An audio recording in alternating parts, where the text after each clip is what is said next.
Live from the ESL studios in Burbank, California, welcome to the CSGO Pro League. T-Squared and Ryu hanging out at the Xfinity desk, kicking off day 17, Ryu. Where has the time gone? It's a lot of days. I mean, you don't look a day older, but 17 days, it's getting a little late in the season, it feels like. Would you say that you're dazed from a lot of days? I know Dazed is on the desk, because I bet you Twitch chat spamming, give us Dazed, budget Dazed right now, but he'll be there soon, so you guys stay tuned. And it's a good day to come back. We have some pretty awesome matchups today. Yeah, it should be some good Counter-Strike. You know, we're getting to the point in the season where every win is like, every map is basically a must-win for the teams that are going to fight out for that 4th through 6th place. I think the top 3 is going to be the teams we're expecting in SK, Cloud9, and Immortals. But yeah, we've got good matchups on good maps that are like must-wins. It should result in some really good, intense Counter-Strike tonight. All right, guys. Well, I know the chat's probably going crazy, so we're going to throw it on over to our casters. It's Blue and Dazed. Take it away, dudes. Thank you very much. And indeed, we've brought Dazed back. Welcome back, man. How are you feeling? I'm feeling good. I survived week 1. Yeah. Feeling good about that. You've made it through the application process. Yeah. Now we've brought you back onto the desk full-time for the rest of the season. So welcome back, indeed. Let's talk about today's matches a little bit. First one is going to be Team Liquid versus NRG. What are your thoughts going into that one? So I'm very excited for this match, first off. This is going to be major implications to who makes the playoffs, who might miss it. And then the main thing I'm going to be watching for here is how is Pimp implemented into Liquid, who's going to be playing long A for them, and also it's still kind of a question mark of who is even in-game leading right now. I actually spoke to one of the players on Liquid, won't mention his name, but he said they want Elish to in-game lead. Not even sure if he's doing it. I'm not even sure who's in-game leading for them right now. So other thing I'm looking for is how Pete's going to perform for NRG. When you play against Liquid, all those players really value their lives a lot, which makes opping a lot harder, right? When people aren't just straight wide peeking you and things like that, they're not going to give you those free kills. They're not going to be out of position. They really value their lives. They relay that information to their teammates. So it's a lot tougher to op against a team like Liquid than it is almost every other NA team. And then, of course, the other game for this evening and the other big story for this evening is, of course, can Cloud9 stay undefeated? Currently on a 14-0 run. We haven't seen them the past couple of weeks as they have been away. But, of course, their first match is not going to be shown on stream. We'll have their second match coming up, which is going to be Cloud9 versus EchoFox. Yeah, so that's going to be a really good game, too. I'm wondering, so when you're 14-0, right, like Cloud9 is, how much do you really show? Are they just going to go in there and pug it? They're like, you know, we got first place on lock. We don't need to show anything. Let's just go out, you know, take every gun battle we can, see if we win that way, or if they're going to take it really seriously.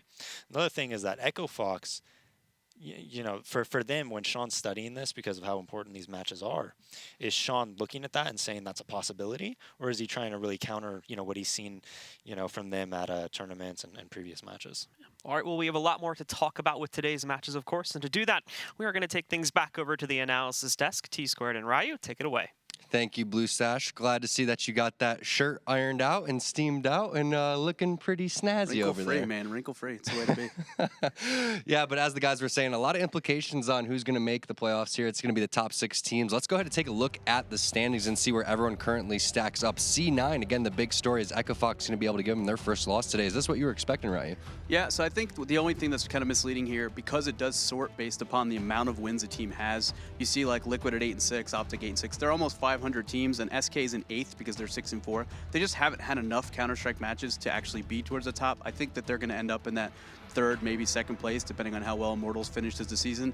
But it's that 4th through 6th. Now that the WISA Player Council extended the tournament to 6 teams per region, that 4th, 5th, and 6th spot, that's what we're seeing the teams kind of fight out today to have a chance at the offline final. Right, and with that being said, let's take a look at the maps that our 4 teams are going to be playing. It's going to be Liquid and NRG Esports duking out on Dust 2 and then Cobblestone. Then we're going to see Dust 2 again between C9 and EchoFox, and I guess we're going to see 3 Dust 2.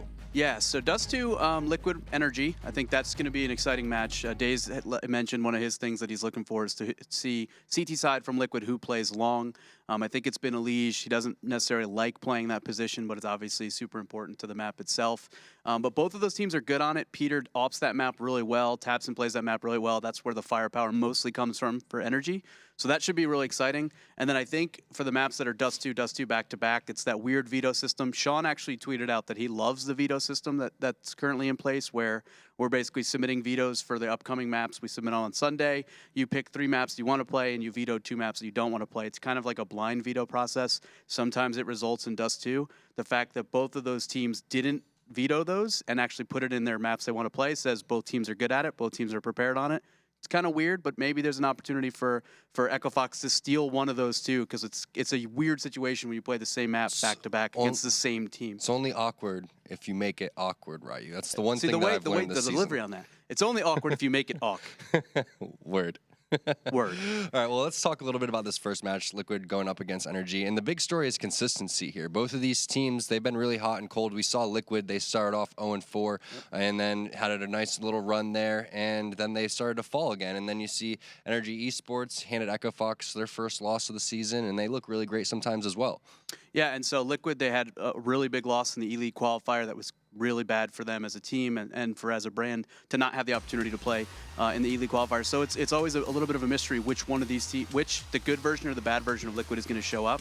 For NRG, I actually feel like they've been playing really well overall. They've had some maps, they've had opportunities to win best of 3 series and other qualifiers and things, but they've come up a little bit short. I think Peter's been playing really, really well, and it seems like he's kind of finding his play style. They leverage him well. They let him take contact. They walk him up, especially on a map like we're seeing here on Cobblestone. They walk him up A-halls where he's basically scoped in the whole time, and if somebody peeks, it's more or less a free kill. So they're using him really well, and then when Tadson has those games where he's putting up 30 kills, I think he's still top of the charts in ADR and FPR, and if not, he's in that top maybe 5 conversation.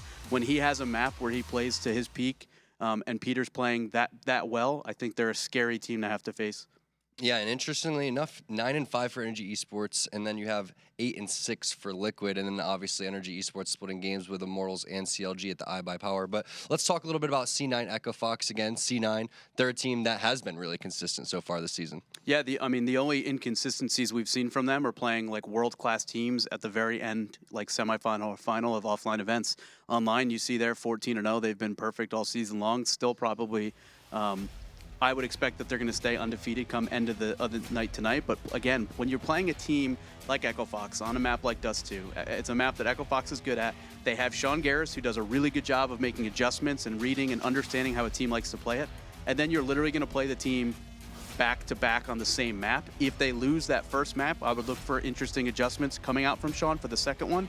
And maybe there's a chance they win the first one, and the need for change, the necessity for a team to adapt will actually go back to the Cloud9 side, which doesn't have the best in-game leadership right now, and that Stewie's kind of their in-game leader. He's the best player in North America, in my opinion, still today, but he's not known for being a great in-game leader. So that's a difficult thing for someone that's new to that role to have to do, to make changes against somebody that's known for being good at it, and Sean Garris on the other side. Yeah, we've seen, and speaking of Sean Garris too, Sean Garris and Freakazoid also playing up against their former teams. So do you think that may be a little bit of extra motivation going in to possibly give these guys their first loss? I think so. I mean, there's we talked about it last week that so these teams are all very close to making the playoffs. So there's that level of importance. It always feels good to especially if a team's undefeated and their former teammates, it feels like twice as good to get a win against them. But I think right now all the players are just focused on winning maps that they must win to get into the offline final. All right, guys. Well, we want to know your thoughts on the show and your predictions. Now's your chance to get onto the show. So hit us up on social media, on Twitter and Facebook at ESLCS. Always use that hashtag ESL Pro League. And don't go anywhere. We're going to have our first match between Liquid and NRG Esports right after this quick break.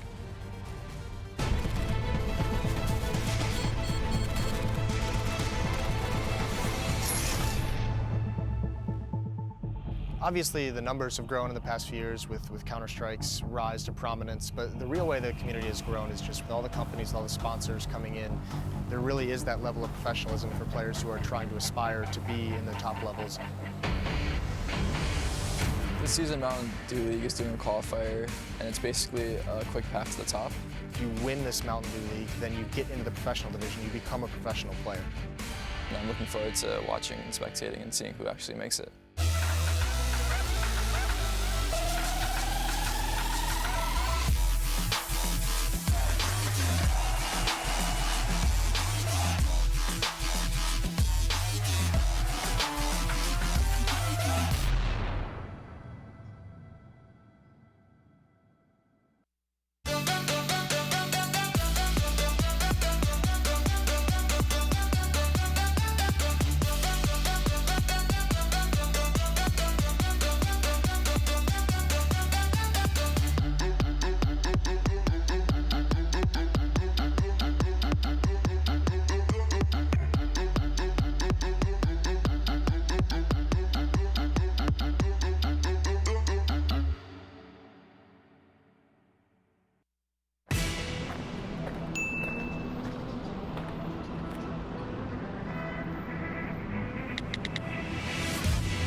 This is the galaxy's easiest meal.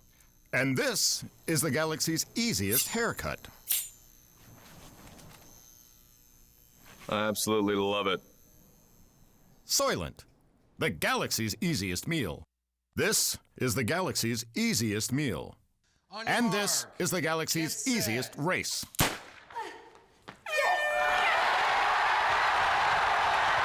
Soylent, the galaxy's easiest meal.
Get your team apparel now at shop.eslgaming.com.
ESL Pro League is brought to you in part by Logitech G, Pay Safeguard, TheScoreEsports.com, Mountain Dew, and ESEA.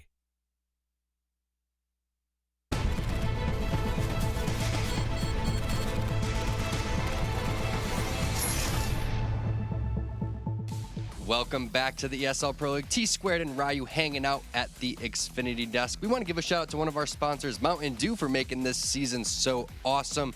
Thank you so much for your continued support. Be like blue and do the do. That's what I always say. And also I want to mention that ESL 1 is right around the corner, actually. It's taking place October 1st and 2nd at the Barclays Center in Brooklyn, New York. That's 8 teams competing for $250,000 in prize money. But the action doesn't stop there. The Street Fighter V Brooklyn Beatdown is also taking place. That's an open tournament with $75,000 in prize money. For more information on that, ESL-1.com is your destination. But we're talking about Liquid. We're talking about NRG Esports, and this is going to be a big one.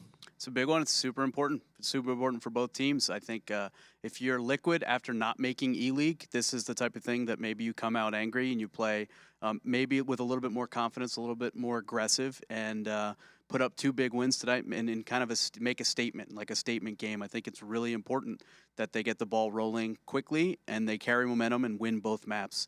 And I think if you're on the NRG side, you want to continue playing as well as you have been. They play a very good quality of Counter-Strike under the leadership of Gabi. Peter on a map like Dust 2 is scary. When he goes off on that map, it's like 30 or 40 kills, and we've seen the damage that he can do, and those are some dirty peaks, Pete. All right, well, let's take a look at the roster, starting with Team Liquid. No surprise here. Everyone, pretty familiar with the roster at this point. Hiko, Pimp, Nitro, JDM, and Elise. And interestingly enough, Elise is going to be doing a little bit more shot calling from the intel that we're hearing. Yeah, that's super interesting. He's he's probably, I guess, the youngest guy on the team. Very, very smart. You can tell he's a very intellectual person despite his age and experience level.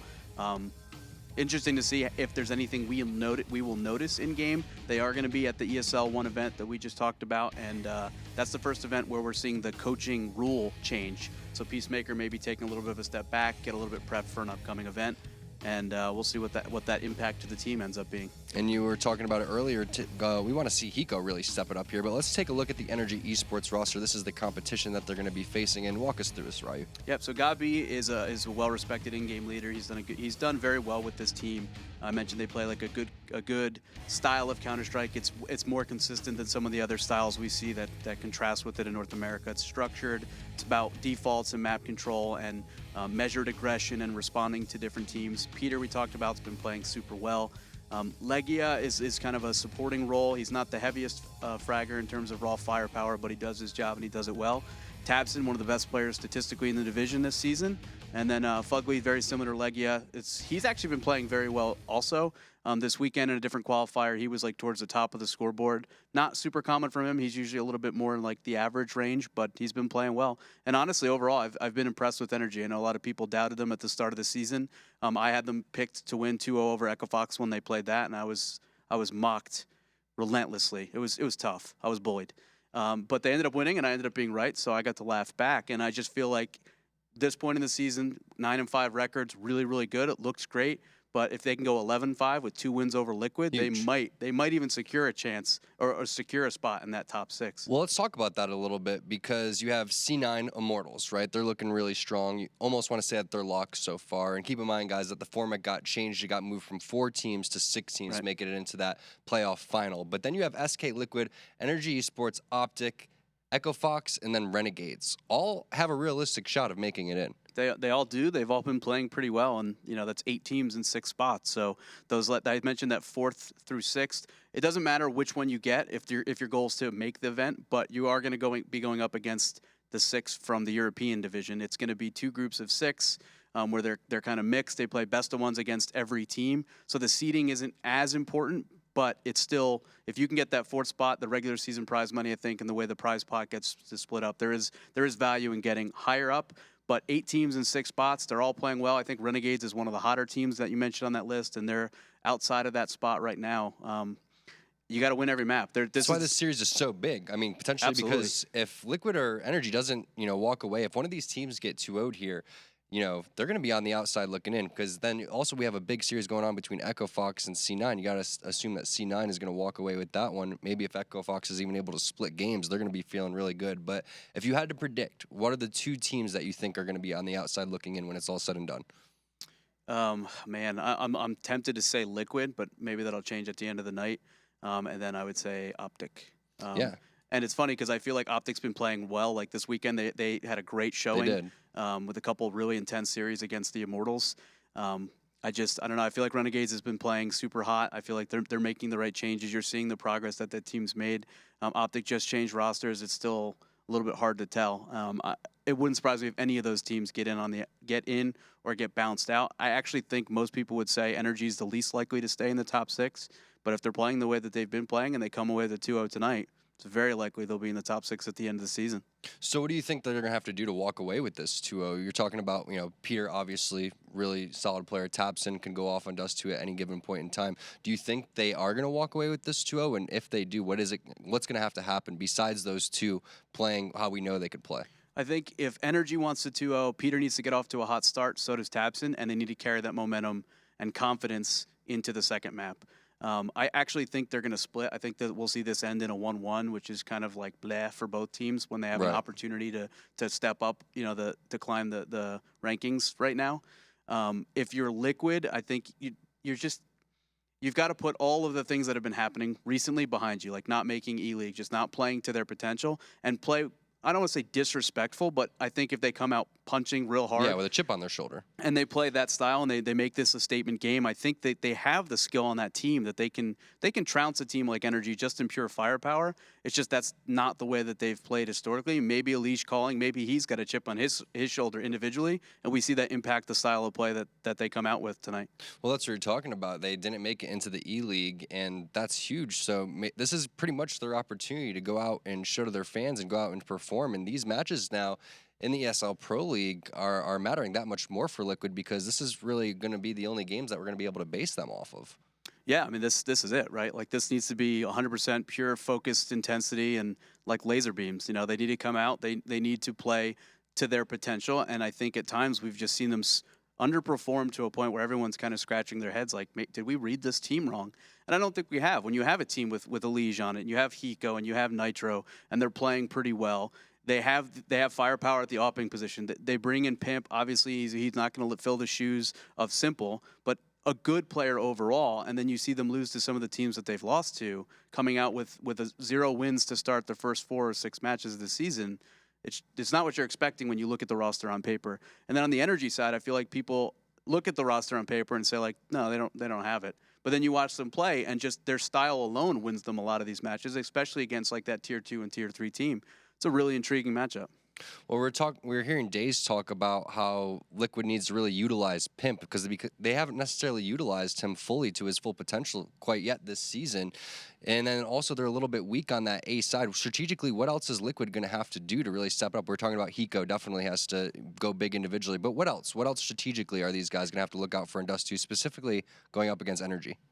So Pete moves around a lot in this map, so it's always important to know where the op is. He does a really good job. He'll take risks at middle, so punishing those risks will certainly lighten the load and make it easier for them to win rounds. They're a team that historically has loved mid to B. Mid to B splits on their T side, so knowing that's coming and being prepared for it, it'll be really important that their player in the B site, which I think might be Tapson, which is good news if you're an NRG fan, needs to come away with kills. They do a good job of fighting things together, and like I said, style-wise, they play good Counter-Strike. So they play like a team. They leverage support. They peek off flashbangs. Like, their fundamentals are there. If you're on the Liquid side, I've been curious if we see them double up on a map like Dust 2. Pimp has been their secondary op this season.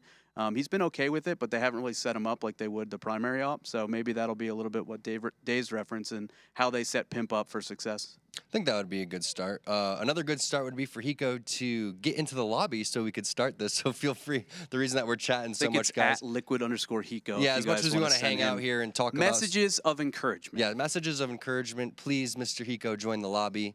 Use hashtag ESL Pro League. We'll get it up on the stream for you guys. But yeah, how about those Giants? Man, that was such a great win this Sunday. Yeah, they played great against the Saints. I'm sure everybody watching is riveted at this conversation. Defense looked good. Those are the games we lost last season. Good to see us with a 2-0 start. So let's talk a little bit, since we're going all over the place. Let's talk about Selfless, because you guys are actually right behind all those top teams that we're talking about. You guys missed out on a really good opportunity in the beginning of the season to beat EchoFox, which could have been a really good momentum boost for you guys. Where are you guys sitting at? Where's your guys' mindset personally? And we're one of the many teams in North America, and I would put Liquid in there, maybe even NRG, that we play to the level of our competition. So if we're playing a good team, when we played Immortals this past weekend, we had a 16-14 map against them. But then on the other side, if we're playing a team that's towards the bottom of the division, like United, we're playing down to their level. And it's like I mentioned earlier in the day, consistency in Counter-Strike is probably like the holy grail. It's the hardest thing as a player. It's very difficult as a team. It's easier as a team than as a player. But yeah, it's been a little bit of a struggle finding that baseline and consistently playing there. We had a pretty intense talk last week to put a little bit more structure around things, to get the schedule going, to make sure we're working through the map pool. And we have a very, very small outside chance. I think just in the way the math shakes out, I think we're 5-9 right now. So we'd have to run off like a ton of maps against a lot of really good teams to get a chance at that. It's not impossible. It's not impossible. Not impossible. It's mathematically. It's very much a De Beers it's not thing, over right? yet. Like anything is possible, and you never know in CS:GO. You never know. He loves it. Just don't let him lick your hand. You weren't here for that story. No, I wasn't. I missed out on some good stuff, but I'm happy to be back. I for was some disappointed awesome matches in the admins for the CS:GO subreddit because this story was so good, and there was a thread on there, and it was like climbing, like the hot list, and then it just got deleted. Like the more De Beers we get on that subreddit, the better everybody's lives are, and the fact that a mod would go and delete that thread and not explain to me personally via like a handwritten note why, I was just upset. The story was so good. Freedom of speech. De Beers literally got in Dazed's head. Dazed wasn't at this LAN. This was 12 years ago, and Dazed was like you're what? You licked his hand? Like I'm screwed. I can't function right now. Like literally, like if Dazed had played rank S after hearing that story, 0 wins on the night. No doubt in my mind. That's how I'm so sad I missed the this. mind games of a legend like De Beers, who's so positive, they're just next level. Yeah, I've seen the Bears is up to some next level stuff at all times. I don't even know what he's on his phone right now. And you never really it's know because he's so talented, right? Yeah, and actually, I was blessed to see him on the weekend. Had a good weekend at the esports arena in the general area out here. I live in the southeast, and I don't have a lot of like a gaming community around me. How was that experience? You casted for a little bit. Yeah, the Blue Rat you cast, right? I used a microphone to communicate on a Twitch stream. It wasn't like the most serious cast. It was fun, but it was cool to see a local LAN event like that, just encouraging people to play. It was packed. There's probably not that many people that are into esports in the entire state of South Carolina. So to see that in SoCal for an event was awesome. South Carolina or South California? South Carolina, where I live. There's no gamers. Okay. In SoCal, the LAN event was packed. In South Carolina, there's no gamers other than me, I feel like. All right, guys, the players are finally getting ready in the lobby, so I'm going to throw it on over to the casters, Blue and Dazed. Take it away, fellas. Still going to be waiting a few more moments here while we actually wait for Hiko to join our GoTV, which is on a bit of a delay, of course, but Dazed is with me. So welcome, guys, to this first match of the day. Dazed, what are your initial thoughts as we wait to get into this one? Well, we're waiting patiently for Heeks. I did want to talk about Ryu. I think he said Stewie's the best player in NA right now. Bit disrespectful to our boy. Not A2Z this time, Ocean. Yeah, my boy Ocean. Kakona in the chat. Bringing up all that young talent all the time. Yeah. Clearly the best mastermind. We wouldn't have America. Stewie if Ocean wasn't there first to pick him up and give him that chance. So. All right, so it is going to be on Dust 2, and obviously, again, the first thing that we can talk about there, and I think they brought this up on the desk a little bit, is the op battle that's going to be happening here. Peter taking on JDM. What are your thoughts on how that's going to end up playing out here throughout this first map? I think JDM's a bit more stationary than Peter. Peter, you never know what he's going to do. He does some ballsy things, man. You really never know. And then we have the main thing I'm going to look at is there's so many different ways to play Dust 2, right? And especially with Pete, he moves around a lot. We saw Cloud9 versus Envy. Cloud9 rushed like 11 out of 15 rounds, right? So you could rush, you could fake long, go out mid-B. You could go very, very slow. You could throw fakes. You could do anything on T side.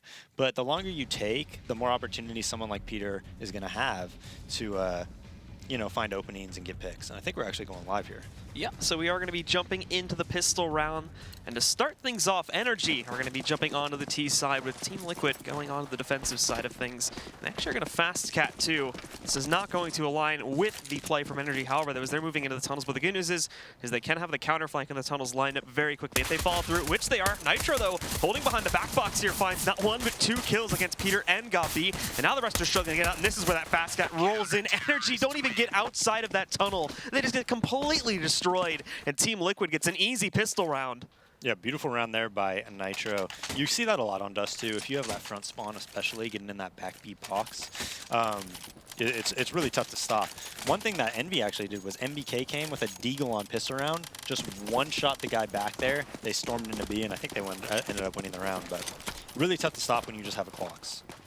And so with that now, obviously NRG are going to be starting off from behind on things, and they do go for the pretty typical second round buy-up here. Obviously Peter's going to be saving a bit more to wait for the op to be purchased, but beyond this, it is that usual investment, and we see things being taken slow. We're pressuring a little bit inside of those long doors there initially, but decided against it, and for good reason too. He goes waiting just around the corner there, as well as having a Pimp waiting a little bit further out there too, back around the corner waiting towards long. But they do decide after a few minutes of delay to just push their way over here up towards Cat to prepare again. Really just investigating at this point, but full 4 and soon a 5th player too is going to be stacked up here. They've got a little bit of utility that they've brought to the table for this round, so may be able to utilize this to get into the bomb site, but always looking to be very, very cautious on that second round. And well, who's going to be waiting for them as they go out? On the cross there, it's going to be JDM with the scout in hand. A bit dangerous considering that he is the only one here. And we're going to find out in just a moment here how exactly it works out. But for now, we see first of all that smoke to give them a little bit more room to actually push out to begin with. And now the execute will come in. A lot of nades that Molotov actually gets wasted as it's shot up top. Now JDM, first shot, second shot, whittling them down one by one here as more try to roll their way out. Finally, they do manage to break through him a little bit, but not without more of them getting knocked out. Fugly, his 3rd target, a look for the 4th one in a second as he knows he's got a guy sitting back there behind the boxes. And well, now the reinforcements have arrived. Ligia does pick up 1 kill, but immediately after that, Elige trading him out, and Tabson down at 17 HP, just gonna run out of ammo, and he'll get taken down by JDM to give over the 2nd round to Team Liquid. Just wow. JDM played that absolutely perfectly. NRG didn't have the follow-up flashes in order to really cross and get the bomb down, you know, without taking casualties. If they had one more follow-up flash, they might have been able to win that round. That's pretty much a staple play, though, on T side. Fugly did a really good job of actually getting the info to see that there was at least 2 players at long, allowed them to get up Cat together there. But they just really didn't have the follow-up nades in order to, you know, make something out of that round. But they did get the bomb down, which is good, and they might try to do the same thing here. It does look like, initially speaking here, they are going to split themselves up once again. This is usually a strat which ends up regrouping the players over towards mid. And for Team Liquid here, doing, as you mentioned before, quite similar of an opener tier 2. Not as proactive on long, already just kind of leaving JDM back here to watch the card spot initially instead of pushing out there to watch that long pressure. Although at the long doors themselves, we do see a little bit of combat. Nothing that leads to anything, but at least they find each other here. It's actually going to be Elige that spots the first couple bits of players, but he'll end up getting dinked there within the chaos of those 3 guys that are corralling around the Xbox position. It brings Elige down very low to 28 HP, but again, leading in over here towards the hit on towards A on Cat again. They've got a little bit more utility this time. They have those flashes that they can use to try and get outside here, and it's going to need to be appropriately timed. And at the moment here, seems like it might be the case as Pimp is just rotated out towards mid.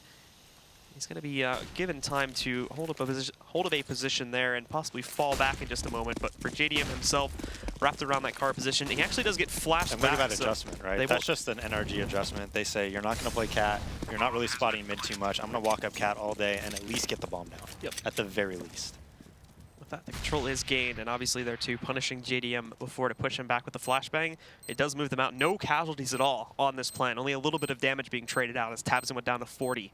But obviously with the earlier damage onto Elige too, it's bought time for these guys to move in on the retake, but they are leaving this down to a very low amount of time. Thankfully, initial flashes are good. 1-for-1 trade as they start to push their way back in here. Fugly looking for the deagle shots up on top. He's found 1, or at least gotten some good damage, but the CTs ultimately move in. There is going to be 2 shots from Fugly to take them down. It goes to a 1v1, but Fugly, I don't even think he has time. He just got to stick onto this, and as he works his way out, it's Fugly with the deagle that gets 3 kills at the end of the round and closes things down for NRG to steal their 3rd. Yeah, just insane deagle shots there by Fugly, but you know, when NRG sees that you're playing that way on CT side, it's a really good call. I actually think on that 3rd round, it's a lot better to get more aggressive so that that can't happen.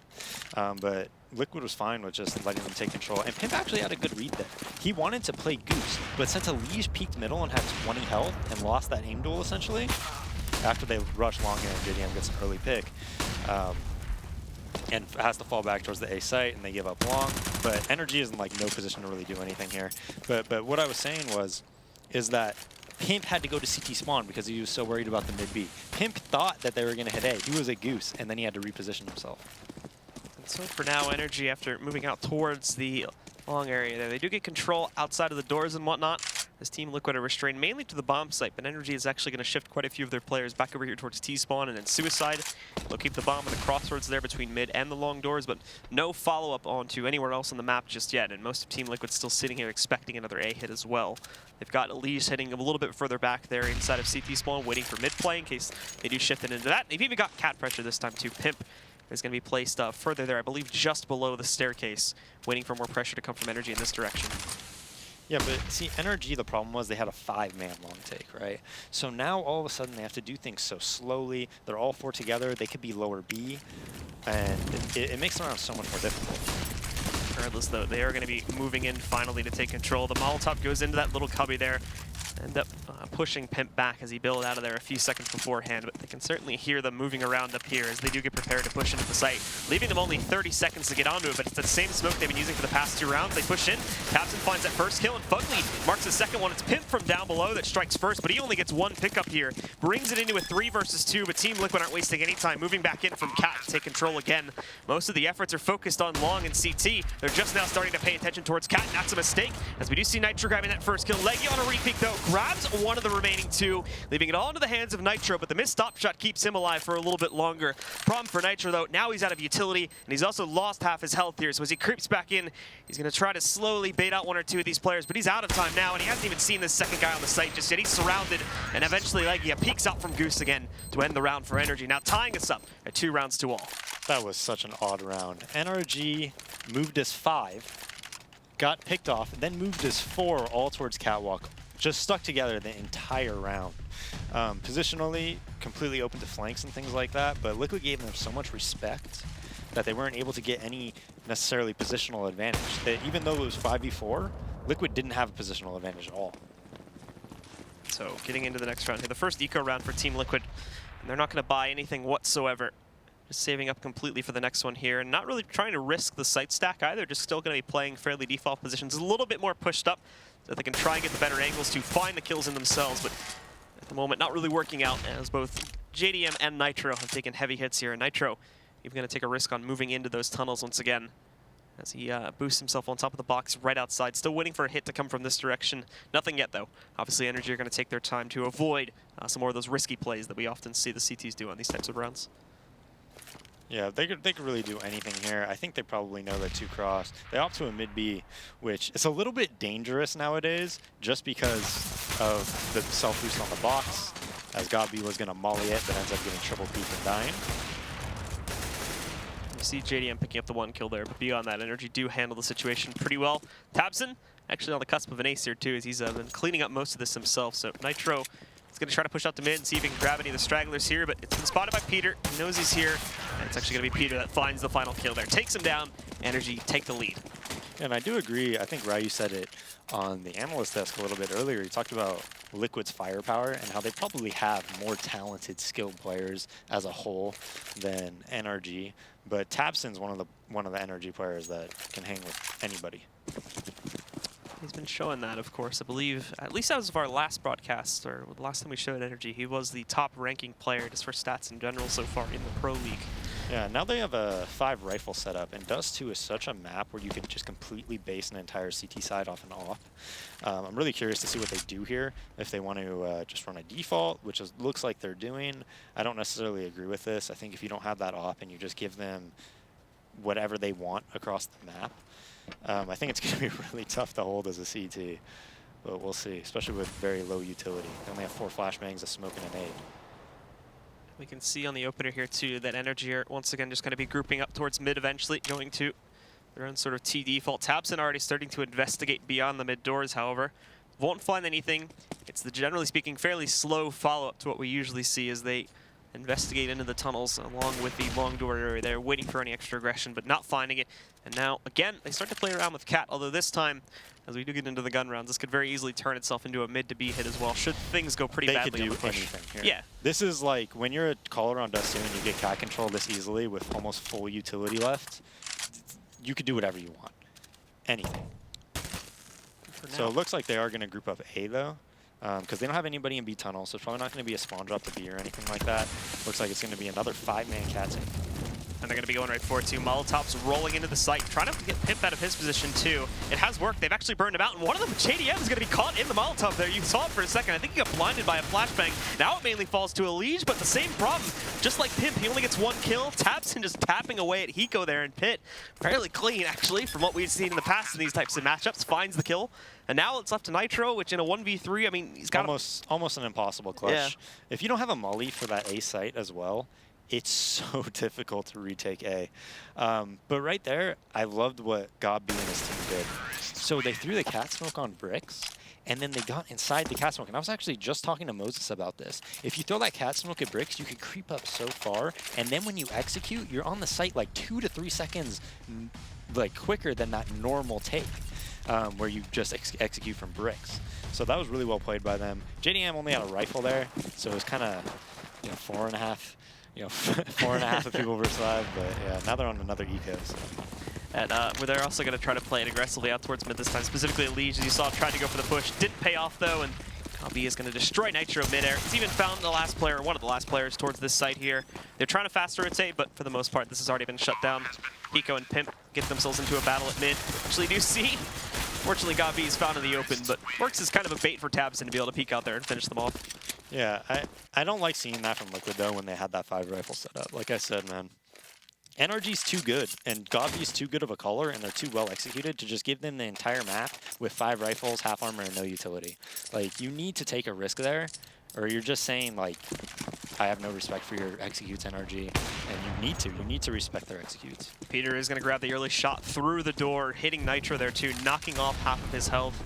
And also, too, on this map, we tend to see, there we go, fast cap maneuver from JDM as he pushes out. It does manage to catch the trade of the earlier damage on one of their teammates. That's going to dispatch a Fugly, knocking him from the equation, and very promptly, too, he's just going to fall right back. Yeah, and I like this setup a lot from Liquid. They, mollied long, faked like they had long control, went towards cat, kind of lulls the defense to sleep a little bit, or the offense. Gobby going up cat right through the smoke, gets 2 entries, and just like that, the A site's completely open.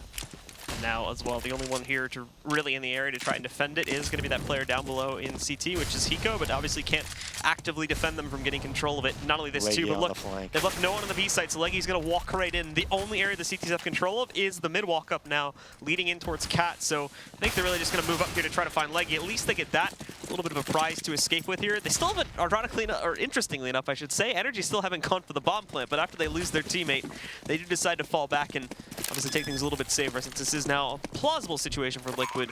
Although at the end of the day, I'm not even sure if they're going to go for it with Elige being this injured, and as well as their economy still being in the position it's at. So, watching that round, a lot of people thought, that's so weird, why didn't they just take A?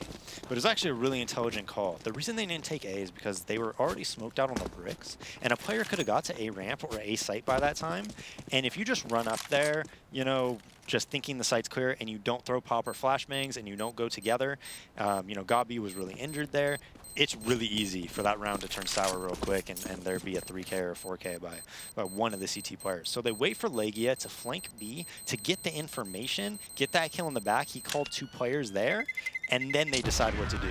So Legia was probably screaming on his mic, almost like, don't go, don't go, don't go. I got the perfect flank. Let me tell you what to do. Let me control the round. And so that was really well played by NRG. And now their money economical game is just on point. Just all of them are rich. Yep, and that is going to put most of them at a point where they can probably actually buy for 2 complete rounds here too, some well beyond that. We see JDM taking up the position, trying to contest a little bit more at mid, which is sort of out of his element, but it actually works out great. He finds a shot on the Peter, not a full kill, but what is this from Legia? Just walks her down the long. He's got a great pop flash to support him, but he gets flashed regardless of it, though. Still grabs his 2 kills. That's Hiko and Pimp getting knocked out. And again, full A site control. I'm not even sure if we're going to see a retake attempt here. This may just be too far gone already. Should definitely be a save. Risky cross there by Legia. And so far, we saw NRG. Think about the rounds they've won. They won the 3rd round because of Fugly's deagle and their A site take, which was a perfect read that Cat was going to be open, right? Then they won 2 4v5s where they were the 4-man, right? So 3 rounds, essentially, that they shouldn't have won, and now they followed up with a quick long take. Legia goes out, kills 2 instantly. So NRG is playing like, hey, man, even if we're a man down, we're still gonna, we're still gonna win. course, JDM, thankfully for his team, is going to be able to at least hunt down 1 or 2 frags here. Legia trying to move out there towards mid to go hunting, but up from the position here towards window, he does catch that one player. Shuts him down. More going to be moving into this set. Actually, we'll try to crunch them. Like you said previously, they're rich. They can really afford to take these deaths, and actually, they end up taking down all of them with only 2 of their own losses, so those rebuys are not going to be a problem at all. 100% the right decision to make there. 100%. And now Liquid is at a tough choice, because do they full buy here? I would strongly advise against this buy. The reason is, if you just live with 1 person alive or 2 people alive, and then you lose the following round, all of a sudden you're probably going to lose the half, 12-3. Things get pretty drastic there in terms of retake capabilities or comeback capabilities. But again, as we see them pushing out here, there was a decision to full buy from Team Liquid. One for 2 trade out on the B bomb site, but again, they're really far detached from where the combat's actually happening, so most of them are just stuck over here towards long. If they would attempt the retake, it's going to be a rotation from around the back, but now that Peter shut down 1 more player, he does get traded out, so that's actually an op going into the hands of Team Liquid, and I think with that, and judging from their current positions, more than likely, again, they're going to make the save call. Yeah, I wouldn't be surprised if NRG thought it was a save there. God B just rushed B with a knockdown. So, generally speaking, you do that on anti-eco rounds. Yeah. I'm not surprised that they thought it was going to be a save. So now Liquid probably going to pistol half, I would think. Yeah, just pistol half armor, light investment, give themselves a chance to win the round, and then full by the next. Only exception to that is going to be Pimp picking up the scout, but he's got a little bit more money compared to the rest of his teammates, so he could afford to pick that up and still, generally speaking, be around the same monetary value as the rest of them. And again, Peter, second or third time he's done this now, hits the shot through the door, brings JDM down to 18 HP. They want to play around with mid, and actually, Peter peeked away, and I don't think he saw this from Elige. Thankfully, they're still expecting it. Got B sitting here, watching over there by the barrels position for these guys to push up. Now, they get the control. It doesn't mean anything, though, considering the firepower, and unless they can take down like 2 or 3 of the players here, probably is not going to be that effective. NRG, though, good read, takes their time with it, and they still haven't even started pushing into a site. They got plenty of time, and also they need to worry about really fending off that pressure in mid, so they take a moment to focus on that, and thankfully it pushes it back. Yeah, as soon as they called that mid push, NRG's like, hey, we're going to go long, we're going to take the long range battles here, and just probably cross long with smokes. We know you have a scout. Actually, they only take 1 person long since he thought they retook it, and now it looks like they might go back to Cat. We'll see. But again, Liquid is just in complete, a 2-2 split with 2 on the A site, 2 on the B site. 2 A guys have terrible positioning. I don't know how you win this round unless you have somebody with a 5-7 just ace them. Like, unless Hiko aces here, it's going to be, you're not really setting yourself up to win the round. Well, having like such a low buy, such a low investment, and just saying, hey, we're just going to still play pretty standard. And NRG, again, will proceed after sort of toying with the decision a little bit. They do decide to just push out the tunnels here. Waiting around the corner is going to be Hiko. He just gets knocked out by Gabi and immediately taps, and watching the flank there finds another one. They even try to pre-fire Pimp position, although they have Gabi lit up pretty nicely, so they do get to finish him off. Takes him down. He's going to hunt for more here. He's spotted 1, but re-peeks towards the window spot, and that is where Legia is going to find him, finish him off. Gives them yet another round here, and for Nitro, unfortunately, there's not a whole lot he can do, especially since he's retrieved the AK, and he'll definitely look to save that now. I mean, NRG is playing really good Counter-Strike right now, but at the same time, I'm just a little disappointed in Liquid because they did have 2 rounds in a row where they had the man advantage in 4v5s and still couldn't even really make the rounds very close. I mean, the one round Nitro was in a 1v2, the next round he was in a 1v3. Their positioning has been very, very suspect. So, of course, things will continue to play themselves out very well here for NRG as they get to push themselves forward. Money, again, I believe should go into a point where more than likely, and yeah, definitely, we're going to see the buy for Team Liquid going into this next round. Nitro saving that AK, obviously, will buy them a little bit of extra cash to work with here, give him utility and whatnot, but this seems to be the appropriate timing for it, and more than likely, this is the tactical pause coming out from Team Liquid to figure out just what the heck is going wrong, and Hiko specifically there, down at 0-9, probably just needing a moment to chill out. I don't know how many times I've seen that. That's very, very rare. And we'll see how the half plays out. It's still a very salvageable half. I mean, if Liquid could pick up the next 4, which is easily doable, starting 6-9, and then if Liquid wins the pistol and takes out the next 3 rounds, 9-9, you're probably favoring Liquid. So even though the score is 2-9 and NRG basically has max money on everybody, it's not like a you know, you can't count Liquid out right now. Yep. They could still definitely win. It's only been in these past, I would say, like 3 or 4 rounds as well, where NRG has really started dominating. Beyond that, there's actually been fairly close rounds. It's only been over the past couple where we've seen them just dominate, take the sites, and just force continuous saves from Team Liquid. Yeah, Liquid needs to start taking a couple more, you know, calculated risks, I would say. So far, whenever NRG seems to push one side of the map and really pressure it heavy, it doesn't seem like they have much fallback options. You know, I think Legia was outside B tunnels once during a long push maybe, but this is stuff that you probably want to look at, you know, team by team basis, right? So NRG probably looks at Liquid and they're like, you know what, this team gives so much respect around the map. If we take long, they generally don't push B, which allowed them to just 4-man down middle up to Cat, right? And Liquid is probably saying, well, we think NRG is, you know, holding a good sense of map control and things like that, which they haven't been so much. You know, one of these rounds could have easily been won by Liquid if you just had like a number call on long. You know, they saw so many flashbangs and things like that, but they were content with the 4v5. So they didn't want to push off that. So we'll see if Liquid starts, you know, disrespecting him a bit more and not giving him so much respect and start pushing the perimeter and things like that. Maybe JDM going for picks as we're going live again. Yeah, we'll see what they come out with out of this tactical pause. Get ourselves into another gun round. tabseN, obviously, as we take a look at the stats here for a moment, too, showing up is absolutely for the NRG side, but also another factor, too, since this is the map where he seems to shine the brightest, is Legia. We already saw that one play out towards long, but he's also had some good frags on a lot of the other gun rounds, too, sitting just behind him, I believe, with 11 at this point. Yeah, and they move JDM towards B, get a boost on the CT spawn box, which, of course, you could just do by yourself now, you know? And then they're going to let mid B be essentially a little bit weak because I do think NRG would molly behind it. We saw him do it or try it the round before. But then they're saying, JDM, you can't die here. Essentially, JDM cannot die here. He cannot die. He needs to get at least one and stay alive for a while. NRG taking the cat control within a minute and 10 seconds of the round again. And if you're God B, this is just exactly what you want. You know, you take cat control early, you're able to do whatever you want, fakes, full execs, whatever. So Liquid in a really good setup, though, to stop anything at A because the Leech could really quick rotate, but it could cause them trouble. If they fake A here, which it looks like they might do, and then go into a mid B or a heavy B, they're completely outpositioned. And they're making it look like it's an absolute A take, so we'll see how a Leech rotates off this. And at the moment here, too, the 3 still stacked up in the tunnels. Slowly, the bomb pushes back. As you mentioned before, they're making this look like it's definitely going to roll into A with smokes, flashbangs, all that moving themselves into A. So, as you mentioned previously, too, it falls to JDM. And I actually think he, like, crouches a moment before, and it ends up hitting the barrel on the shot. So he misses completely, and instantly after that gets decked down by Fugly. A trade back on Cat at the very least, but already full site control is gained by NRG, and Team Liquid have to go into immediate retake mode. And they don't have a lot of utility to do it. A lot of their utility's already been used. Only Elige has anything left. He's got 2 flashbangs, a Molotov, and an HE grenade, and he's not even really in the greatest position to use it either. He's got to use a lot of this just to get back those tunnel controls. Fugly holding here. At least for Liquid, he goes down without much of a fight there. Just trading back some damage onto Elige, but they're very quickly moving back in, and in fact, it's going well for Liquid now.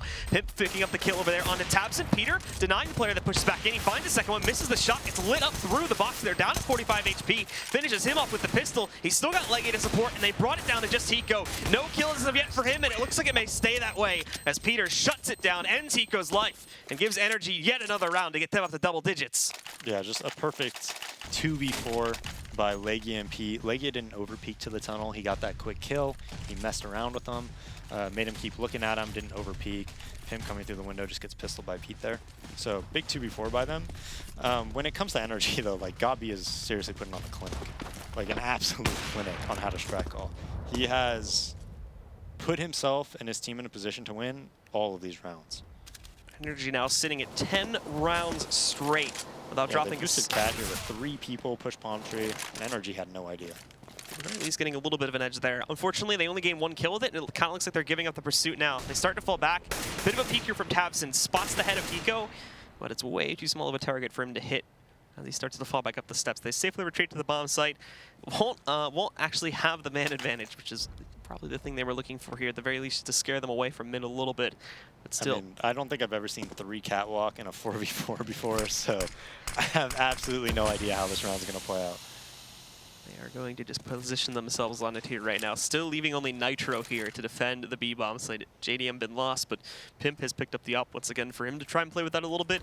And NRG are actually going to completely avoid most of this setup by pushing out towards Long. The only player that may push his way onto Cat is going to be Tabson. They still have, as you were mentioning previously, that very odd stack of these 3 players sitting up on Cat. May not be expected by NRG, but also they don't have the greatest amount of cover too. If the Long push and the Cat push end up coming in at the same time, they're going to be boxed out here. Yeah, but rounds like this, you usually see the CTs actually win because a lot of the time you just trade kills pretty evenly, and you're just not expecting like some random third guy there who just 2Ks you. So we'll see what happens with Pimp. Pimp's like the player to watch here.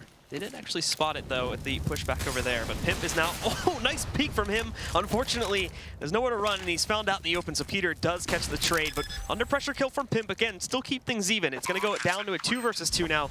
Fugly hasn't spotted Nitro moving up just yet. I'm not sure. Nitro just jumped up there a moment ago. He may have spotted the player here on site.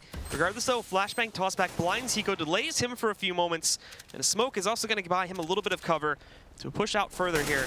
Really relying on that op back over here towards Long to hold it, but Fugly as well to delay this. Peter, he spotted one he can't support though. He's been flashbanged, and now Fugly moving out with low HP, grabs the first kill. The trade from Nitro, but Peter's actually been dinked down to 11 HP. He's gonna go up onto the site. Still no connection from Peter, and on another one, he's got coverage now. He's gonna try to push it, but Nitro goes back out for the peak to finish him off, and that's going to allow Peter to find the kill and again pick up another round for the Energy squad. Yeah, Pete again clutching the round. Fugly got a very fortunate kill on Cat there. I think it was Hiko, right? Who was coming up catwalk. He actually ran out of ammo. And then Fugly was able to just pop him and kill him with like 3 health. So had he been alive, it might have been different, but Pete also had a great post-plant position. And NRG again, I don't know how they knew to molly quad there, but they just knew. I don't know if they saw him go there or not, but that was like the round-winning molly right there. Now again, we will see the aggressive pressure out along from Team Liquid, specifically from Hiko, holding up close to the door here. NRG wanting to play with it a little bit, but ultimately falling back. The big story, though, is going to be the pressure working its way out into the upper tunnels here. It's been spotted by Legia, and he does great early damage to Elige. Gives it up a little bit until he can line up this pop flash. It's going to roll out around the corner, too. Perfectly connects onto the player to the left here. Unfortunately, Elige has to try and cover that teammate, and that's what's going to kill him as Legia wins the opening 1v1. And now, I think they know, too, that the B-bomb site's open. They're moving in just to secure it. Nitro tries to hold out in the T courtyard, but can't do it. Immediately goes down to Tabson, and this is, again, going to be more than likely a save round from Liquid. They're completely outmatched here in the 5-on-3. Yeah, and one thing I've noticed about NRG as well is that if they see you on catwalk, they just go out long. So if you're watching this and you want to try to counter that, you might want to take that. Because we have seen it twice now. But having said that, so I was talking about Liquid maybe pushing perimeter spots, you know, B tunnels and things like that. But when I was talking about them doing it, I was talking about them doing it in reactionary positions, right? Right there when they pushed B tunnel, it wasn't in a reactionary position. NRG wasn't taking long A fast. NRG wasn't post catwalk control when you know there's 2 or 3 people on cat. They did it essentially before NRG showed their hand, and as they just chase down Liquid and try to get as many kills as they can here to you know, crush their economy is even more. But back to my point is that when you do it before they show their hand, that's when they're most ready for it. So you want to do it after they've done something, you know, where you know there's only going to be max 1 person B tunnel. But instead, they do it beforehand, and NRG is just so ready for it. The final round of the half is going to be coming up here. NRG hold the lead at 12-2, and money is certainly not going to be a problem here for the T side. They're not going to see any crazy last round buy either, where they like all pick up off something and try to pick mid. Just going to keep it pretty normal here. Team Liquid again playing out with Long, but it's fast through the B tunnels this time from NRG to make some noise here. They heard the player going back towards Carver. Interesting reaction there from Fugly. I don't think he actually saw him at first. That gives Elige that kill. Tabson trades, and Nitro up on the site too, but Peter wrecks him through the box, I believe, to take him down. Hiko waits at top mid, grabs the additional kill there. They get this into a 3-on-2, and this is one of the first times we've actually seen that, and obviously that ulti they're going to be bouncing off. So they're not going to help them to hold up the remaining CTs. Same 2 players won the 2v4 retake, so now it's a 2v3. So what are we going to see? Peter moving in, grabs that first kill on Hiko. It's evened out once again. He even moves in there to support his teammate a little bit. He's going to trade out for the AK. Hasn't seen the second player as of yet, but that noise through the door there distracts Pimp, and Legia pushes through for free. Gets that kill against Pimp.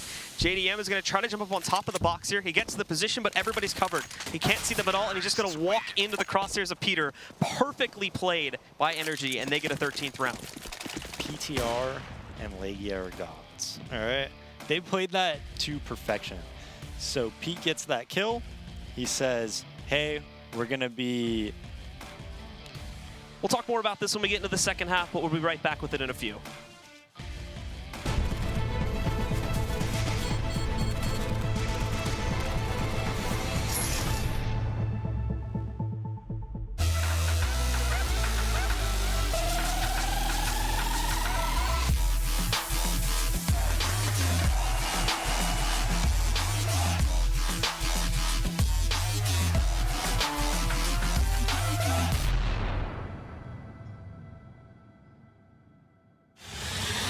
He's going to get the one kill in that bomb coming down to the side. And Phoenix has to stay up. He gets the triple at Phoenix.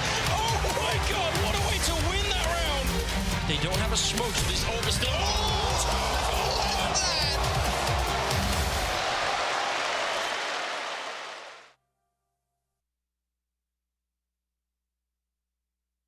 ESL Pro League is brought to you in part by Logitech G, Pay Safeguard, TheScoreEsports.com, Mountain Dew, and ESEA.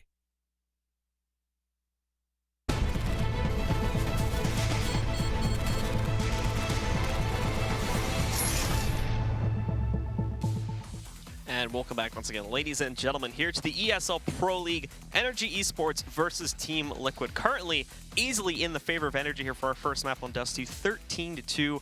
What's your perspective there on that first half, and obviously things that we need to see change as we go into the second half? Well, NRG played, honestly, almost perfect. I mean, they had the right read and the perfect read every single round. Every single round. I don't think they messed up once. Even in the rounds that they probably should have lost, you know, they came up with big individual plays like the 2v4 at B, right there, the 2v3 at B, you know, where Pete's in the tunnel, he hears one, he says, I'm going to flash you out, you go B, you take control, and then he runs to A, and he would have planted for Pit and probably won that round even if Pete had died there. So now NRG is in such a dominant position that coming towards the CT half, you could save as much as you want, you could take huge risks. If you want, in your NRG right now, you could seriously smoke B, smoke mid B, and play like 4A every round until you win. You know, it's really tough to come back from a 13-2 if you play the style of CS like that if you're NRG and just take, you know, random risks, stacking sites and things like that. Should be noted, too, as we have it on the screen right now as well, that all 13 of these rounds were gained on a streak. Team Liquid won the pistol in the second round, but ever since the upset on the third, they didn't drop a single one for the rest of that entire half. So 13 straight. They get a huge lead now, and obviously completely destroying the morale, more than likely, of Team Liquid. But having a few moments to recover from that as we got into halftime, and now they're going to need to come out big on this T-pistol if they want to close out. So we're going with a 4-man long take, which is really good start to this round, and I think they're going to set up smokes where they smoke on Catwalk and probably deep CT. I would doubt that they go back towards Catwalk here. Pimp, though, just holds 2 frags over here in the upper tunnel, so now both sites in theory are opened up. They end up sending the bomb back over here towards the B site because of this play from here. Fugly holding for 1 kill, but he gets traded back down. Now all of a sudden this goes into a 4 versus 2. Gabi has spotted that one player over up on the platform itself near the site. And Hiko looking for the trade, but the smoke is still in his way. He decides to push through it, finds the quick kill, just taps him left alive, and again trying to do as much damage as he can, but Hiko ends up tapping him away. And with that, Team Liquid, they pick up the pistol here, get to keep themselves in the game for at least a little bit longer. Yeah, I mean, that was a really good 2K by Pimp. But did you see how they did that, though? When that's kind of what I was talking about beforehand, right? When you push B tunnels, but you push it after the other team kind of shows some of their play. I mean, they had a 2-on-1 there, and had they gotten that kill, they'd be in complete control of the round because they'd have them totally pinched.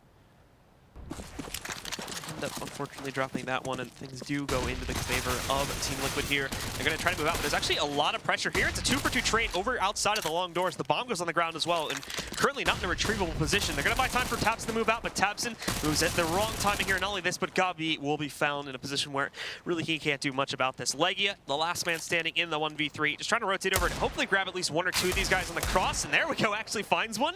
Cautious of that flank, and for good reason too. It's just a moment after he peeked at their Pimp, went for the peek of the long doors, but as he rushes back out of the ramp to get up to the A site, Pimp is going to find him from those B doors and shut him out. Yeah, pretty standard there by NRG. Late pop flash long.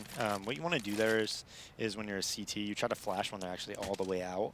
And if you go too early and they're by Booben and the doors, you usually lose that. We're seeing almost a full save here. They have double nades, so I'm curious what they're going to do here. Looks like they're just going to nade long.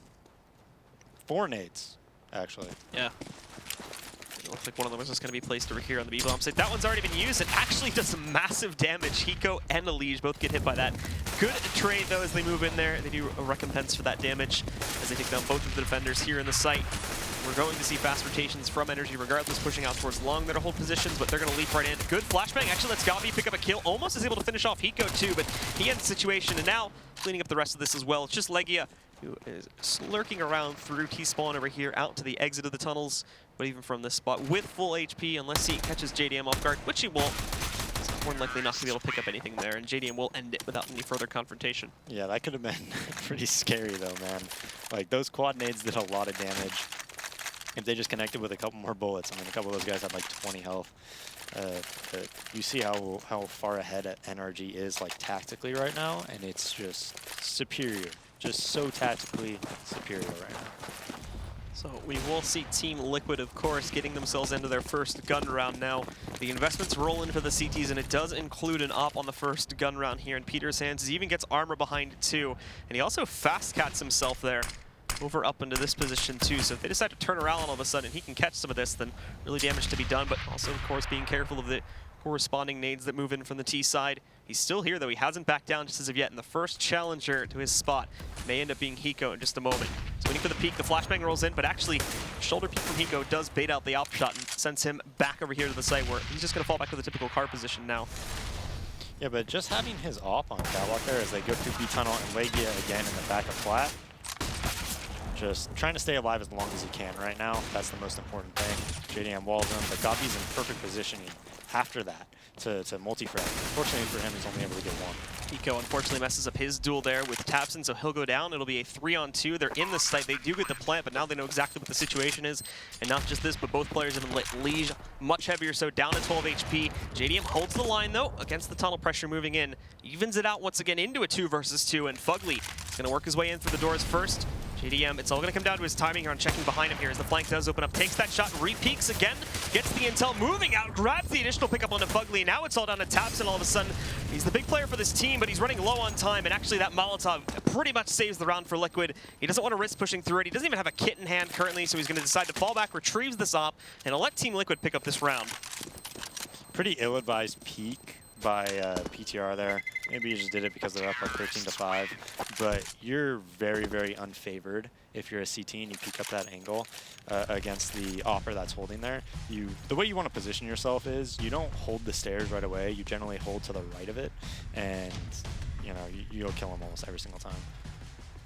So with that play happening there, and obviously JDM even moving out there too to help out his teammate a little bit, down at 12 HP was not going to be the best place scenario there for him to win out a lot of those open 1v1s, so it does end up going into the favor of Team Liquid. And that op that was saved in the last round there by Tabson does still allow PTR to have that, but unfortunately not much beyond that. Just a couple players picking up pistols and whatnot, some with armor for those that could afford it, but even beyond that too, it's just going to be the P250s and a little bit of nade power here to try and hold it back. The good news is that for the most part it is a heavier stack over here towards the A site. We'll see in a few moments here how Liquid go for the execute. And there's that op actually. They boost Peter up at probably the perfect time to find Pimp when he's not really aware for it. They move out in another 1-for-1 trade. Peter finds one more kill, but he does get taken down, and he goes somewhere in the midst of that too, going to end up burning Tabson out. So only 2 remain standing here for the CT side, and both are off the site. Gabi tries to lurk in through the long tunnels, gets knocked out, and now it's just Legia here, although he is going to find that op on the ground, and he knows there's a player out towards long, but JDM handles that anyway as well. Shuts out Legia, and the 7th round for Team Liquid goes onto the board. Yeah, that was a bit scary, man. I think Pimp went way too early there, especially against pistols and just one off. You're pretty protected against the op from long when you throw those cat smokes and the CT spawn smoke. So you just really want Pimp to just kind of lurk pretty hard and control that, and then maybe come up cat late if it's needed. But it probably won't be because you're most likely going to get bombed down and catch rotate kills. But Peter almost won that round. I mean, he did his best there he got to. After that fast long take, Fugly and Pete just shutting it down instantly. Nicely done from them as they do catch Pimp in an awkward position, although Nitro ran peek over here towards the long, picks up a kill, and no one's watching the tunnels there beyond that smoke. Elige actually had a great hole through it to be able to sneak in there. Again, there doesn't really net much beyond that. He's immediately traded back down, still in the favor of the guys from NRG, but also at the same time, this op here from JDM, he's been looking great with it over the past few rounds, and if he can catch Legia, the bomb will get itself over here onto the B bomb site, and there you go. Patiently waiting, catches Legia pushing into the tunnels there. JDM will punish, and he'll have a secure position to get this bomb onto the ground. And if you saw the patience by him, by the way, one thing you want to know from that is that he didn't scope. If he scoped there, Elige would have known that he was there. Or sorry, not Elige, but who was it that died? I think it was Legia. Yeah. He would have known he was there, and it would completely change this round. So never scope if you don't have to as an opper. I see it countless times. Nitro here too, just trying to duel them out in mid, waste as much time as possible. Even the nade following it up too to some great damage, really priming it for Nitro. Just pull off the final 1v2 himself here, trying to jump up on top of the box to make the job a little bit easier. And obviously, even though he may not be grabbing the kill here, he's wasting time, making this impossible for tabseN to retake in what would be that final 1 versus 1. So they pushed him back out. They know they're not grabbing it. All of a sudden, we're seeing some great stuff for Team Liquid as they've rounded it back, and they're just 5 rounds behind NRG at this point. Yeah, 13-8. Really good long hold by NRG. Couple mistakes there. Legia pushing that smoke was a mistake. PTR going all the way back to A ramp was very greedy. He should have just stayed car. If he stays car there, he's not being greedy. He could, you know, worst case scenario, let him have the site. It's 3v5, right? But those 2 crucial mistakes lost that round for NRG after that good long hold. It's going to be just another eco round here from the NRG roster. Getting some good damage out early here, actually, on both Hiko and Nitro. But despite that damage from the nades there, they still try to push back out and look for the kills. Nitro and Hiko both get taken down from this one. The bomb, thankfully, is still safely positioned over here, but Pimp's almost caught too on a peek out towards the long doors. Thankfully, he manages to get away before any damage goes on him, but that flashbang could have proved fatal had NRG been able to respond a little bit quicker with their peaks over in mid. I mean, every single round that Liquid's even winning is very, very close. I mean, on these ecos, look at how much damage they're doing. Liquid's money isn't even that great. And now they're in a 3v5. We'll see what they do here. It looks like they're going to go back towards B. Not sure if Elige is going to fake middle at all. He only has a nade, and GobB is in perfect positioning right now to just kill him after that smoke. So we'll see who has the faster trigger finger. They're waiting for it, but oh my goodness, Elige looks away just as the smoke fades. So GobB will actually get that damage. Thankfully for Elige, he is able to go away, but another perfect flash here from the CT side holds back the T's pushing in here for a few more moments. Now GobB is in position to hide behind the car angle, but that jumping around, they've been able to hear that. Pimp and JDM get 2 fast kills, bringing this back under the control of Team Liquid. Molotov pushing them back into the site a little bit longer here, buys the time for that rotation. Finally, though, they are going to jump through it, gets the bomb onto the ground with about 30 seconds left. Just an opening fake one, though, to see if they can push anybody out from that position. But now, finally, they commit to it. But also, at the same time, tabseN and Fugly are armed with AKs here. The real thing that's going to throw NRG off is the lack of utility. But nonetheless, tabseN and Peter using, I believe that's the boost they have going on there, too. Try and spot over onto the back platform. Liquid completely avoiding this one, though. And at the same time, Pimp pushing in there finally loses one of his duels versus Fugly for control of the tunnels themselves. That opens it up for Fugly to push his way back in, and no one's watching the door push, the initial one anyway, so tabseN gets that kill and the follow-up onto Elige for free, and now NRG are on the board here in this second half. That was just, I don't know, man. JDM was completely out in the open there with his pistol out towards door, just looking window, just very lack of awareness that he's wide open to the door. I don't know what he was thinking there. But NRG actually probably should have won that round a lot cleaner. As soon as they saw him go from lower to upper, it was almost certain that was going to be a B hit. And then the B hit took like 15 seconds to get in there. I was surprised it even came to that. The car player missing that kill and dying kind of made it easily winnable round for Liquid, but then just the lack of awareness there and Fugly's flank on tunnel, you know, won the round for him. And so the opener once again from Team Liquid. We're not going to see them moving out as actively here towards long as they have in the past rounds for reasons that should now be obvious, since they, regardless of whether it's a gun round or an eco round, NRG are reliably being able to trade out multiple players there. That last round specifically, it was particularly brutal. So I think it was Elige and Hiko that ended up getting knocked out there early when they tried to push out due to early nade pressure, and then they still followed it up and got kind of wrecked with the pistols. Although they're going to move up here. Over onto Cat, lining up for the push itself. tabseN down below. Will be the first one to respond to any of this. He does have support from Fugly and also GobB if he wants to fall back, but more than likely he's going to be sticking around here waiting for later long pressure. Yeah, and another, you know, 4-man Cat control with like a minute and 10 to play with. So we'll see what Liquid does here. Looks like they are doing some type of a mid-B fake maybe to an A hit, is what I would guess with that smoke by Pimp. Still waiting for the actual execution to move in. And there's the initial smokes to cover off parts of the site to give them a little bit more room to push up here. They've held back NRG, not even going to actively contest this. They're just tucked away right now. Molotov, though, is going to send a player on ramp into the open. It's perfect flashbangs here, but no, they don't even get that initial kill. Hiko finally re-peeks there to grab it, and we see GobB and Fugly all getting knocked out there, too. There was good positions for NRG to respond, but the flashbangs from Liquid were perfectly placed to blind them, push them into corners. And for Liquid to pretty much just punish that one. Leggy and Peter won't even attempt to get close to this one. They're probably just going to stick stick around here in the B bomb site and save. Yeah, that's like the direct counter, right? If you have 2 rifles at A and they're at A ramp and Goose, the direct counter is just going up and, you know, going through spawn. The A ramp and Goose setup destroys just crossing the site, but if you spawn drop there, you're actually in a really advantageous position coming up that A ramp. And Gabi even read it. He read it right away. He came from long, just really, really quickly, and, you know, almost stopped it with them, but Liquid just, you know, got 3 entries, 3v5, 2v5 pretty much instantly. So Leggy again here. Thankfully, him and Peter are able to save quite confidently, and they dropped quite a few players that we saw NRG hunting for this quite a bit in the last half too. The difference was obviously is that the problem for Liquid is that they can't really afford to take these losses at this point with the money being as low as it is, whereas NRG at this point in the half were sitting perfectly with about like 10K for each player. These were not big issues for them at all. Yeah, this is going to be like the round though. I think if NRG loses this round, you start saying, okay, Liquid can easily win this, easily. But obviously we've seen NRG been able to pick up at least 1 round here so far. Be doing it again. However, they're completely ignoring any mid defense in this one. They don't place any players there to watch for that. Just going 3-2 on the bomb sites here, and mainly over here towards long as well as they take a look towards A, but Tabson sneaking back down towards CT, hugging that right wall. JDM has not spotted this play just yet. The smoke for the cross comes in. He tries to spray, actually gets some great damage onto Elige, but he's going to get pushed back into the Molotov too. That's enough though to scare at least one of these guys back into the tunnels. In fact, all of them now work their way, fall back. They're going to wait a little bit longer. Thankfully, this is all happening a bit early here, so plenty of time to play with. But also, on the T side, nobody watching for the long doors pressure here, so that's how allowed for Fugly to push back out and completely deny any option for them to push in there. Yeah, and once again, they showed their play, and then NRG pushed on the other side of the map. So now Liquid's in a tough spot. They wanted to bring this round towards JDM and let him lead somewhere with his op and run it through that way. And now he has the bomb in an awkward spot. They're not sure what they want to do here. Pimp is going to be holding on the right side of the long push here. Nobody checks it initially. Pimp moves in, grabs 1, but it's traded out by Legia. JDM, however, elsewhere on the map there inside of the tunnels, does catch that kill onto Legia. Tabson holding it mid, but an additional trade puts this back down to a 3-on-2. And the remaining 2 CTs here are stuck over towards the A bomb site. Peter a little bit closer. Could try to make a move here and jump through, but Hiko will be waiting for that. Walks up, but Peter actually grabs the frag. The potential for the round loss against Team Liquid's favor is open once again, as Peter and Fug, they're going to move up here to try to clutch this out. Both of the remaining Ts are also stuck in the tunnels now due to Elige's low HP. He's decided to play it here instead. He's even working his way down, possibly to open up a flank, and yeah, he's going right for it, though. Full throttle, and Fugly peeks out. He doesn't have JDM blinded also. It's an easy shot for him.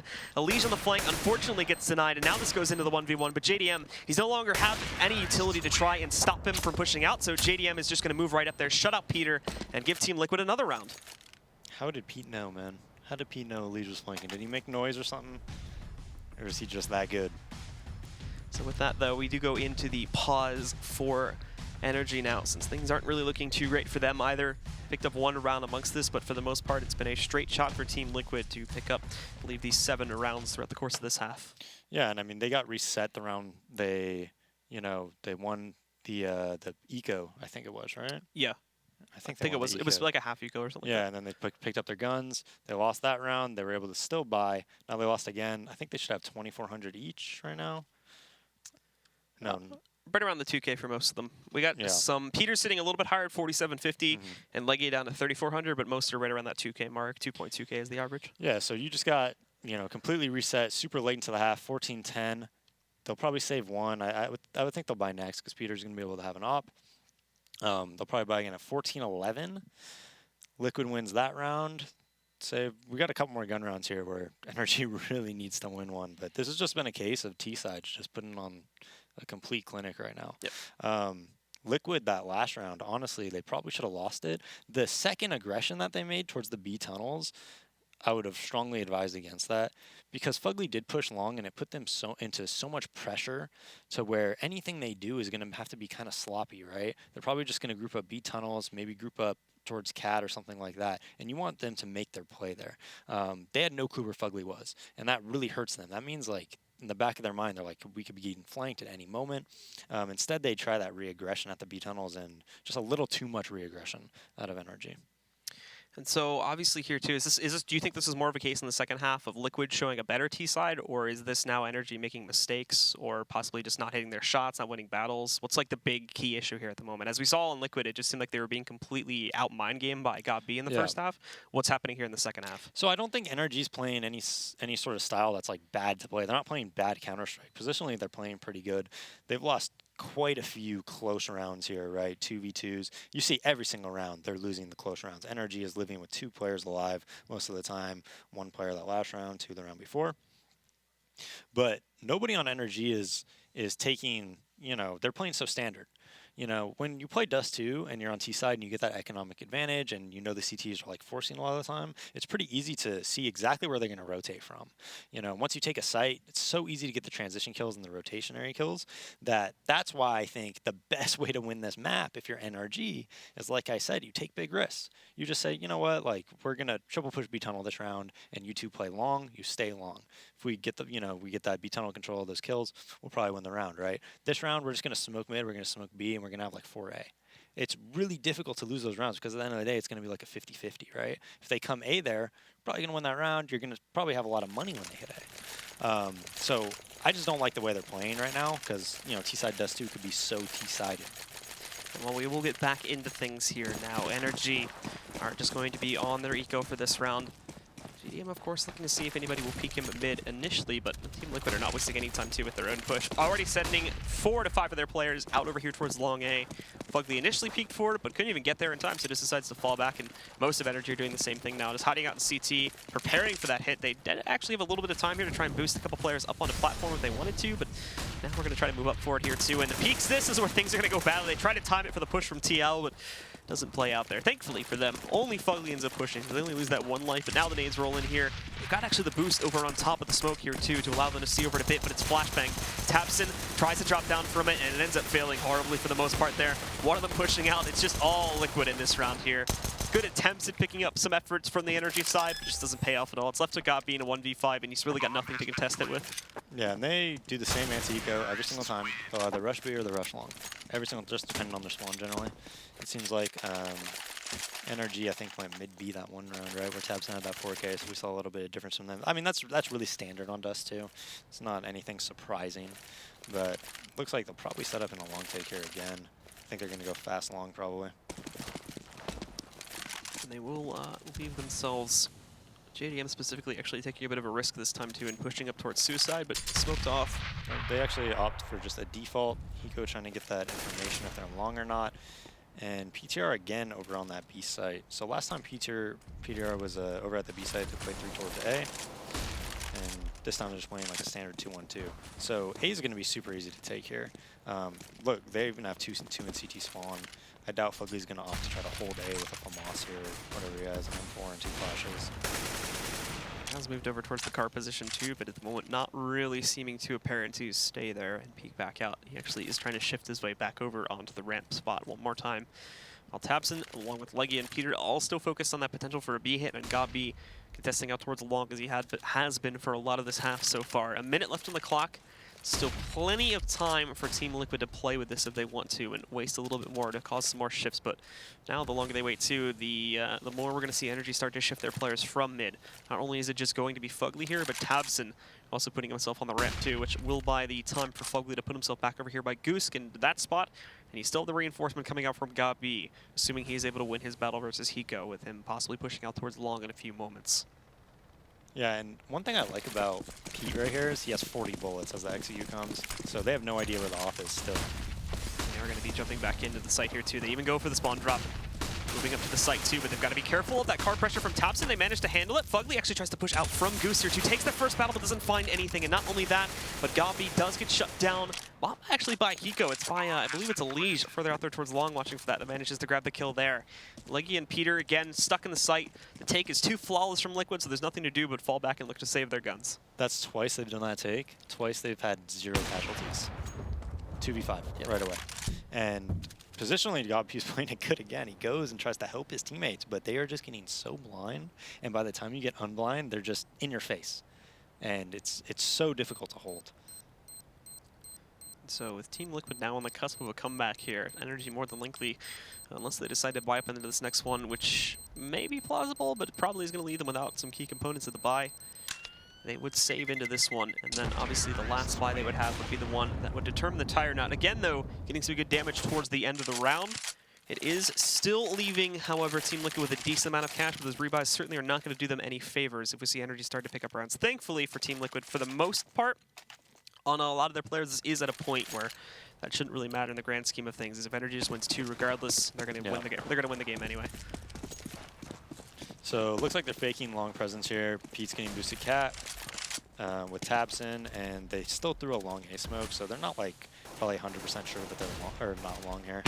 There's the peek from Peter, though. He is able to stack up on top of a teammate there, grabs the Liege early, and that's it. That's all they're going to do for right now. Moving away, they're happy with the 5-on-4 advantage, and this may cause some uncertainty on Liquid. They do get that long control, though, so it's not over for Team Liquid yet, but probably now them fearing the ability to push onto Cat is certainly going to dissuade them from moving in, at least on the split push here for this round. And this op peak might decide the round by Peter, PDR, and JDM. If Pete decides to challenge him in pit, that is. We'll do that for now, though, after losing Tabson back over there on Cat. Peter actually takes up the position. He's going to push down the steps, ops up closer too, and he's got to go for the shot, but way overflicks that one. Nitro's going to take him down. It opens the site wide open here now, and it just got B, and well, he takes the wide peak as well, just jumps up on top of the box, and he gets wrecked. He literally ran from A ramp, from CT spawn into A ramp, while JDM was throwing nades at A. And then JDM actually doesn't even get the kill while JDM's in pit. So that was pretty funny to see. And so that's going to decide this round again. Good gun pickup, so once more we're looking at NRG escaping. They're going to buy into this next round regardless, so really just gives them that extra little bit of a boost here. But as we see once more, it does not look like Liquid is too conscious on actually moving out to pursue any of these guns just as of yet. And as with the current spots, I don't think they're really going to even get close to having an opportunity to take them down. So this will be the 13th round for Team Liquid. NRG get into the buy round, and it's this next round that may end up deciding possibly the entire match. And there was a huge round, somewhat similar to this on the last half, where right now Liquid's just owning them with their cat take, right? And NRG was doing the exact same thing. You know, they were doing a lot of cat takes and things like that and winning the round. And then instantly when Elite was boosted on that box, what did they do? They went towards B heavy. So we'll see if Liquid gets cat here, and then they're just like, okay, we're going to, you know, do a fake, or what they're going to do, if they're just going to do the same strat, or if they're going to rush. But it's a similar situation. When everything's working like that, you can just throw fakes off of it so easily. We can see too, actually, finally, JDM's been looking to do this, as we saw Peter do it quite a few times in the first half, but finally it's JDM that makes the connection on Legia. He's actually the only player that fully crosses well, so for the most part, B's actually really weak right now, with Legia being lit down to 36 health. Tabson throws that nade in, no follow-up as of yet, connects a little bit of DPS, or just damage on the Hiko there, brings him down a bit low, but it's not going to be a big deal in the grand scheme of things here. Most of Liquid just stacking up in the B tunnels right now, preparing for a hit in this direction. Yeah, because they read it just so well again. Like, it was the same thing that NRG did. They had to respect their A so much that they have 4 people towards the A site, and Legia is all alone. And again, Legia here being brought down solo. 36 HP. He is going to try to hold out for a moment, but they push into the site. Legia immediately destroyed. Doesn't even get any trade frags at all. Just gets dropped down. Retakes moving in fast, however, but it's one, actually now 2 for 1 as Tabson in front of the door. He's a player that grabs 2 of those kills and importantly drops the bomb. It will still be retrievable here for Team Liquid. And as they move up there too, Hiko tries to push out towards mid to kill the retake position, but Tabson's going to deny that once again. He's up to 3 on this round. We'll try to push him back with a nade. Won't really do the job. The smoke that was actually by the door caused a little bit of chaos there, as they were a bit hesitant to move up towards it to retrieve the bomb. But now, Gabi also getting in a position to push tunnels. JDM finds that kill. No fault from Gabi, and when he moves in, Elige is going to shut that out. It all goes to Tabson, but he as well will immediately go down to JDM.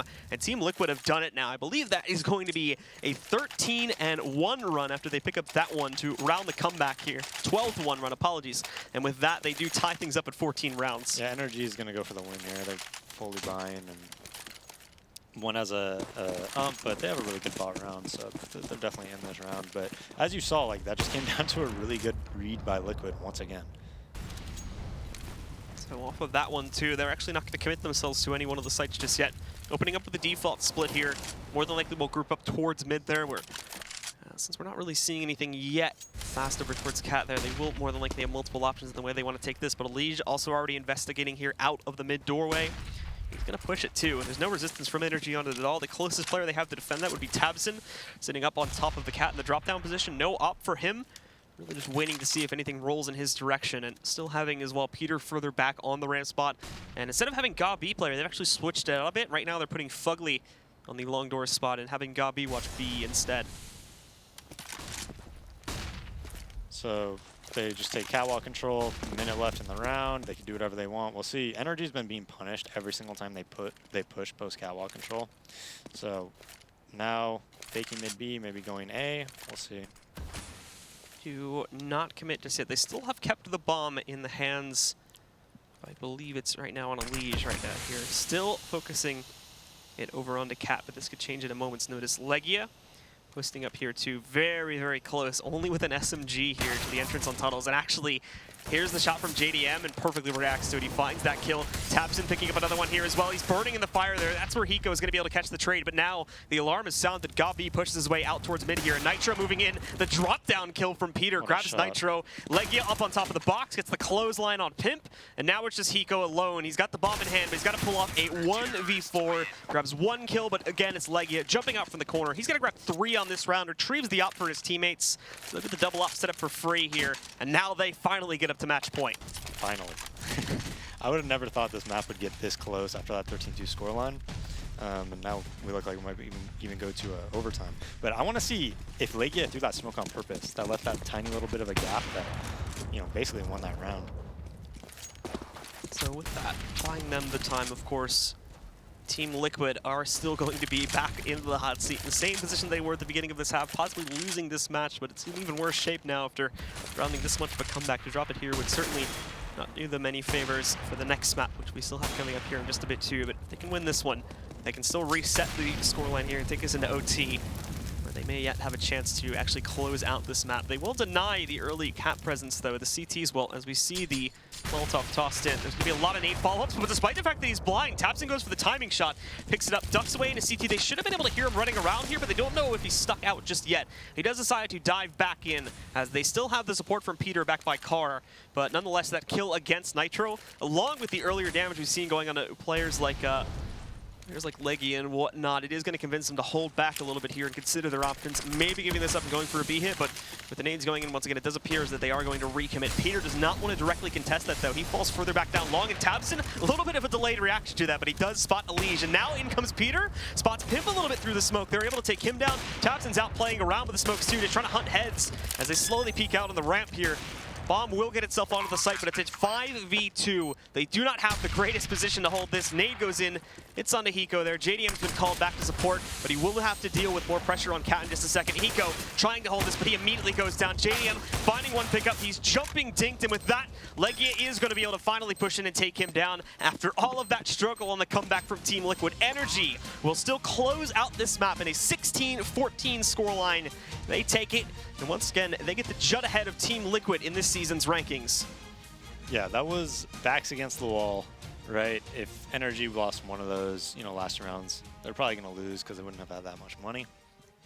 But just when Tabson was on Cat there, the main thing that dictated that round is that they threw a really good flash to blind him off to the ledge, but because they had 3 people running so quick, more often than not, you're actually going to die there just because of a timing shot. Because if you're opping on the ledge in that situation, you're going to shoot no matter what. And if 3 people are running across, you literally have maybe you know, half a second timing window where you're going to kill somebody. You know, so that was just generally what you do is you have one person cross and try to clear the stairs and get in the stairs. And then the other person can wait. And then if the opera on ledge, you know, wide peeks you, then he just peeks and trades instantly. But they didn't do that. They just it was kind of sloppy, actually. All right, so we have a lot more to talk about with this match, and of course, we'll be back for the second map, guys. But for now, we're going to take things over to our analysis desk to discuss more about what exactly happened with that game. T-Squared and Ryu, take us away. Yeah, wow, that was almost a crazy comeback from Liquid, but they fell just short. And overall, that's going to mean that NRG goes to 10-5, and then Liquid to 9-6. That's one of those wins that you're happy that you pulled it out. But at the same time, you're like, man, that should have never been that hard. I mean, that was a bloodbath. It was like watching Los Pepes against the Medellin cartel in Season 2 of Narcos. It was just crazy gunfire. You had a completely different style. I felt like first half, you have the T side of NRG, 13-2 lead. there were rounds that I think Gabi was like just running into B and entering with like a Mac 10. They start off this crazy run on this round with Fugly and some Deagle work. Yeah, this is where it started. This was. It felt like this isn't close. Like it felt like, okay, game's over. Through the smoke. Oh, If NRG, so they'll actually lost both pistols, but if they win that second half pistol, like this is not a contest. It's like a 16-2, 16-3 blowout, which is crazy because we were expecting it to be close like it was at the end, but I don't think anybody was expecting it to be close in the way that we got there. For Liquid, their T side, it was like they got cat control over and over, almost for free most of the time, except for that last round. Right. And then they had just like one really good drop strat type of execute, some good mollies and smokes, and they were able to get close. Both teams had a really solid T side, but it was Days that called it. NRG was really just on top of everything strategically, always calling the right plays. I believe it was round 9 where we see Legia. This is it right here. He has this awesome entry down long, gets the 2 there. And we were saying right at the very end, as soon as they get the numbers advantage, it's pretty much over for them. It was an uncharacteristically poor performance from Hiko to start. He was one of the 2 people that Legia, knocked off the map there. And I think he finished with like 2 kills in the first half. And it wasn't like there are times where you don't have a ton of kills, but when you go back and you look at it, you're the guy that's left in like a 1v4, or you're getting flashed and you're getting killed. There were so many opportunities for Hiko to actually get kills. There was one that just stands out in my mind where he's at like mid doors and his crosshair just like goes all over the place. Like I don't know if he just changed mice or doubled his sensitivity. Maybe he sneezed. Maybe he sneezed. Yeah, I mean something like that is what it looked like, and that's just so not common to see from a player of his caliber. If he plays just a little bit better in that first half, given how close that second half was and the final score, like maybe they win that. So if you're Liquid right now, you need to just say like, guys, like we had all the momentum in the world. We came up just a little bit short. That first half cannot happen, but put it behind us. Let's get this next map. An 11-5 record for NRG, if they win this second map, is actually pretty insane. Like that's a great, like it's just one of those records that you look at and you're like, wow, 11-5, that feels really good. They're not guaranteed like that 6th spot yet, but I think they're like starting to knock on the door of it. Well, when we're talking about numbers, NRG had a 13-2 run after Liquid had their 2-0 run, and then Liquid had a 12-1 run of their own, and it was looking pretty impressive for them. Sometimes it's when a team has like a huge lead, they let off the gas. This round, I think Hiko just gets timing. He looks away, and as he turns back, tabseN turns around. tabseN played great. Unfortunate. Both sides of the map. He was one of those guys that, to me, stood out on both halves. I feel like when you get beat 13-2, generally no one on your team is doing tremendously well. So for Liquid, that first half, kind of a wash across the board. But in the second half, I feel like JDM really picked it up. As you see, this was a really, really big hold. I actually thought they were going to lose that round, and I thought that would be kind of the momentum into the loss. They actually won that and made it even closer than that. Then that round would have let it be. If they lose that, it's like a 16-13 probably. They won that round. It was a really good hold. JDM hit some nice shots. But I thought it was interesting. tabseN, again, I mentioned how well he played. They let him try to hold cat control because it seemed like they were losing it consistently. And Days mentioned like the timing shots on when you're on that railing. Flashbang comes over the top. You see 28 kills there. Just a great performance again from him. When that flashbang comes over, you get blind and you just take the shot. A lot of times if they're grouped up like they were that last round, you get that kill. Peter missed it, I think, almost every time.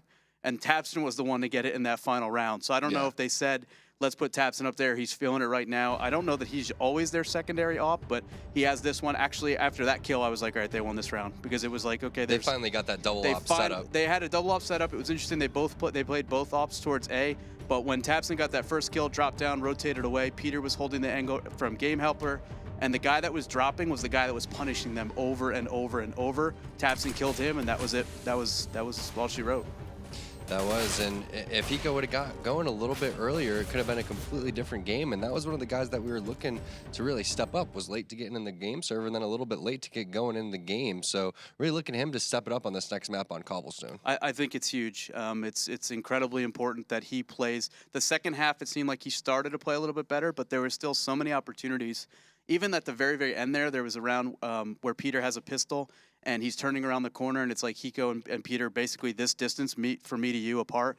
And you think like, okay, Hiko's going to get this just in pure crosshair placement. He's the one moving, and in this game, there's a peeker's advantage. So the guy that's actively peeking gets a little bit of a jump start over the guy who he is peeking, and he dies to a pistol from Peter. And like those are the things that you just, with a player as good as Hiko, you expect those are like the 9 out of 10 times he's going to win that.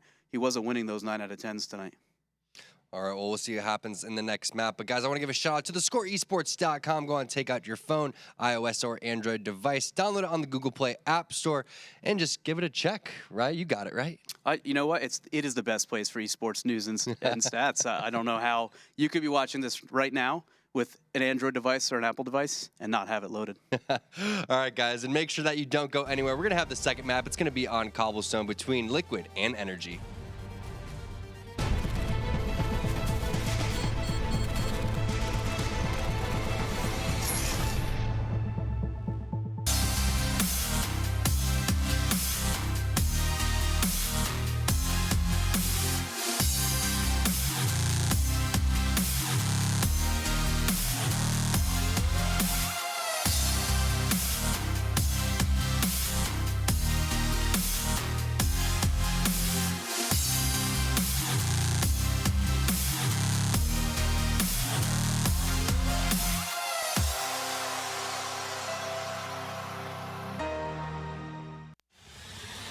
He's going to get the one kill in that bomb incoming on the inside. FNX has to stay up. Joe, he gets the triple FNX. Oh my God, what a way to win that round. They don't have a smoke, so this over still. Oh, look at that.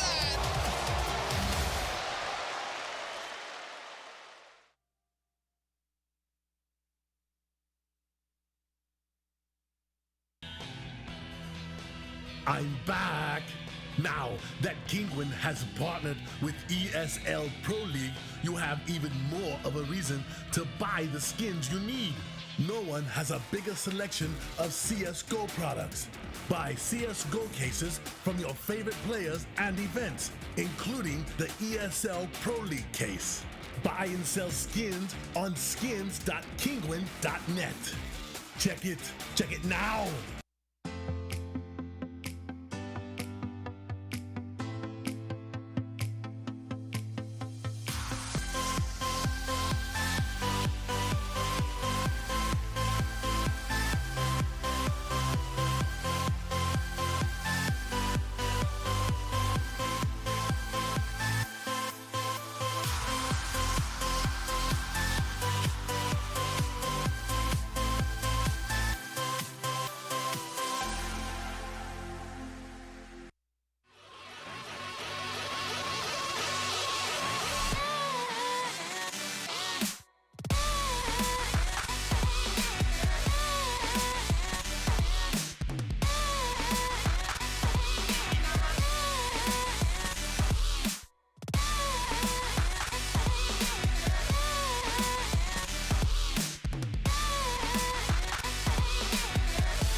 Get your team apparel now at shop.eslgaming.com.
ESL Pro League is brought to you in part by Logitech G, Pay Safeguard, TheScoreEsports.com, Mountain Dew, and ESEA.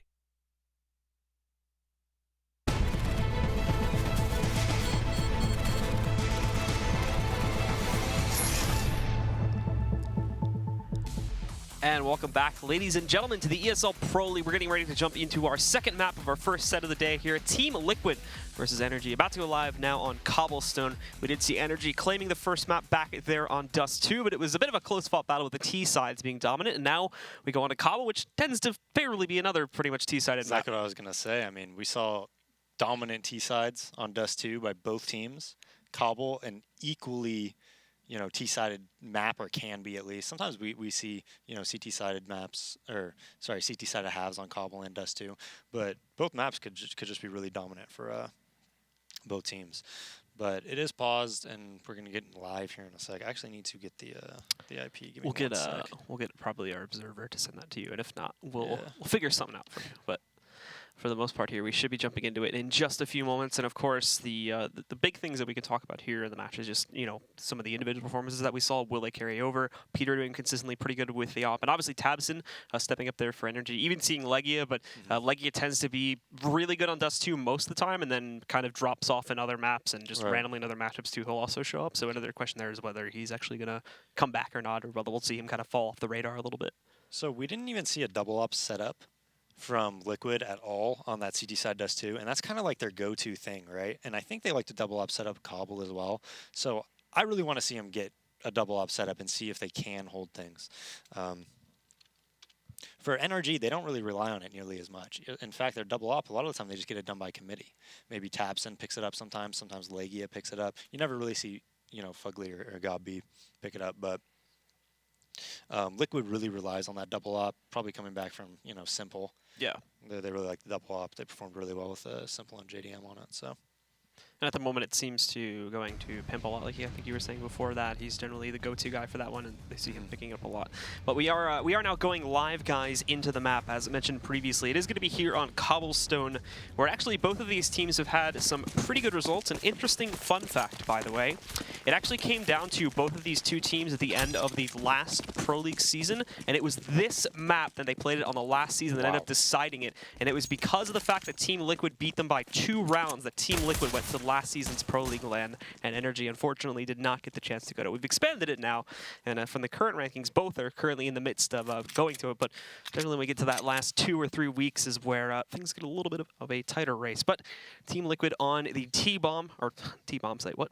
The T side, and NRG on the CT side to start things off here. A little bit slower after we see a mini confrontation there. Ultimately, though, Team Liquid leaning with 3 players over here towards B in just a moment. Possibly could be a drop-down pinch tube. I think it might be a fake, actually. I think they're going to send 2 out long and then just go B with the bomb.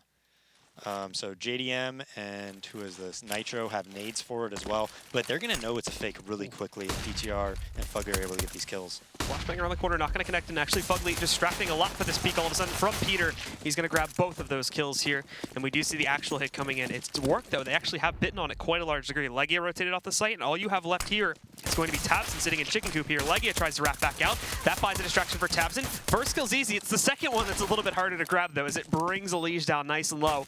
Pimp trades it out as we grabs 1 kill against Legia. Elige grabbing the second, but now he's lost his teammate. He's alone in the 1v trade, trying to hug the wall, but Gobby's going to bring the pressure to him. That's a mistake, though, but the big wide peek into the final 2 players is where he is going to lose his life, and Fug is going to close out to give NRG this pistol round. Yeah, but you say only Tabson to B, but he's like a brick wall, man. He actually messed up a little bit. He got a little too aggressive when he saw 2 of them there by peeking. If he literally just stays alive, they probably have 0 chance of winning the round. We saw Elige actually had a glimmer of hope of maybe winning that round, but Liquid instantly takes the A-halls, throws a fake, goes towards B, but they're not able to get any kills at A, so, you know, fake wasn't too great. Now we are going to see Team Liquid as well. They did manage to find a plant, thankfully, so they actually could have decided to save here and go for the buy on the third round, but they've instead decided to go against that now and just picking up the armor Tech 9 buys for most of their players. Liege even going for an SMG, and for the most part too, they have a pretty heavy stack leading up to the long A entrance here too. So they want to contest this immediately. Yeah, and I think if you have good nades, it's honestly better to second round buy if you get bombed down, and maybe even third round buy, because it's so easy to win rounds like this unless you go into PTR and he just dominates you all, gets bombed down, gets a 3K. Pimp, last alive, you know exactly where he is. Almost no chance to win this one. But I actually do think it's a really good idea to second and third round buy and consistently force buy on Cobble, because unlike most maps, it's really not nearly as difficult to win with Tech 9s and good nades than it is on other maps. I'm sure they'll save here since they got almost no kills there, but it wouldn't have surprised me if on that second round they got a lot of kills, like 4 kills, maybe ended up in a 1v1, and they still buy that third round. Because, you know, like I said, Cobble, you could definitely win with just some well-placed smokes and flashbangs.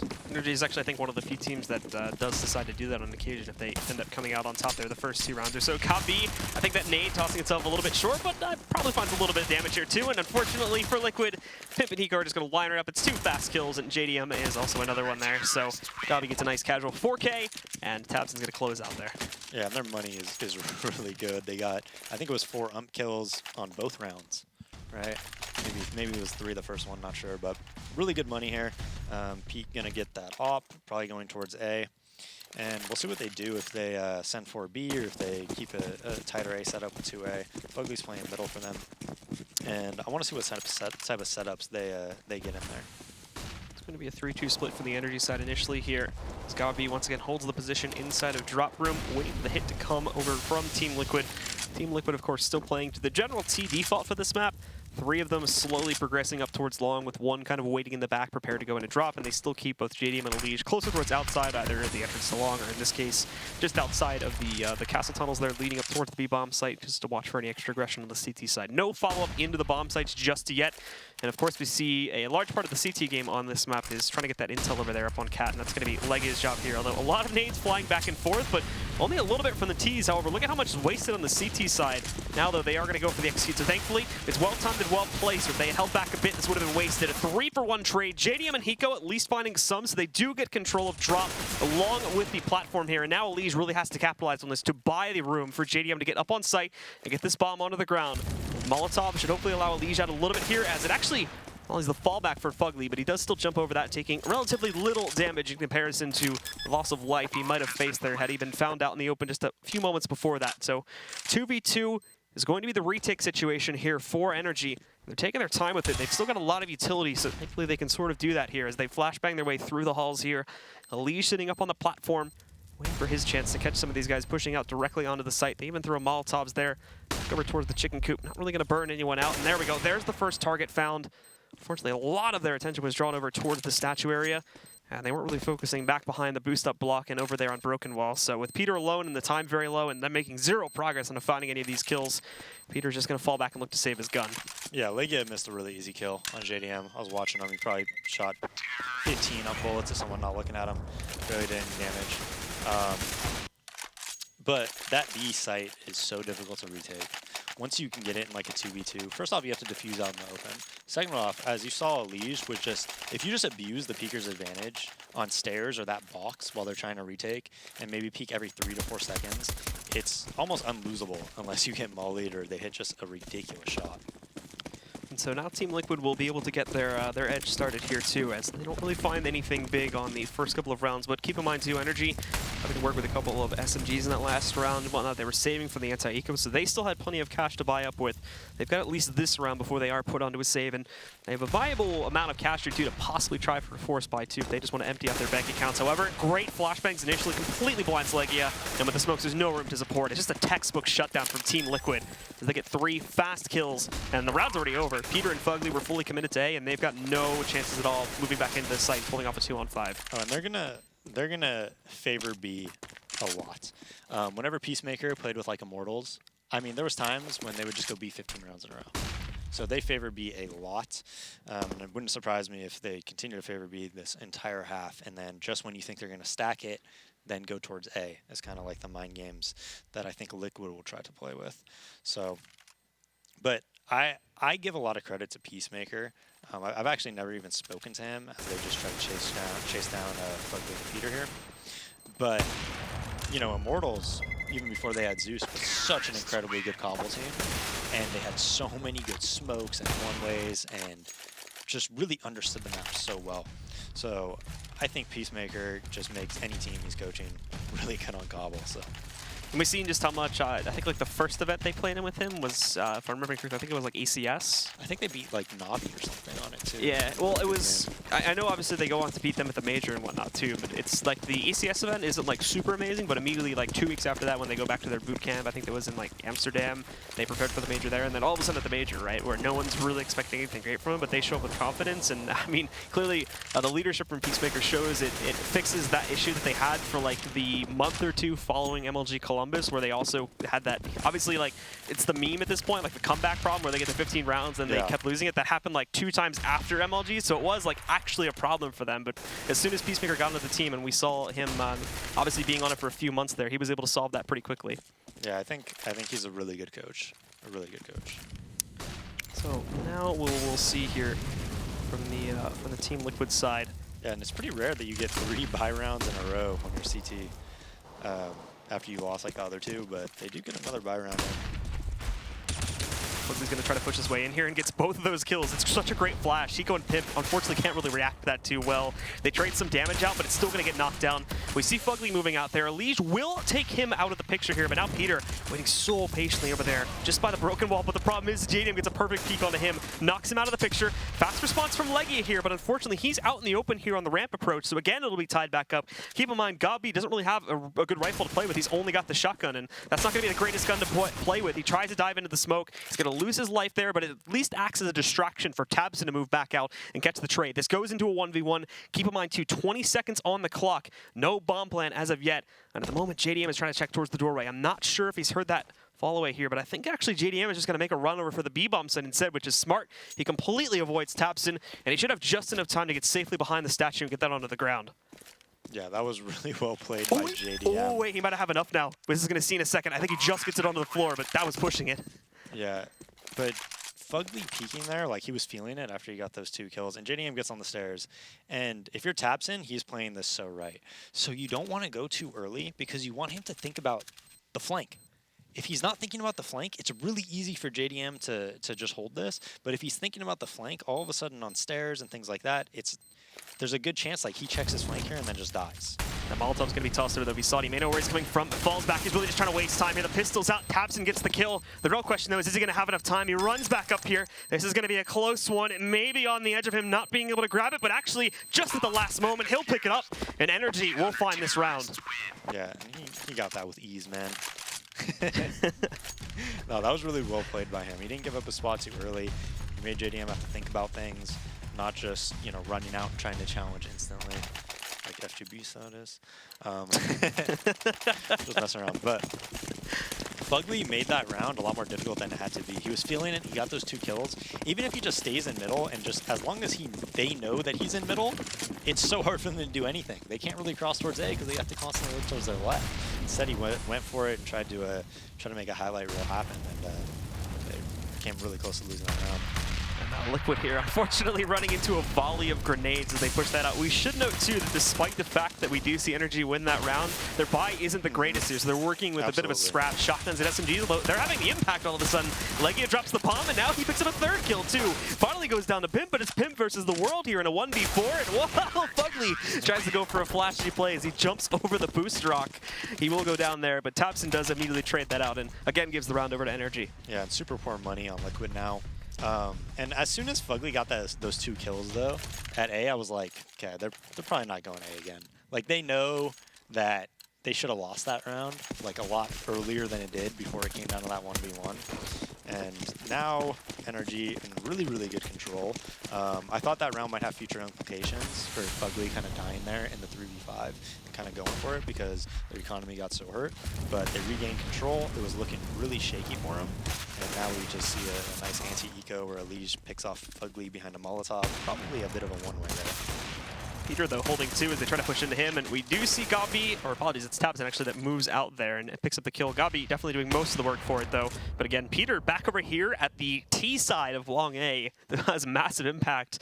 They're constantly worried about him. They have to move back, and they send 3 players to kill him, but all 3 end up going down in basically 3 separate 1v1s. So it's just left to Elige. He's tucking himself in the corner, hoping that he can catch a rotator from A, or apologies, from the B-bomb site. But at the moment, they've all got him pretty much surrounded here. Yeah, and that was very dangerous, man. Pete is stuck Long A there with 0 help. If they just get that trade kill, this round could be very, very different. Instead, you know, obviously Pete got a 3K, but that round could have gone so easily Liquid's way. At the moment here, he's going to move in. He actually does do a spin-around kill onto Tabson. He doesn't spot that for some reason, so now moving up to the site, but still no bomb control. 40 seconds still to retrieve it, but it's basically going to come down to this 1v2. I might have called out Elijah too early, didn't have enough confidence in him, but he definitely can win this. He's going to move up now, and again, still actually taking his time about this, even checking for the flank back down by the T ramp here.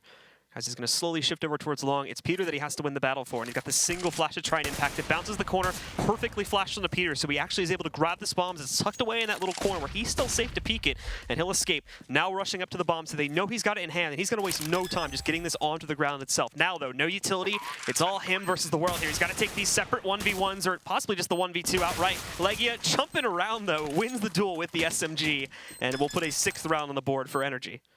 That was pretty much perfectly played by Elige there. You know, able to essentially, you know, figure out by the process of elimination that both players are over towards middle and whatnot, getting tucked away safely in plant, like you said. And he gave himself a chance to win with a P250, essentially, at the start of the round, right? So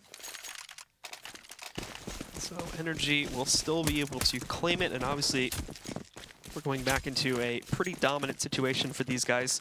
Team Liquid on the T side still having plenty of chances to buy up here and there. And this is going to be another one of them with JDM picking up the op. Full utility for the rest of the team. And again, opening up actually pretty heavily towards outside. Leading up to the A-bomb side, really only having Hiko moving in over here towards drop to play around with that. Nobody else following up towards the B site, but they haven't committed the bomb towards this A-long push or even the mid-connector push. Everybody is still keeping it outside just at the exit to the B hall, so it's still leaving that option in case things go badly here to fall back and obviously suddenly change it up to a hit to the other site. And if you notice with Liquid, I don't think they've ever initiated from drop room first, which is very, you know, rare on Cobble. Most teams initiate from drop and then work around the map once you spread their defense out. Instead, they opt to hit A early, or, you know, take control and then 4-man towards A, maybe 4-man towards B. They're not really doing much at drop, which is really unusual. And so for Team Liquid here now, again, still no shape up, or change up, I should say. From the early shape that they've made for themselves over here close to the A-bomb site. NRG haven't really shifted either. They've got the 2 players around the boost-up wall, and Fugly himself sitting up on the boost position.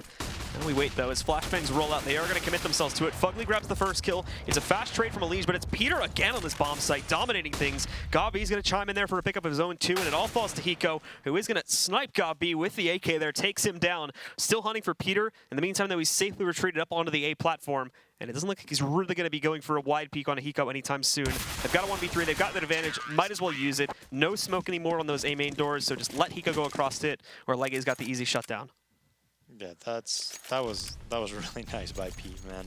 He gets 2, he stays alive. He's 14-2 right now, Blue. 14-2. Absolute monster from him. And Elige over there at 11-7.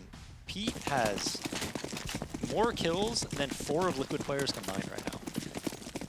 That's actually incredible too. It just speaks to poor form Liquid is in. And I mean, some of these are coming in as a lot of like eco kills for him, but even that 3K that he gets on the eco round 2, we talked about like just how impressive that was, and the fact that he was isolated himself and how hard that was going to be to hold that position without any additional support, especially with how aggressive you can be in the pistols and still be relatively accurate while moving around that much. So regardless, of Liquid put themselves onto another, for the most part, just Nico round here. A lot of these players just half buying with Tech 9s. Over Tabson again, the chicken coop. It's been a favorite spot for him.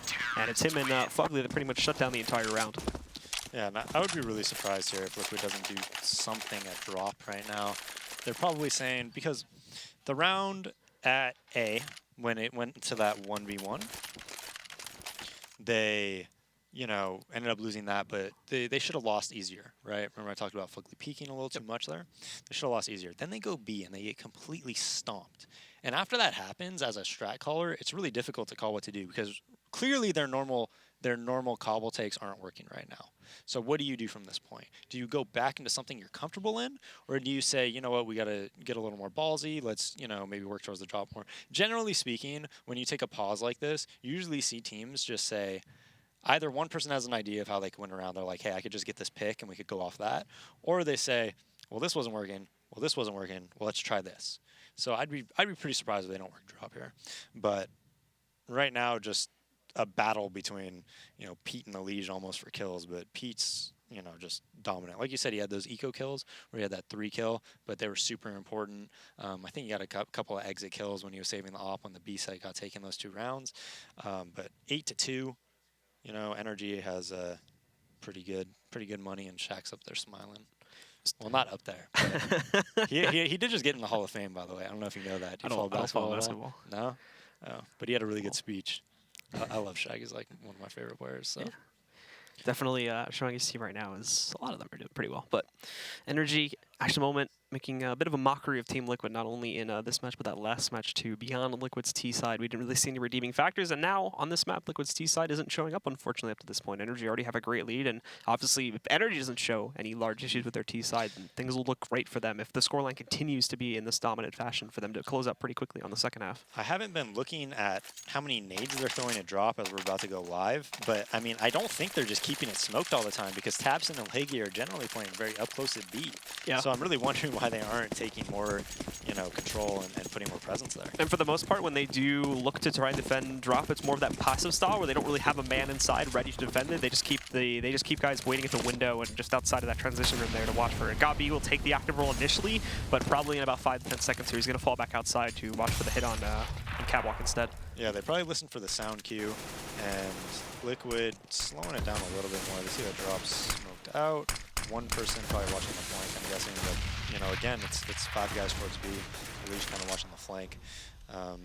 So maybe a B exec, but I'm really hoping they go drop here, because right now it's just so easy for Tabson and Legia to play up close and only worry about the platform.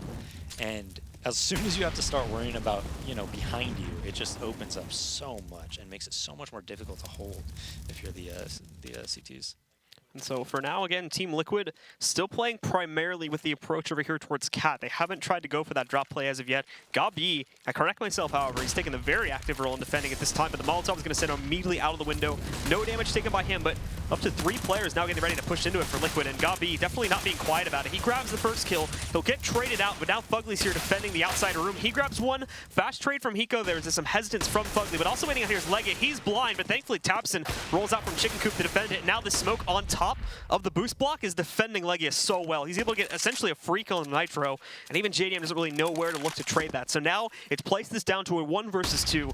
JDM trying to sneak around here to the very least retrieve that bomb, but he is still going to have to deal with the wrap from Legia as well, fully checking it. In the meantime, though, Legia is about to roll right up behind him, and if he doesn't check it in a moment here, there you have it. Legia shuts down the round, and it is another one for the NRG side. Yep, and they did try to drop, but the problem is that Pete was aggressive at A, and then they just had 4 people towards B and drop. You know, Fugly's an A player. Look where he is. He's at E-box. Pete had complete control over the A halls. He knew nobody was there. Not one person from Liquid even showed presence over at B. They just watched it from Dragon and just made sure they didn't push. So they just ran into a 4-man stack. Now that might have been by design. They say, okay, well if it's 4v4 or 4v5 there, we could still win. But as you saw, you know, Fugly had a huge impact in that round. Peter again checking out towards the long A approach there. I'm not sure if he spotted the 2 pushing in, but it's going to be enough for him to toss the smoke out here. And now the pistols are going to be pushing him more than likely in just a moment here. If Team Liquid are feeling confident about it, they toss the smoke. Well, apologies, the flashbang over top there. It's going to be enough to push him back, but again, you've got the suicide watch here too. Fugly finding 1 kill. Tim catches the trade on the fallback there. So 1 for 1 initially. Now, though, the T's are going to move right back up here. In the meantime, we have seen enough of a gap widen there for Peter to be able to fall back up on the platform, which causes some heads Liquid side, and Pop Flash definitely not going to help them out either here as Hiko tries to throw it over top, but ends up hitting the top of the wall there. Yeah, but still, I mean, they got so much info and they have so many people towards A now that they could just freely rotate with. Gabi pushing behind him. It's going to come down to Pete here, hitting some nice shots. Pete is not going to be checking to his right side here, so we have the flank moving in a moment. It's Hiko, tries to hide behind it, but Legia and Tabson are the one that pick up the first 2 kills for the CT side. It's evenly traded again. It goes down to a 2v2. No real gun retrieve for Hiko as of yet, though, and he's down at 12 HP. Nitro not doing him any favors either at 55. Also, no utility remaining for this T side. They know where Hiko's hiding at. Taps and literally just gets the free kill. Walks up while Hiko's blind as a bat. He can't find anything. It's up to Nitro. Good first kill from him, but now he's got to get the final one. But Gabi has missed his opening volley. You know where he is. And Nitro is going to catch Gabi jumping up onto the broken wall. That will allow finally for Team Liquid to pick up another round after about 6 straight from NRG. Yeah, I'm wondering where Peter's smoke went. He threw that molly and it actually kind of screwed Fugly over because, or I don't know if he threw it, I'm assuming he did. And they just kind of peeked over it in that long haul. And a lot of the time when you throw those Molotovs in that long A halls, it just becomes a one-way for one of the people. So he was shooting at him, but I'm pretty sure he couldn't see him that well. Ends up getting taken out 4v4. But even then, we didn't see Liquid split at all, right? Like, they didn't have anybody go drop. It's a lot of just 5-man takes, and I don't think they should have won that round based off like the positioning that I saw. Does end up coming down to the clutch scenario there, and play from Team Liquid was up a little bit stronger. Gabi not able to find that opening shot, as we saw him having the peek against the Liege there. Now though, Liquid actually going to use a lot of their utility with the 2 players they have over here, just to make some noise into the site, and we are actually going to see one of them jump below broken. Nitro literally loses 85% of his health pool here, dropping into the site. He's got the position, but now he's got to do something with it here too, and unfortunately he won't find it. At the very least, it's kept the rotation at bay, and now the real execute up towards the T ramp there has started in itself. Liege playing over here along with JDM. Liege actually holds back for a moment there too to try to see if he can catch this player, trying to fire at JDM through the doorway, but not going to find him just yet.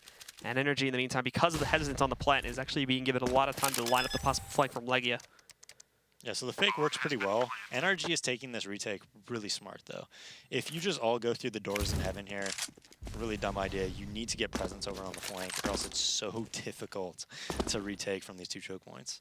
Or 3, I guess, if you do the raffle. Hiko knows it's on the way, though. He spots that first player working in on the flank position there, but also having to deal with Long in just a moment here, too. That's mainly going to fall to JDM to be able to catch some of that. Hiko moving in, catches one. Legia in the same time, though, does find his opener through the doorway. And now Hiko trying to trade out some more here. They're running low on time, though. They can't really afford to play around and wait for better positions anymore. Gabi jumping in with a pistol, brings one of them down to 13. Peter trying to hold things up, but it's a Liege that grabs 2 quick kills, and the third one as well.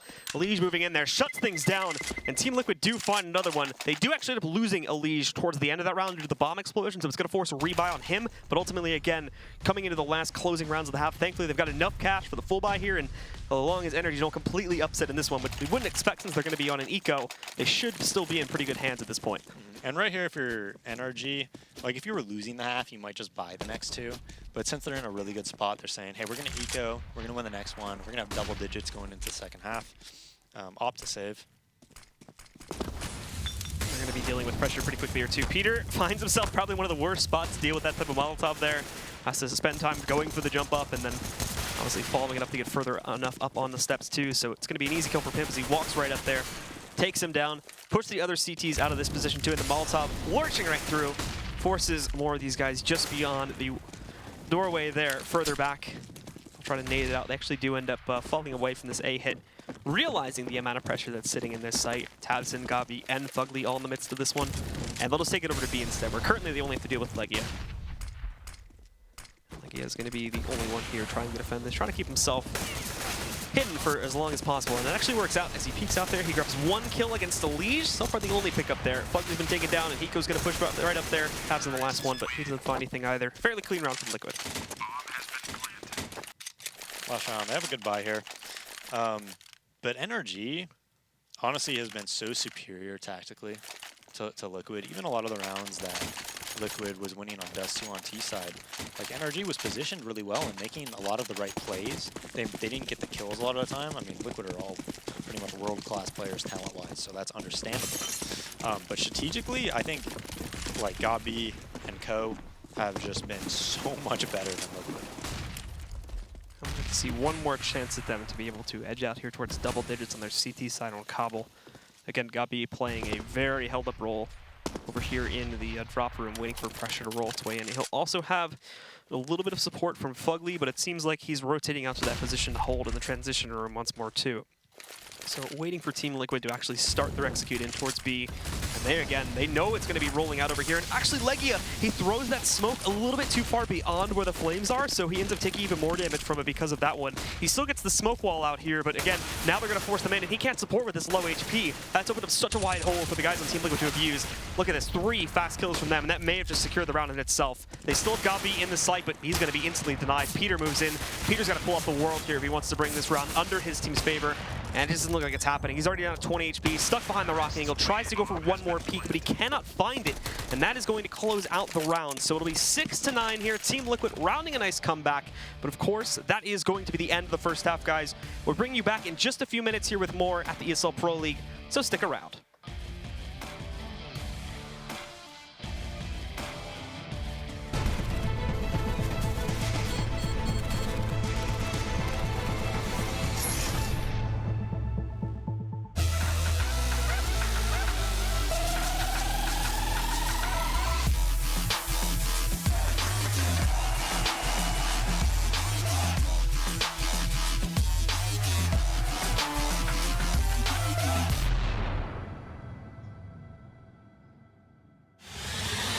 He's gonna get the one kill in that bomb coming down to the side. FNX has to stay up. Oh, he gets the triple FNX!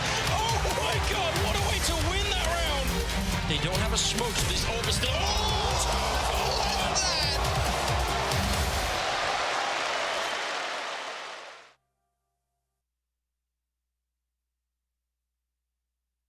ESL Pro League is brought to you in part by Logitech G, Pay Safeguard, TheScoreEsports.com, Mountain Dew, and ESEA.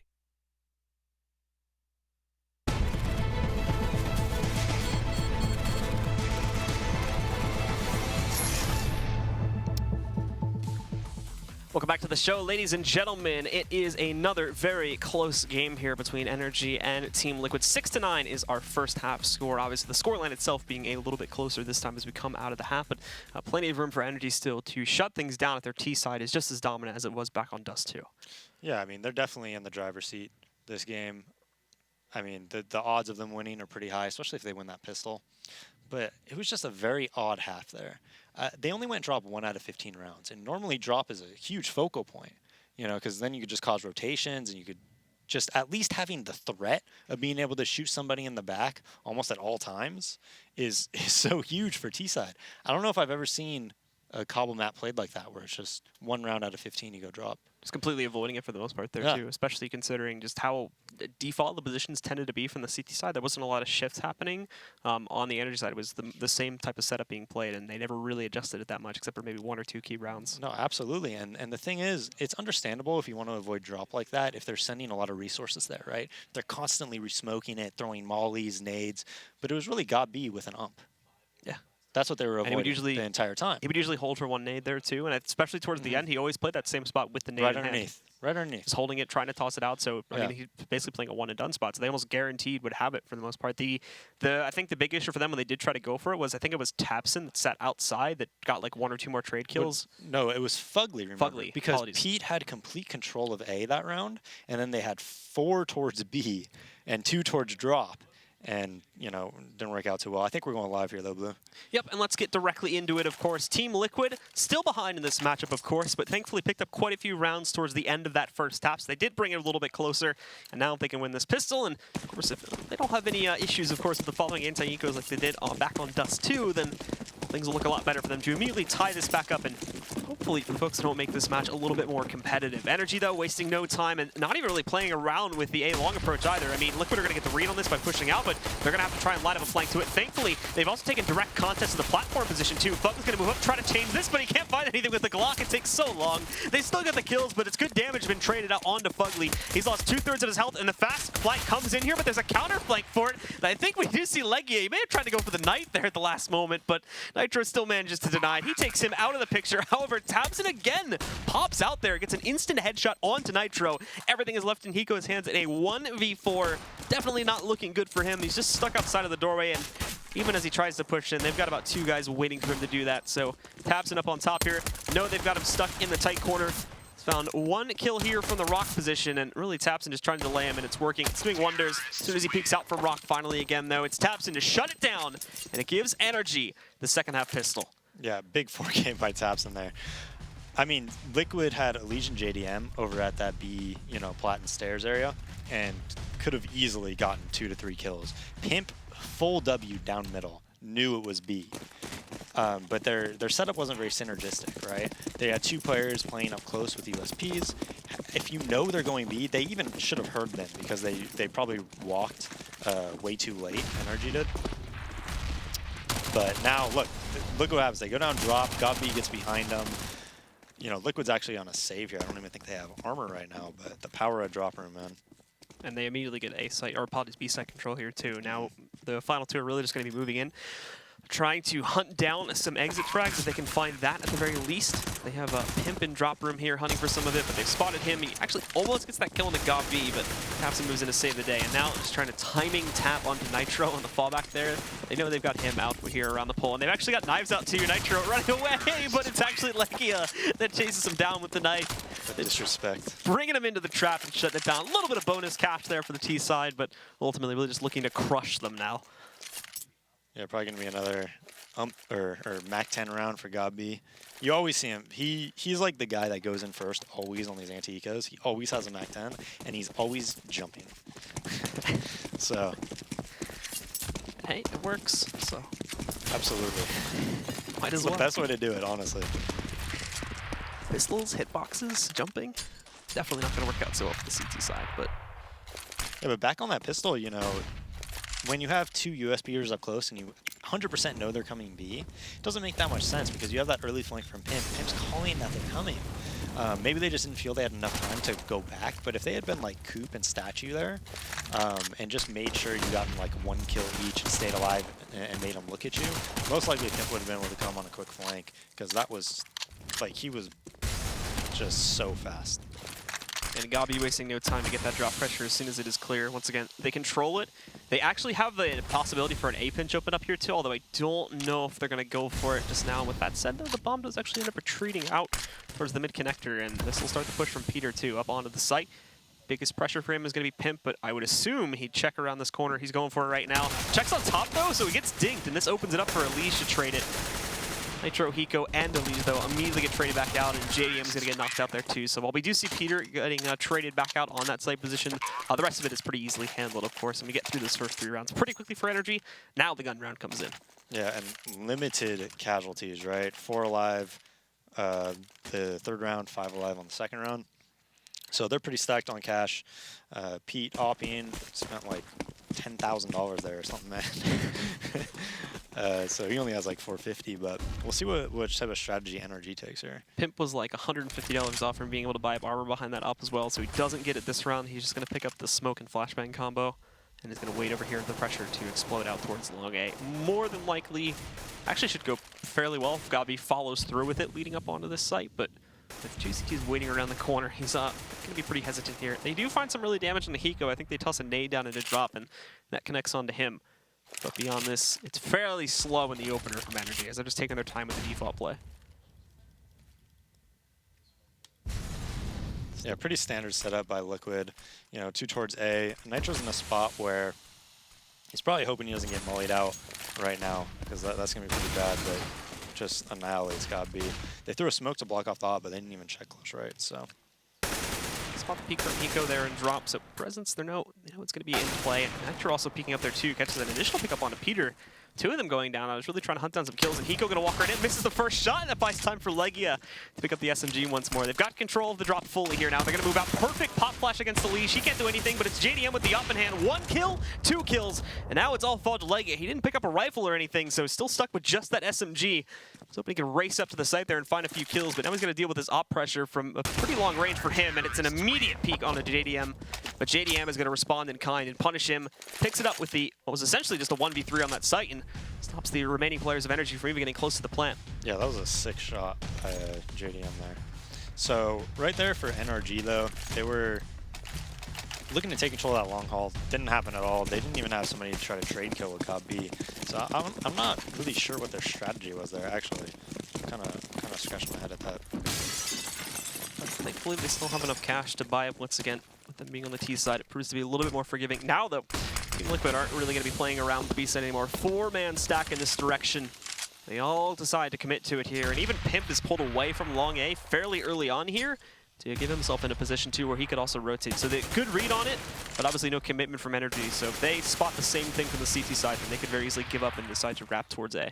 Yeah, and Liquid didn't want to make that same mistake they kind of made on Dust 2, where they just kept, like, they just almost never had that double up. They were like, look, we're going to play, we're going to get our double up. That's our main setup. That's our, like, bread and butter CT side. So they do the double molly to drop. Nitro gets destroyed trying to help Eco out by that molly. 50 damage to it. 4v5 drops open. And now this is when it just becomes so difficult for Liquid. It's bad enough that it's 4v5, but with drop taken as well, the fear of being shot in the back is just everything here. And obviously, they are going to be checking all corners here at this point, too. NRG even trying to watch out for flanks as well, just in case Team Liquid wanted to try and do anything drastic. 40 seconds left, so we will need to see NRG actually start their execute here soon. But now that the battlefield has faded away a little bit here, and we've seen things get a bit quieter, they were feeling a bit adventurous there to move up, but Elige is punished for that. Peter finds the shot onto him. They're ready to deploy smokes and all their other utility here onto the B-bomb site as they move in. JDM spots the push out from drop, but a smoke gives him a little bit more room to maneuver back out here. They do the boost up on top of it, and JDM's going to miss a very crucial shot here.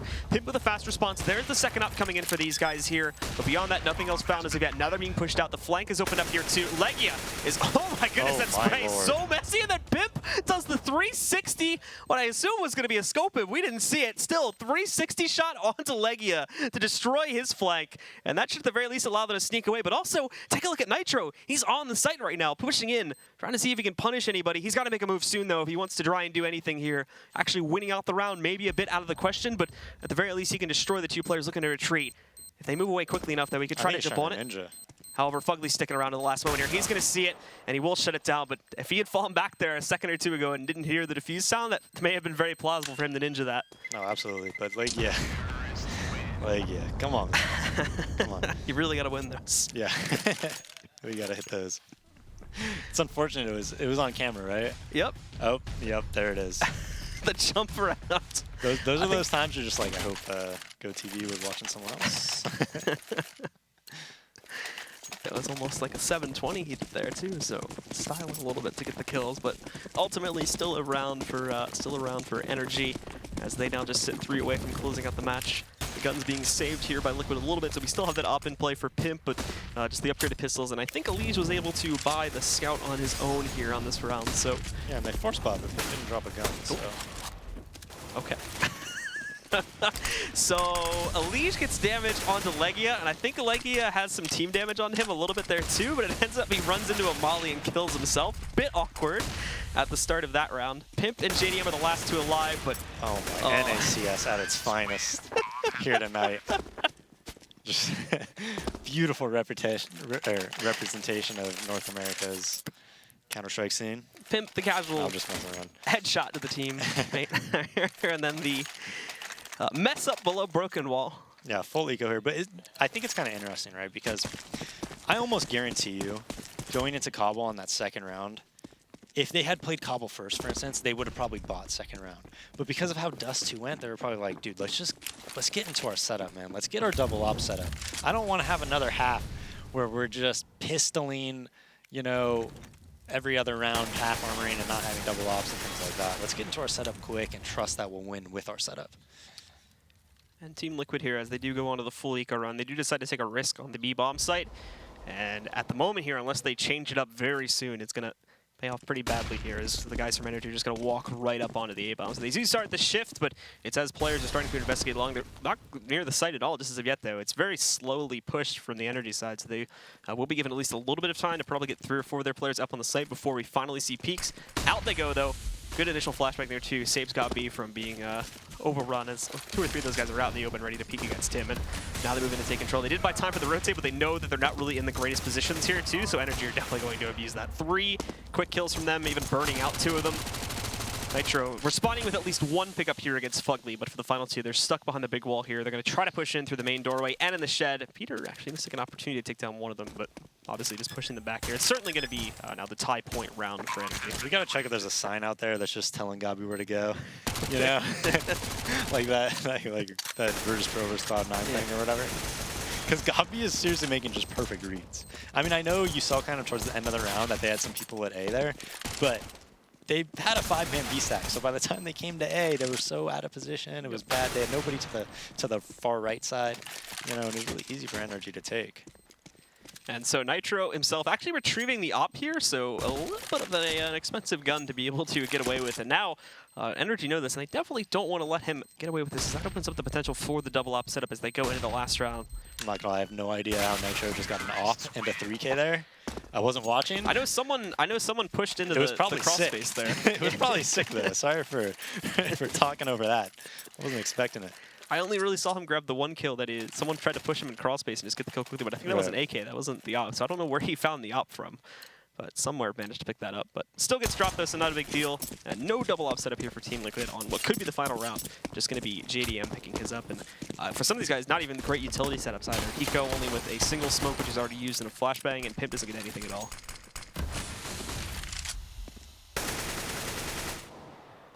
So we'll just see again, 3-2 split from Liquid side. And both of the A players have pushed out towards long two, looking to defend there. Pimp and Nitro holding in those spots, and NRG pushing into the mid connector, completely avoiding the A long route. So they're going to be looking for suicide peaks possibly in a moment, and they don't even hear them too, so no noise is really being made by NRG. At the moment, they're just walking right out, and they're also going to have drop pressure coming in. There's no active drop defense from Team Liquid. You've only got Hiko holding outside of the room. If they wanted to go in and try for a pinch, they would basically have it for free, and they'd walk right into the A bomb site. Team Liquid would have to play retake duties right for the beginning of it, but I think NRG knows something's up over there. Now Hiko, look at him. He's managed to lurk his way in. Gob B, this is all going to fall to timing. Hiko moves in there. He grabs that kill against Gob B as he tries to move in towards drop, punishes it. Fugly sneaking in as well. He had the angle advantage against Nitro, but couldn't win the battle. Ends up doing great damage, but now they're working against a 3-on-5. Nitro, perfect pop flash to blind Legia. He's going to push in. He gets good control, but he's still going to take down Nitro. Manages to accomplish that job at the very least, and a little bit more of a mini battle happening here at Long A, too. We are going to see Tapson dueling against Pimp. I think Pimp just spotted Tapson, though. It's in this difficult spot, but apparently not that difficult. Tabson walks right down, destroys Pimp. Pimp didn't realize what was going on, so he's going to get knocked out. It's even again, into a 3-on-3, and we still haven't seen Team Liquid start the retake yet, despite the positions at long there. They squandered it, and now they're just working with probably one of the worst positions that they could be playing with here. No time to really line up a flank or anything like that. They just got to go directly for it, and they've even got players in the shed. Thankfully, good pop flash holds Tabson back, but they wait too long, and he's going to grab 2 kills. The last one is on Hiko here, and he's going to get denied by Legia. So there you have it. 16-7 is the second map score, and NRG will 2-0 Team Liquid here tonight. So overall there, I mean, we saw a fairly quick second half. Very, very dominant once again for NRG, much more so than the last map. So what's the key things there? What do we see happening in that second half that just Team Liquid doesn't bring to the table? Maybe it's just me as, like, you know, a strat caller, but NRG tactically were so superior. They were always in position to win the round. They you know, their players were. They made perfect reads on which sites to hit, when to hit it, when to throw fakes. I mean, Gabi was something else. All right. So that is going to close things out for myself and Dazed here for right now. We're going to send things back over to the analysis desk to talk more on this match. Let's take it over to those guys at the desk. Nice NA hair, Daze. Nice NA hair, bro. Yeah, I just saw that, man. Twitch chat's been spamming that one for a good couple like 20 minutes now. Yeah. Oh man, but yeah, I mean that was pretty epic there. I mean the very first game was on Dust 2. We thought Liquid was going to come back, ends up falling short, and then that had to be just a huge backbreaker for them. If they got that win, the momentum would have been on their side for Cobble, but now they're possibly going to be outside looking in. I don't know if Liquid's going to have what it takes to make it to the top 6. Yeah, I mean, first I would say I'd rather have the problem of that Daze just had with like a piece of hair hanging out than the problem that I presently have with my hair situation. And then second, I would say I think in addition to my hair situation being a problem, Team Liquid's got some real big problems right now. I don't know if they need to go back to the drawing board. I completely agree with what Dave said about the tactics and just use of utility, where they were targeting on the map. They seem to have great reads. Their rotates were really clean. It was a very good CT half. They actually were They lost that 1v2 to Nitro, and I think they were like that round away from that being closer to an 11-4 half on CT side Cobble, which is somewhat rare to see.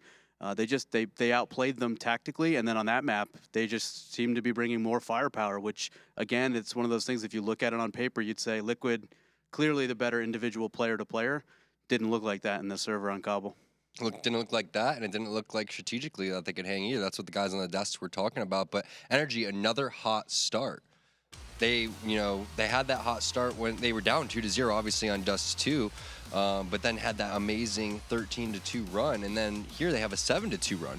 Yeah, this was. I thought Peter played tremendously well in the first 3 quarters of the first half, if that makes sense. Like like at this point, that you saw him with the 2K there, that peak on the JDM was a dirty peak, Pete, and just seemed to really be delivering the frags for them.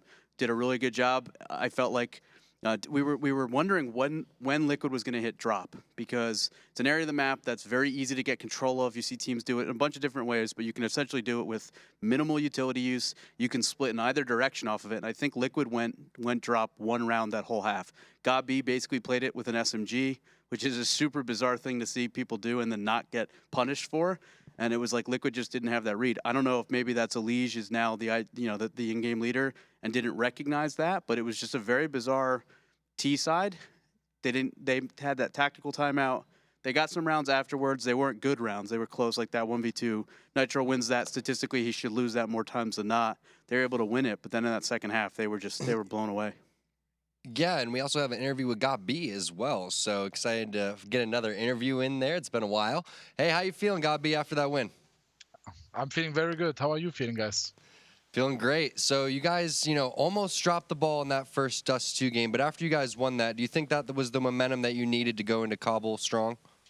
We were more prepared on Cobble than on Dust 2, and I think we also practiced a lot against Liquid, and we knew they have a really strong T side on Dust 2. So even though we won 13 rounds in a row, we knew that our CT side is also not that good. So we knew this half will be really difficult, even though we just need 3 rounds. But yeah, after this win, we talked about our mistakes. We were a bit too hectic in the X-on-X situation on CT side. So we tried to reset this kind of stuff. Talked about we watched the demo together. What do they playing? Look at this tell and these kind of stuff, and we just tried to reset and go to the Cobble with a new mood, good mood. We were laughing a bit. Yeah, that's how we kind of prepared after this too. So before we talk about Cobble and some of the rounds that I think Legia had a couple back-to-back rounds that were pretty funny. You guys probably laughed, especially the one where he mollied himself. But on Dust 2, on your CT side, it seemed like you guys were willing to give them cat control, but they had a really good execute off of cat control. That they were able to take the site pretty regularly. The guy that was dropping down seemed to get 1 or 2 kills, and the guy Ramp or Goose. Was that something you guys consciously decided we're going to give control of it and try to retake this, or was that something that you just didn't expect that they were going to do over and over against you? It was something we expected them to do, but the thing is they are a really smart team to get cat control. They're using not all the time the safe equipment. They sometimes just aiming without flash, sometimes flashing, sometimes two flash, sometimes flash molotov. So it's really hard to get to hold cat control against them. So in one point they will just get it, and the execute is really good, as you said. And we had like ideas to block it, but also some bad rounds, bad flashes, and I think bad timing as well. Like this kind of combination lost us the A execute. We had a plan. We knew like, okay, if the execute comes, we can do this and this. But unfortunately, it didn't work out so far. But our plan wasn't to hold cat control against them, because I was like, after watching the demo, I was like, guys, we cannot really hold against them cat. They're doing that really good. No, we cannot deny that, and that's why we couldn't hold cat against them. Gotcha. And last question before you let you go celebrate with your team. You guys are at 11-5 now. You're in a very good position to get top 6 to make that offline final. What do you need to do? What's the message you take to your team as the leader to ensure that the streak that you guys have now continues and that you don't let your foot off the gas and maybe give back the position that you've established yourself in now? It's pretty easy. Like we have like a kind of rule how we win. We won a lot of games now 2-0 where probably someone didn't accept us to win 2-0. So our goal, daily preparation for a game is like watching together a demo, talking also outside about the game, just making sure that everyone is like, hey, they know we had like such good reads against Liquid, we had like good tells, and we want to have this against every team, and we're just feeling better if we have this kind of mentality to going in the game. And I think everyone kind of in our team understand now that if we practice every time, like preparing together and talking about the game, it helps our game. And even though we can, like, that's not our limit at the moment, we can get even better. And I think we are at the moment we're going slowly up the ladder, but it takes this hard work to do, and I think everyone in the team understand that. Awesome. Well, thank you very much for your time here today. Congratulations on the win, and best of luck for the rest of the season, Gabi. Thank you very much. Hope to see you soon, guys. Bye. Love that he says it's pretty easy. And they're not worried about it. It's interesting. He said that they were way more prepared on Cobble than they were on Dust 2, and it absolutely looked it. Like, you can see when a team that plays that tactical kind of Counter-Strike plays and they're prepared, what it looks like, and that was a really impressive Cobble. Yeah, they're going to be a force to be reckoned with for the remainder of the season. Meanwhile, like you said, Liquid's going to have to go back to the drawing board. Guys, I want to give a shout out to thescoreesports.com. Go on, take out your phone, your Android or iOS device. Go to the Google Play App Store, and as we know, it's the best place for news and stats. And don't go anywhere. C9 taking on EchoFox is next after this break.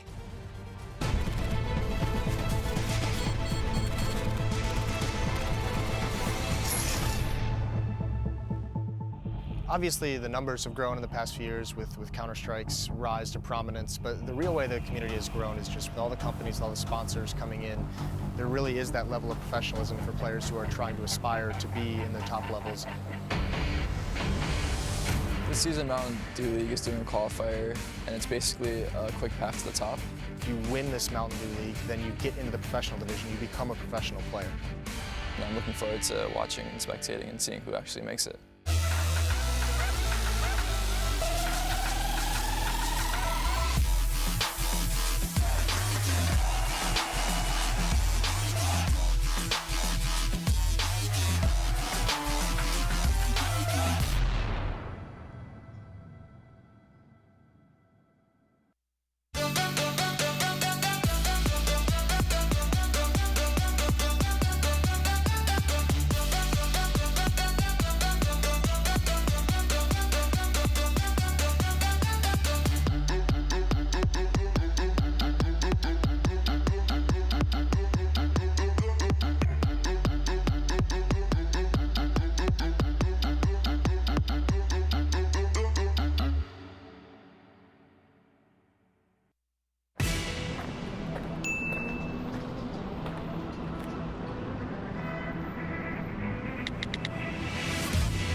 This is the galaxy's easiest meal.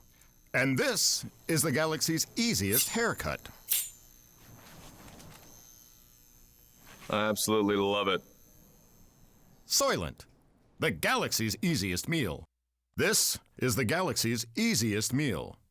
And this is the galaxy's easiest race.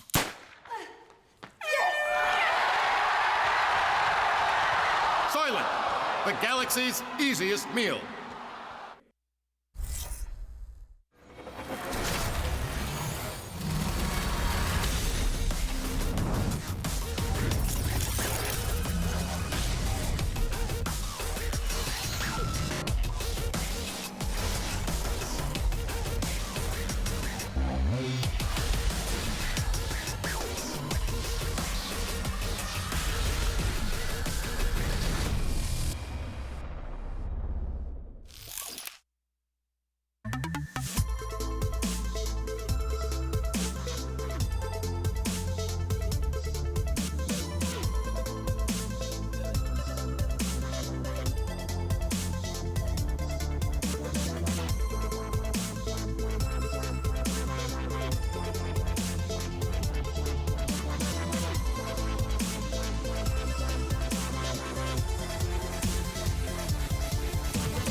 Get your team apparel now at shop.eslgaming.com.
ESL Pro League is brought to you in part by Logitech G, Pay Safeguard, TheScoreEsports.com, Mountain Dew, and ESEA.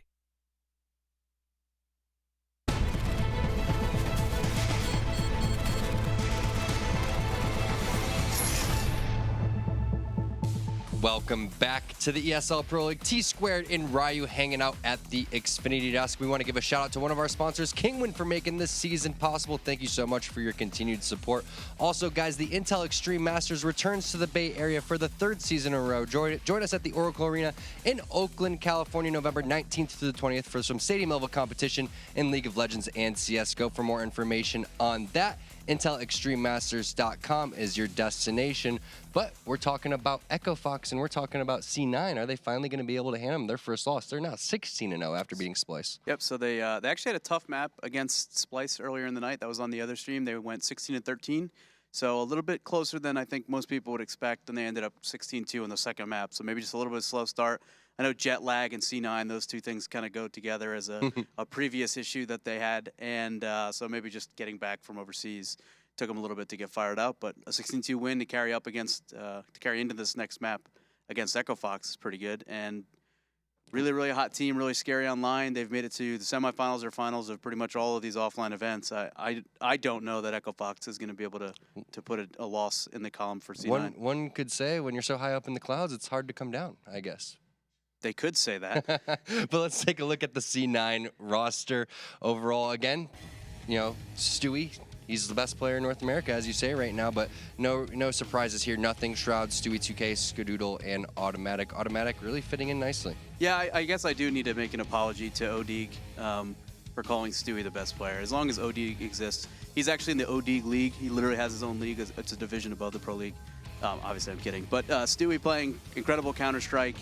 Definitely playing. He's playing, can still, like, he's the most confident player in the world. And I completely agree with the Bears. In that confidence is really important. When you take these peaks, when you commit to a fight, you want to do so feeling and knowing in your head, like, I'm going to win this. And can't play scared. Can't play scared. You can't play not to lose, right? You have to play to win. And Stewie's attitude, mindset, and skill set just align so beautifully that his aggressive style doesn't get punished, and the risk reward tends to work out in his favor. And they're going to be going up against EchoFox. 2 members on EchoFox, formerly members of C9, Freakazoid, Shazam, Sean Gares, RYX, and Roka. And what do you think? What do you think here? Who's going to go big for Shazam? Is it going to be Shazam? Is it going to be Freakazoid? There's actually, so that's interesting. Sean Gares, Shazam, and Freakazoid have all been on Cloud9 at one point. So actually 3/5 of that roster. Yeah, that people are calling this like Sean's rebuilding of a C9 kind of mutant. I think Shazam has to play extremely well if they're going to have a chance, because they're playing Dust 2 followed by Dust 2. It's just an Alpers map. There's so many angles that are common. When we watched EchoFox play against NRG on this map, Shazam was completely neutralized. It seemed like God B, and we just saw that the performance, when they're prepared, they do a lot of work. And the flashbangs kind of kept putting Shazam in an angle where he was super uncomfortable. He would have to fall off of that game helper corner, watching the catwalk cross, falling back to long. I would be very curious to see if C9 does that. I feel like C9 might just come out swinging and say, like, we're just going to dominate you all over the map. But Shazam can be the answer if he's not pushed back, flashed off, and neutralized early. Now, since it's going to be back-to-back Dust 2 squared, I'm really curious to see... Is that Dust 4? Or Dust 4? Yeah, I mean, there's been a lot of Dust today going on, but three out of the 4 maps that we've seen. But I'm really curious, because we have different takes on this, on if the team wins the first map, I would just assume that they're going to win the second map. But you think that that's not necessarily the case? No, it's definitely not the case. Sean makes great adjustments, so if EchoFox loses map 1, I feel like they have a good chance to win map 2, as weird as that sounds. Well, we'll find out. The players are already getting ready in the lobby, so I'm going to throw it on over to the casters. We got the Bears and Moses. Welcome back, Moses. Thanks, man. I feel like, did I just hear Ryu call EchoFox mutants a second ago? I think I heard a little bit about that. Yeah. Maybe he's watched X-Men last movie. I don't know. The Apocalypse. Apocalypse, yes. That's also Cutler's nickname. Oh, yeah? That's what he wants to be called, the Apocalypse. Well, he's earned that name. Yeah, he does have to earn it. He hasn't been doing that lately, but welcome to Pro League, obviously. We are going to get started with Cloud9 versus EchoFox. And while they might not be mutants, they're correct. And, there's been a couple of people, myself included, who have said that this EchoFox lineup is like a poor man's Cloud9. It just seems restructured very similarly. Obviously, different play styles of the aggressiveness of some of the Cloud9 players recently who have been in pretty crazy form. This is true, but they are in the E-League, so they're doing something right. Yeah. They have to do something right. Well, I mean, they just got back from. Oh, you mean EchoFox? EchoFox, yes. Yeah, that was sick. That was over Liquid as well. So speaking of which, might have to open a missing persons case for Team Liquid. Put them on a milk carton, something. I don't know where they've been. We haven't really seen them since Cologne. I know. I don't know what they've been doing behind the scenes, but in matches they're not showing up. They're not playing to their full potential, and it's kind of a letdown in a way. A little disheartening. You expect them to be like a top 3, top 4 team, at least, and they're just kind of. Well, definitely in the region. As it stands now, they're down at what I believe it's like 7th place in Pro League. I could be wrong, give or take 1. But we are getting into this one. Speaking of rankings in Pro League, Cloud9 is undefeated at the moment. And they are obviously the first seed, and EchoFox actually with a good chance. They're in the 5th seed here, so they're in the playoffs at the moment and playing well. Shazam especially has been just a sick performer for this team. He's been massively important to their success. It's all about that AWP game, Jason. This is an AWP map. We're gonna see a lot of AWP. I was gonna say no better time to have your AWPer just be a badass than Dust 2. So we'll see how that goes. Looks like Cloud9, they're doing like a 2-2-1 setup. The bomb is outside B tunnel, so maybe they're going to do a B split because they do have 2 smokes and 3 flashes. Yeah, they have everything open to them. It's just the bomb and tunnel, so it's a little exposed, but no one's pushing it quite yet. So there's the late mid-smoke, and now, oh, that's a good pick. I mean, Sean at the window, he's got to at least fall back, but he gets taken out immediately. In automatic, he's a little late in spotting Roka, who is similarly also very slow in reacting to that kind of a situation. And with Stewie chiming in with the flank off of Catwalk, It's now a 4-on-2, and this seems all over. There's still a smoke and an HE nade on the Cloud9 side of things, an automatic. This is a guy who's been stellar since he was picked up by Cloud9. When he was brought in, I think people were saying, you know, he just is going to fit in well. He's going to fill a role that they need, that they're lacking. But he's proven to be more than that. He has been a star on this team recently. Yeah, he's been hitting shots. He's been having a lot of kills, all these matches. And it usually takes, you know, a couple weeks to even a month for a person to get used to a team's play style. But with automatic, he's just fit right in. He's right in, and it seems like it's the missing piece that the Cloud9 needed. You certainly can't argue with the results, can you? Yeah. Well, either way, the pistol round easily goes towards Cloud9 with some very, very swift opening kills. Investment from EchoFox as well. Armor, they have a couple deagles, upgraded pistols. Shazam the Opera has bought nothing, which is pretty standard for someone who wants to be that dedicated, wants to have that on the 4th round. So he'll have the Op with armor and everything. So Cloud9 just going to try and minimize any damage they take in the 2nd round. So yeah, you got EchoFox. They have 4 people towards long A. I like this because if you buy pistols armor, it's a lot of investment, especially on a map like Dust 2, where you know it's long-range battles. So they want to kind of force them into a long A setup, and if they hit B, then they could just save all the armor and guns. Yeah, that is the other benefit with this kind of a stack, is if it is a B hit, they're just like, oh, well, we'll just save it for the next round. Either way, Skadoodle, he gets surprised, caught off guard. So Shazam playing at a little bit of an off angle. That's a good find. And the response is a very quick B split again. It's just Roka here. He does have a 5-7, and he's in the smoke. This could be dangerous, and he's going to come right through it. There's a pop flash. Now they know he's here, though, and he gets nothing done. There was a small opportunity, and this is where you think maybe EchoFox chooses to just save their pistols for the next round. Yeah, they should. It's they have a scout, they have armor, they have pistols, and it's a nice read by Cloud9 to instantly hit out mid and go right into a B split. So it was a good strat calling by Cloud9. Yeah, just a very swift response to that one loss. They didn't even really have information. I mean, you know, Skadoodle sees 2 players over at Railing, but regardless, they just go for it. It works out. It's on faith, Jason. It's on faith? Faith and balls. Faith and balls. We're back to balls. It's come full circle for your first broadcast. Well, there is, I believe that was a Galil. So a mistake from nothing there, a little bit chasing. And actually, it is good that Raya brought this up on the desk with their travels back, the jet lag. This is, you know, this is where you might start to see some of those small mistakes that I don't think nothing makes that at the tournament this past weekend when he's playing in that kind of a situation. But probably a little bit tired coming back from LAN play into an online game. You will see some of those small mental errors creep into their play.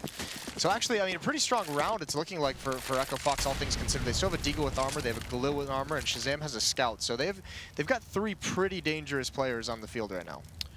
Yeah, and Cloud9 is going to kind of do a standard default. They have 2 in the B tunnels. They sit back long and just watch for any pushes or any shenanigans by EchoFox. And I'm surprised that Skadoodle rebought a scout. Because now if next round, he's going to be kind of low on money. And nothing with a nice headshot. And now he brings down a 5-on-4, 5-on-3 in favor of Cloud9. I mean, let's say that nothing from what we've seen of him. He had a fantastic tournament this weekend at DreamHack Bucharest. He is one player who has benefited massively from Automatic's pickup. He's been at a whole new level in this past month or so than what we saw the rest of the year. So he's at a good place. Cloud9 being patient here. You can see, I mean, nothing. He's alone. The reason why they haven't really gone into this B bomb site is because nothing gotten those 2 kills, but he's alone. So he doesn't want to commit into that site all on his own with an AK-47. Instead, they'll send the UMP just to kind of scout out this A site. It's done some damage, and it looks like they want to continue, but Stewie, somehow he hasn't died, but he does get 2 kills out of it, and there's Rix. He's going to salvage an AK-47. And you would imagine at least Stewie with his UMP would try and chase this down, but they definitely don't want to give up an AK-47 for free. Yeah, it looks like he is going to try to chase him down slowly. He's checking the angles. He's low on HP, though, so a bullet will kill him, and Rix does kill him. So they spot him, and nothing in Shroud are fast pushing this mill. They're going to flank behind Rix and cut off this AK. So there's no way this guy's going to save the AK unless... I actually think he will. I think at this point, Cloud9 is going to say, we don't want to risk losing any AK-47s. The only other gun that they'd be willing to give up is that Scout, which is terrible for having to clear it. You're right. So they're just going to say, all right, you have an AK. Congratulations. That's true. Good point, Jason. Welcome back. I missed you. I missed you too, man. How have things been going? It's going all right. You're now in your third, 4th week of casting? I've lost count. You've lost count. I've lost count because, you know, every day I'm thinking of this next day. I'm not thinking about the past. I'm doing it now. In the now, Jason. And you smell great, by the way. People don't know this, but you smell great. Wonderful. Like cupcake vape. That's what you smell like. Well, it is the 4th round now. Back on track. Gonna get this train headed in the right direction. It's gonna be that smoke for Catwalk to land on top of Xbox. There is going to be a boost, and you know what we call this boost, Eric? It looks like out towards those mid doors. Actually, no, they're not boosting up. It looked like they wanted to, but Sean and Roka decided not to stack up there. Sean, he might have spotted or heard something. He just sprays through the smoke a little bit, might have caught a glimpse, brings Stewie down to about half HP, but this is highly aggressive from Cloud9. EchoFox has got to be careful because they didn't have Shazam out towards rail, out towards cars. They had him actually on the ramp, so he almost got caught out of position, but he's recovered now. And it looks like Cloud9's going to start working up towards Cat. They do blind Shazam long, and he missed a shot, and now he has to fall back towards long. Cloud9 has complete control of Catwalk. Yeah, it's not the first flash that was important. It was that second one when Shazam goes for that re-peek. That was beautiful. So that forces, I mean, they get the bomb site for free. Now EchoFox really has to decide how they want to go back at this. As long as, oh, that might be a little bit crazy. They do a SWAT team, double down, actually triple. 3 players drop down, they grab 2 kills. And actually, Roka's going to be the next one. Pinched upon through the smoke. He does find that kill. And now they're crossing. They've got a real chance here, but nothing. He can cut him off, and he does. He sprays him down long range. And that is beautiful, and that is very fortunate because if just one player gets across, that's a hard defuse to stop. But nice round from nothing. It was nice timing. He didn't make a noise, and he just snuck right through. Sometimes all you got to do is be a little quiet, you know? You got to be a little quiet. And nice spray. I mean, there's some... Great control. Just long-range spray. It's something I'm not that great at. Then again, I'm not a pro player. Is that the one thing? There's plenty of things I'm not great at. The rest of your game is just well-rounded? You know what? I'm not as bad as you think, Jason. Okay? I'm just not that bad. I don't believe it. I mean, the one critical thing there as well is since they were lined up at that kind of a range, Shazam with that AWP obviously doesn't want to take that shot because his teammate's in the way. And nothing, that's a good flashbang. He gets out. Looks like they're just playing the default standard. And that last round, it looked like they took a page out of NRG's book because it looked like almost the same setup except for the hop down. You know, they sent 4 Cat. What do you think of that play to have 3 players drop down and essentially it was a 5-on-5? You like it? I love it because it completely caught them off guard. I mean, it kind of sucked for them how they all got killed right after that, but it was a great initial play where they caught 2 people off guard and they're like, wait, what? Drop? Huh? See, I thought that was a little bit crazy. I like a little crazy. You gotta get a little crazy. That's how you be the champion. You gotta be a little crazy, a little smart, a little patience. You gotta have a mix of everything, Jason. Cloud9 has it right now. What is the crazy to smart proportion that you need to be a champion? You gotta be able to... Is it like 2 parts crazy, 1 part smart? Other way? Yes. You know, I think 2 parts crazy, 2 parts smart. crazy? Yeah. Okay. Yeah. I like that. All right, well, regardless, Cloud9 is out of this default. They've decided to just go right back towards the B-bomb site. 4 players grouped up. There's going to be 1 player in middle to cut off lurks. That might not matter, though, if they lose too many more players, but good recovery by Automatic. He does get dinked in the process. Stewie's in good spot here. And EchoFox, again, it looks like they don't even want to cross that line. They are cut off by smoke, but they've got armor on Rix and Freakazoid. The shotgun doesn't matter so much because they're going to have the full losing bonus, but, you know, obviously this is a very, very easy upgrade to head armor for just 350 if they can not take any damage. It's true. So maybe just chill here in CT spawn and see if Cloud9 exits this way and see if you can get a couple kills. Yeah, but with Skadoodle in tunnels, I think they're going to exit through the B tunnels, and as they do it, Stewie's helping them clear it, and they're not going to get any guns from Well, because Stewie was also in mid that whole time, Yep. so he knows no one pushed behind him. He knows it's all clear, so no one can be in T-spawn. So fair play, Cloud9. They're going to be up 5-0. It shows that Cloud9's been practicing a lot. It shows they've been doing well in tournaments, beating top teams like FaZe or other teams, Envious. It's just, you know, firing on all cylinders lately. Top teams, and then you go to FaZe and Envious? Listen, they are still top teams compared to some of the NA teams. Yeah, that's extremely true. I mean, you know, VP gave them kind of a little kick-in, but it's a learning experience. Hopefully they learn from that. Yeah, VP did. Yeah, tough matchup for Cloud9, but a good tournament overall. Double off setup now for EchoFox, and look at this aggression down Catwalk. So boost at the corner to spot into lower. We'll see how practiced and prepared they are. 1 flash will, or that smoke, and actually Stewie peeks a little bit beforehand. So a little bit less discipline. Maybe that's one of those small mental errors that we talked about, you know, earlier on. Not waiting for that smoke to fully plume. either way, man advantage for EchoFox now as Shazam gets on the board. Yeah, Shazam has his up on the back by car-ish area, just spotting that catwalk, and Rix is pushed out long, and looks like Cloud9 is going to be working towards cat. They don't spot anyone just yet. So they're just kind of lurking around, listening, seeing if they could come up with a game plan. Maybe they're going to take that cat and Freakazoid's in CT spawn, but he's going to... Looks like he might just rush back towards A as soon as they sees anything. And I'm surprised that Roke has an up instead of Shangers. Yeah, it is a little bit interesting, but here's the scary part. The first time the strat was done, oh, nice timing from Shazam. Finds it even though he's blind. The second flash forces him back again. Even that third one distracts a little bit, but oh, he's in the fire. He's burning, but he lands the shot anyways. You wanted balls, well, Shazam's got him. And now it's just nothing in Skadoodle in a 2-on-5. That's a good shot. Good start right now. He's got to watch the flank, so Skadoodle's going to be very much alone in this bomb site.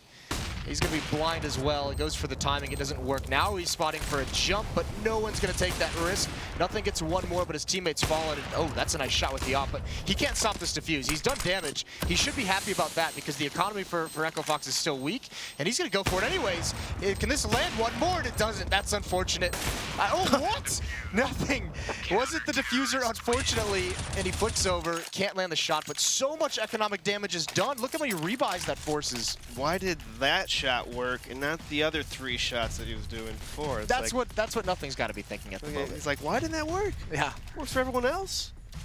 But Shazam, after he had these 2 picks, he should not have peeked again. I mean, that's just like, look, where's your teammates? They're not even near the area. Just wait for them at least 5 seconds longer, Shazam. Those little mistakes cost you. Oh, this is a sick call, too, knowing the economy is so low. Just a B-rush. And they've already gotten wide. They've already swung on the bomb site, and EchoFox hasn't been able to stop him. There's Shazam, and they baited out a shot. What a play from Automatic. The entry, and then the follow-up, and all of a sudden this round is over. EchoFox is going to be forced into a hard reset, which means Freakazoid and Rix, these guns are extremely valuable.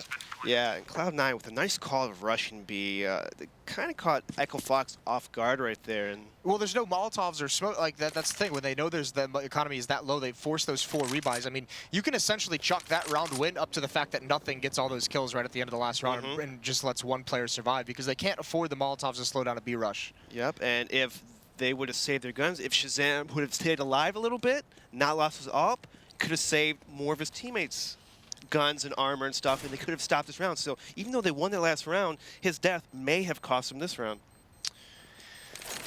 Tough times for EchoFox. It's going to be a 6th round for Cloud9. Looks like maybe with that jet lag, they just want to get to bed. They're just like, let's just end this. Hey, I mean, it's working. I mean, this is where it comes. Automatic's able to swing that wide on the site with essentially without being touched. And that's the real danger when players are able to get, you know, swing on the bomb site, especially if you have a player in it, because his support is at doors and at the window. So there's actually, I mean, essentially with those positions, that one player in the bomb site has no support. Yeah, without nades, Molotovs to slow down the rush, you have to hit your shots. You're going to be in a lot of trouble right there. And it looks like Cloud9 is going to take over this long A. I like it. Use your range. You have AWP. Do you hear how many flashbangs they just used? I mean, they want to be safe. That's insane. They only have 3 left for the rest of the round. It's, I mean, they have a huge advantage against just the pistols, but making sure that anyone defending long is just going to be blind.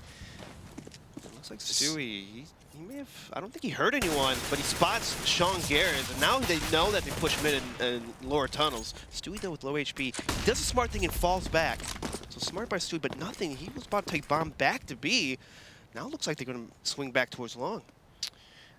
This is the thing. They almost have to, right? Because with that presence in lower, they have to know if Shroud gets caught a little bit unawares. But they have to know that mid control is basically lost. All they have is Shroud spotting from far back. So long is really the only safe option they have. Yeah. And they got to still be wary about these 2 M4s on board. Yeah, I mean, I'm all about, if you have an AWP, just hold long A. You know, make them peek you. You have a pit, you have an advantage, the angle advantage, everything. It looks like Broke is correct. Opening through the smoke, but can he get a kill? But no, Shroud, he smells him.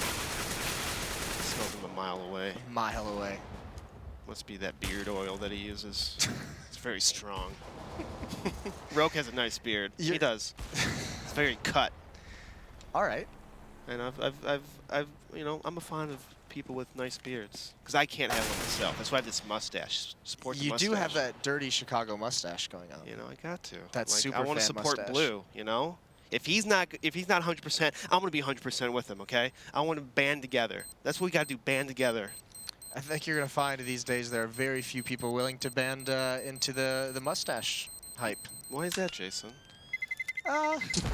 Many reasons, really. Many reasons? Is there one you want to share on stream? No, not really. Not in particular. I'm curious.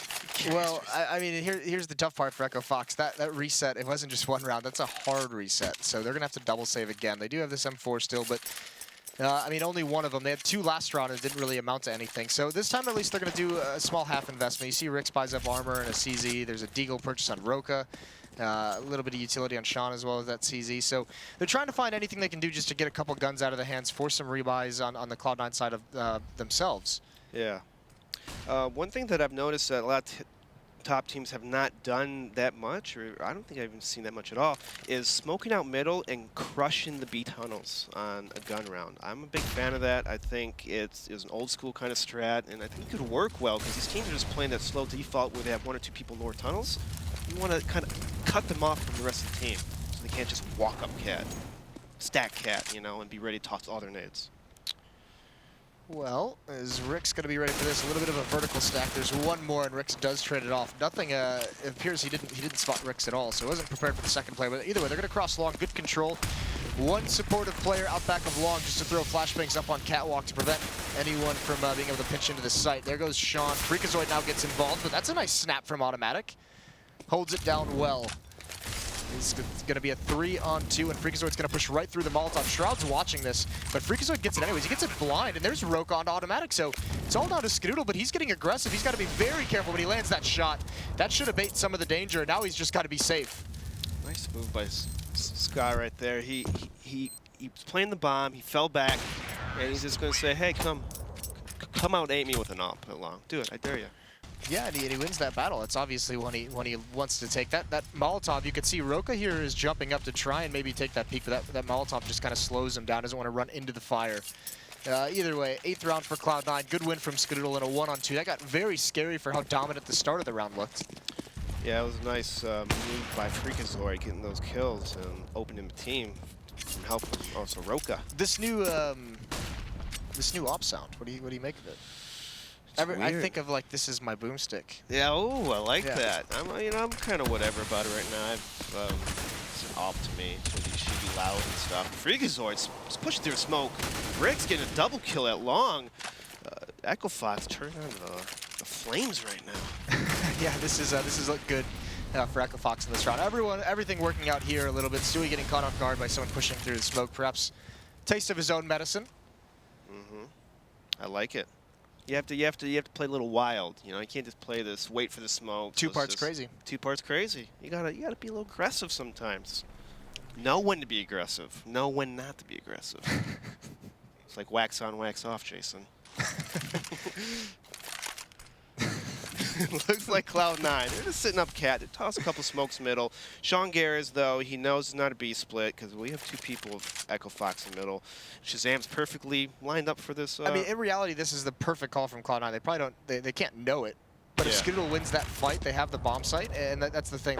Anything that can try and take some guns out of these hands. But Shazam just hits 2 very, very nice shots, just very, very standard shots. But closes the round out with everyone from EchoFox surviving. So that's the critical part. Now, after this 1 win, even if they lose this next round, they can't be reset. They can rebuy the next round because everyone's going to have a little bit of money. So they're safe for at least 1 more. They are, and they do have an op Shazam still. You know, he's the only one up and 1 man up, but it's working. Yeah, I mean, they just simply haven't had the money to go for 2, even if they wanted to. And that's a good find, right around the edge of the smoke. Hard for Skadoodle to find him. That's really well done. And it looks like Shazam's going to rotate way back to long rail, long car area, and looks like Cloud9's going to kind of stick to their default. They're just going to sit back, maybe try to listen for kind of any aggressive pushes or anything. The bomb is in B tunnel, so it looks like they might head to the B hit right now. Stewie is falling back towards the B tunnels. Well, they do. We saw Automatic just throw that flashbang, and this is pretty delayed, about 1 minute and 15 seconds when he throws it. So that's to help them get mid-control, to push back any presence on Catwalk if it was there, just in an effort to deny information to the EchoFox side. If anyone's on Catwalk, they could have had a quick flank. They could have been able to hear some footsteps or kind of see what's coming. So they want to, you know, in a 4-on-5, they're trying to take away what advantage they can before they decide where to go. And so now with them pushing up Cat and not really spotting anyone middle, they have a pretty good idea that they're playing the long A kind of rail setup. This is perfect, though. They've thrown a little bit of a distraction towards A. Now they're going to do a mid to B split. Roke up in the window. I mean, that shuts it down. Roka's presence there. Gashan was all alone. Stewie seemed like he just couldn't find Roka no matter how slowly he creeped out. So another strong round from EchoFox, and they're about to make a comeback into this. They're about to make this respectable when it looked a little bit scary for him. Cloud9 might choose to force up here. They have a little bit of money. But actually, they're going to be playing it conservative. They're not. They're going to go half investment and buy in the next round. But either way, EchoFox on the verge of putting 4 on the board and starting to close this gap slowly. Yeah, and what Cloud9 did that last round is not only to find out information by pushing back Catwalk, but it's also they know that if they're at long rail and they want to have a mid split, it takes longer for Team EchoFox to rotate in on them because they have to run a longer distance. So there is some thought in the plan process of pushing people back Catwalk. Looks like Cloud9 though, they're gonna just do a little old let's just go up Catwalk. Well, they don't have to push anyone back off Catwalk this time. It's just kind of given to them. The tough part is going to be actually getting into the site. They have plenty of utility though. I mean, 4 smokes, they've got a boatload of flashbangs, so they've got plenty of advantages here, and actually, maybe not advantages, but they have plenty of tools to make an opportunity for themselves. Shazam, he's timed it okay, but they both get blind. Freakazoid out in the open, so those flashbangs are especially effective. Now Shazam, they know he's here. He's taking a shot, so they can clean him out. He's got to get aggressive, and he misses that. That's going to spell his death. Rix now has to just hold long. He's got to wait for his teammates, but Cloud9, I'm not sure if there's a way that EchoFox can get back into this round. So many advantages. They've salvaged 2 weapons as well. Good flashbang there from Sean, but still damage being dealt, just being chipped away, and Rick's out towards long. He's pretty much all on his own, though he wins that initial battle. He's dinked up now into a 3-on-3 as they continue to try and make this retake happen. With very little utility, nothing does find Rick, so that's one half of the retake, and there's nothing again. He's got 2 kills in the round, and Sean is bailing out, bugging out and going home, and that's going to be a 9th for Cloud9. Yeah, it was that boatload of flashes that just kind of... It was a boatload. Boatload. And Freakazoid, I don't know why he was pushed in front of the box there in A. That was a weird spot to be in, especially when you have a person already at long. I mean, you don't have to worry about your long if there's already a guy in pit. So why are you pushing that weird spot? I mean, I look at it this way. Oftentimes, when players think it's going to be like an anti-eco or an anti-force spy, they play in spots they probably wouldn't play. They sometimes wouldn't play in gun rounds. But even against guns, that spot is just so exposed to every flashbang that's thrown. You can dodge 3 or 4, and that 5th one will still get you. So I mean, just being that exposed, I mean, that's so tough for Shazam to recover from that as an AWPer with no support. So now fast long play. There are still guns on the EchoFox side. Roka gets the opening kill. Can anyone get caught off? Automatic had a chance. Not able to complete it. But again, I mean, the crazy thing is despite EchoFox being down 6 rounds at the moment, in this half they've had, despite that 0-5 start, outside of that, they've had plenty of rounds where they've gotten an opening kill. They've had a man advantage in many, many rounds. Yeah, EchoFox has been just, like right here, they have kind of 2 kills off the bat, but then they kind of like leave open a bomb site, and their retake game isn't too strong right now. It's they've been failing on their retakes, and on a map like Dust 2, you have to have a couple coordinated retakes that, especially in A, because it's almost impossible to always stop every A take, and especially against a good team that can aim and have coordinated smokes and flashes, you need to rely on the retake. Yeah, you either rely on retaking the bomb site, or the other plan is don't lose it to Tech9s. I mean, that's always the #1 game plan. One or the other. Either way, Rix is being a monster here over towards Carr. That's a sick performance, especially considering they knew he was there. They actually missed a Molotov earlier on to flush him out. So Skidoodle's the only one left in a 1-on-5. I mean, again, the best he can hope to do is get 2 or 3 kills and just try and trim the economy down of EchoFox. Yeah, with he has lots of money, so I think at this point he just wants to try to get as many kills as possible. So he doesn't mind like maybe being killed at this point. Yeah, no, I mean, if I'm him, because I mean, he should know, or Automatic should be saying something. He only has 900. Ooh, nice hops. That's a nice pick off out of the sky from Roka as well.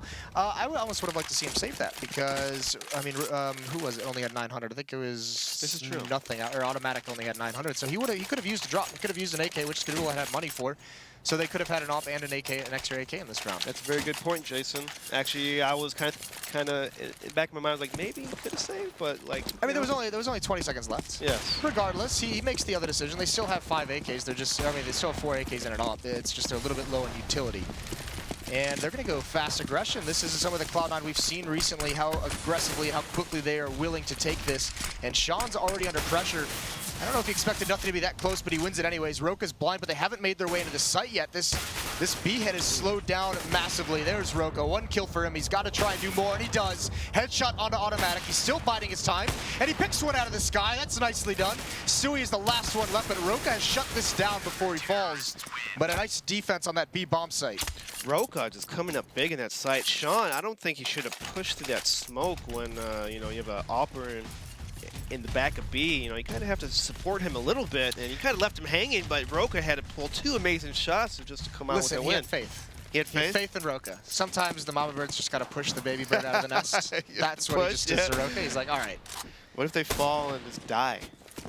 That's life, man. That's life, Jason. Okay, sometimes it is life, Jason. I agree with you. Getting deeply philosophical at ESL Pro League tonight. Well, finally, the last round of the half is when Cloud9 runs out of money on this T side. They have armor and pistols, and Rix with the P90. He turns around at an inopportune moment, but he recovers nicely. Oh, and a little bit of a team block, but Freakazoid makes up for it nicely. And Shroud, he's got to be a little bit careful. 2-on-4 situation. Scout and a Tech 9 on the remaining players, but a good hold from Freakazoid after killing his teammate. Yeah, Rix, you have a P90. You don't have to reload. Just keep shooting, man. He did seem a little scared, didn't he? He did. Like, he had 30 bullets very early. He had 30 bullets left in the P90. That's the point of the P90. Just use your bullets. Spray, baby. Just spray. Yeah, that about sums it up. Catwalk is about all that Cloud9 has left to him. There's a push into upper B tunnels. Sean is already pushed up, so he's getting all the information. 1 player at car, 1 player on the ramp.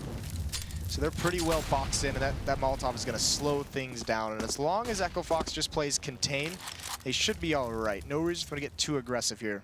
Yeah, EchoFox have him completely cut off almost. I mean, Sean Garrett, lower tunnels, and Roka's in the mid, so they got a pretty good idea that these guys are up cat, and Shroud is trying to corner peek everything. He has to kill Shazam right here if he wants. Oh, spots his elbow.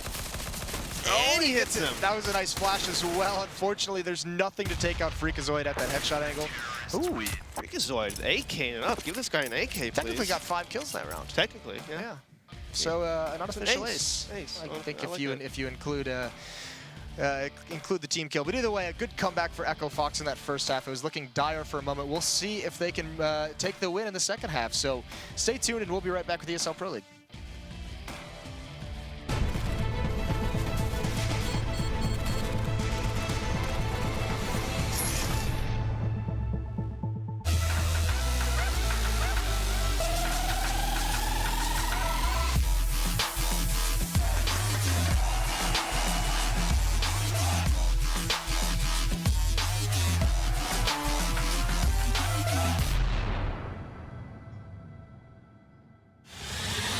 He's gonna get the 1 kill in that bomb coming on the inside. FNX has to stay up. Joe, he gets the triple FNX. Oh my god, what a way to win that round. They don't have a smoke, so this over still.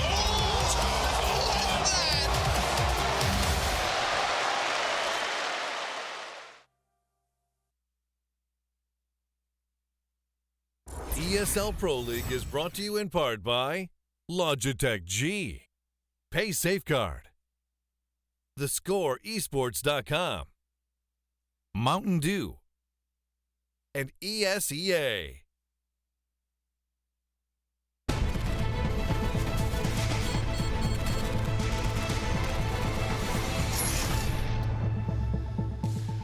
What's going on, everybody? Welcome back to ESL Pro League. About to go into the second half. It ended up 9-6 in the favor of Cloud9 after 15 rounds. And how'd you like that first half? What'd you think? I liked what Cloud9 was doing for the most part, but EchoFox, they seem to have another answer. They kind of showed a little bit of life there towards the end of the half, and it was just nice pickup Roka with the Alp and B, and good old Freakazoid and Catwalk. He was good old Freakazoid. Good old Freakazoid. Yeah, not the mutants that Ryu thought they were. What kind of mutant do you think they would be though if they were a mutant? I think if Freakazoid was a mutant, I think he'd be what, like Juggernaut? The Juggernaut? I could see that. He's a pretty big guy. I think that would make the most sense. I mean, he has big biceps and big neck. Who would Sean be? Sean? I'd say he'd be, you know, I mean, most people say, oh, Professor X, but no, I'm going to go with... Leave that for the bald guys, all right? Give us one. I'll give you one. Give us one. I'm saying Nightcrawler. Nightcrawler. I see him just sneaking around all the time. I don't know. All right. Teleporting, lagging, who knows? All right, so, well, here comes the Juggernaut, and he's going to back away. Didn't gain enough momentum, didn't want to take long, so he's going to back off a little bit, but information gain. He knows they had some kind of a presence out towards long. I don't think he spotted the second player, which is Shroud. And good old Skadoodle with the kit, as we often see. I like the kit. You have to play a team. You have to be a team player, okay, Jason? Kit smoke is the way to go. No, you don't have to be a team player. It would be nice, but you don't have to. Yeah. Stewie is going to be in this B-bomb site, and he's just jump spotting, and he missed the timing. There's one close to the doors. He's not ready for this. Flashbang comes over. Oh, but it blinds Freakazoid as well. He gets stopped, transitions to the Glock, gets one more before being taken out. Sean is going to press forward as well, but nothing's already down. But they've taken a lot of damage for this site. The bomb is going to go down. Shazam is in upper B tunnels. He'll find a one-on-one versus Shroud. How diligent is Shroud going to be in clearing his corners? Now he puts on the brakes, and he actually spots an elbow, but Shazam's going to win it. So quickly now, EchoFox actually, as Sean just finds automatic right there at the end. Skadoodle's in a 1-on-3, and there's no winning this. Rix pushes out door. So EchoFox close the gap again with the pistol round, 7-9. So pistol split. That almost went really bad for EchoFox at first. They had some nice flashes. Then they team flashed. I don't know if it was a team flash. Yeah, I think it was a team flash. I mean, this is he recovers nicely, but that Stewie was in a lot of trouble. He's so very lucky that EchoFox, that Freakazoid got team flashed. Because of that jump spot, he had like fallen down at some point. So with the timing of it, Freakazoid was allowed to get so close up along the wall that Stewie actually didn't spot him whatsoever. So I think how close he was actually surprised him a little bit.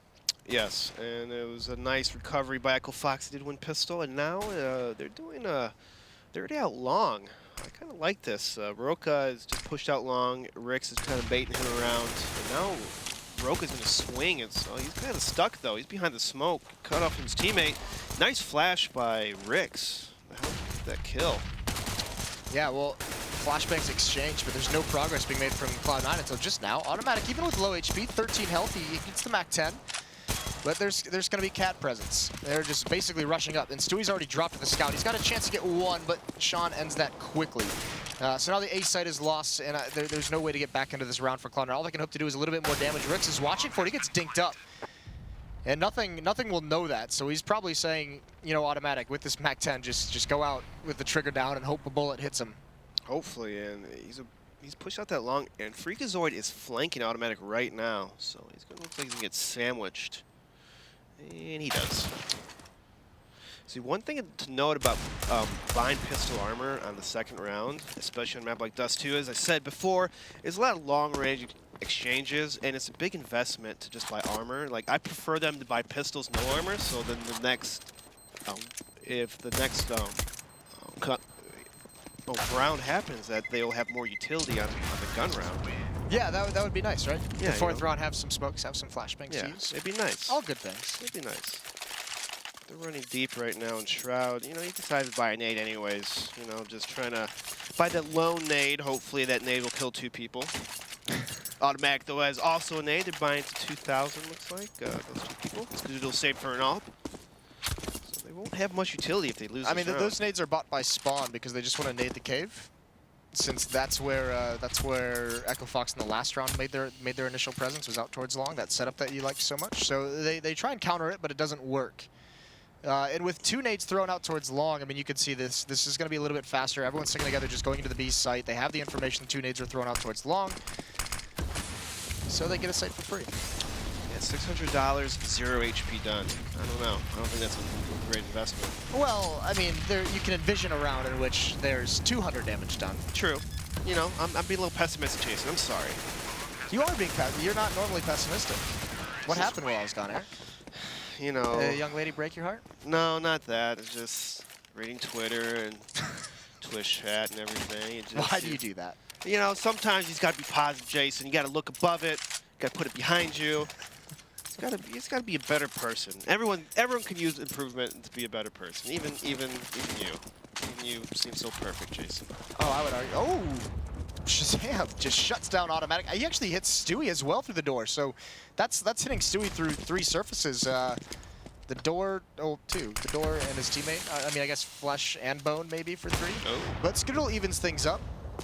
So 4-4. Fair play from the Oppers of both teams chiming in to get the opening kills. So things are going to slow down a little bit. Rix is already up, as you can see here, but the rest of his teammates are so far away. 1 top mid, 1 out towards long, 1 out towards B. I mean, this is just kind of a broken up default because of only having 4 players. Everyone's got eyes on something, but it's basically a one-man battle everywhere.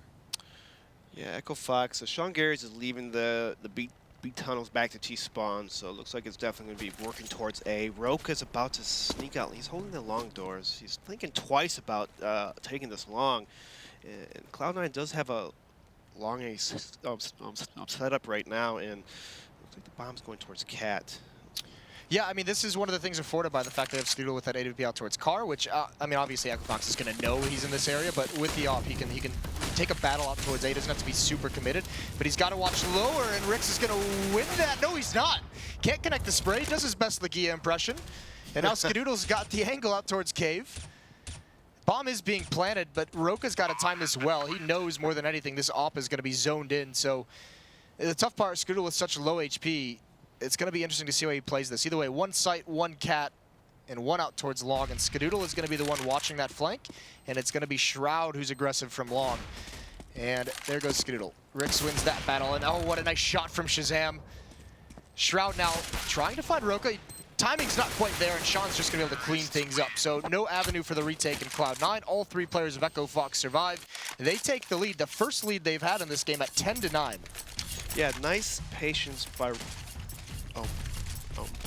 Roka right there at long. He was waiting for Sean because Sean knew that they fell back long, and he was going to wait for his contact, his call for him to actually sneak out long. It was a nice play by Roka. He shot a person in the back. It's good stuff. You have to have that good teamwork. And Freakazoid taking out Stewie immediately in that middle.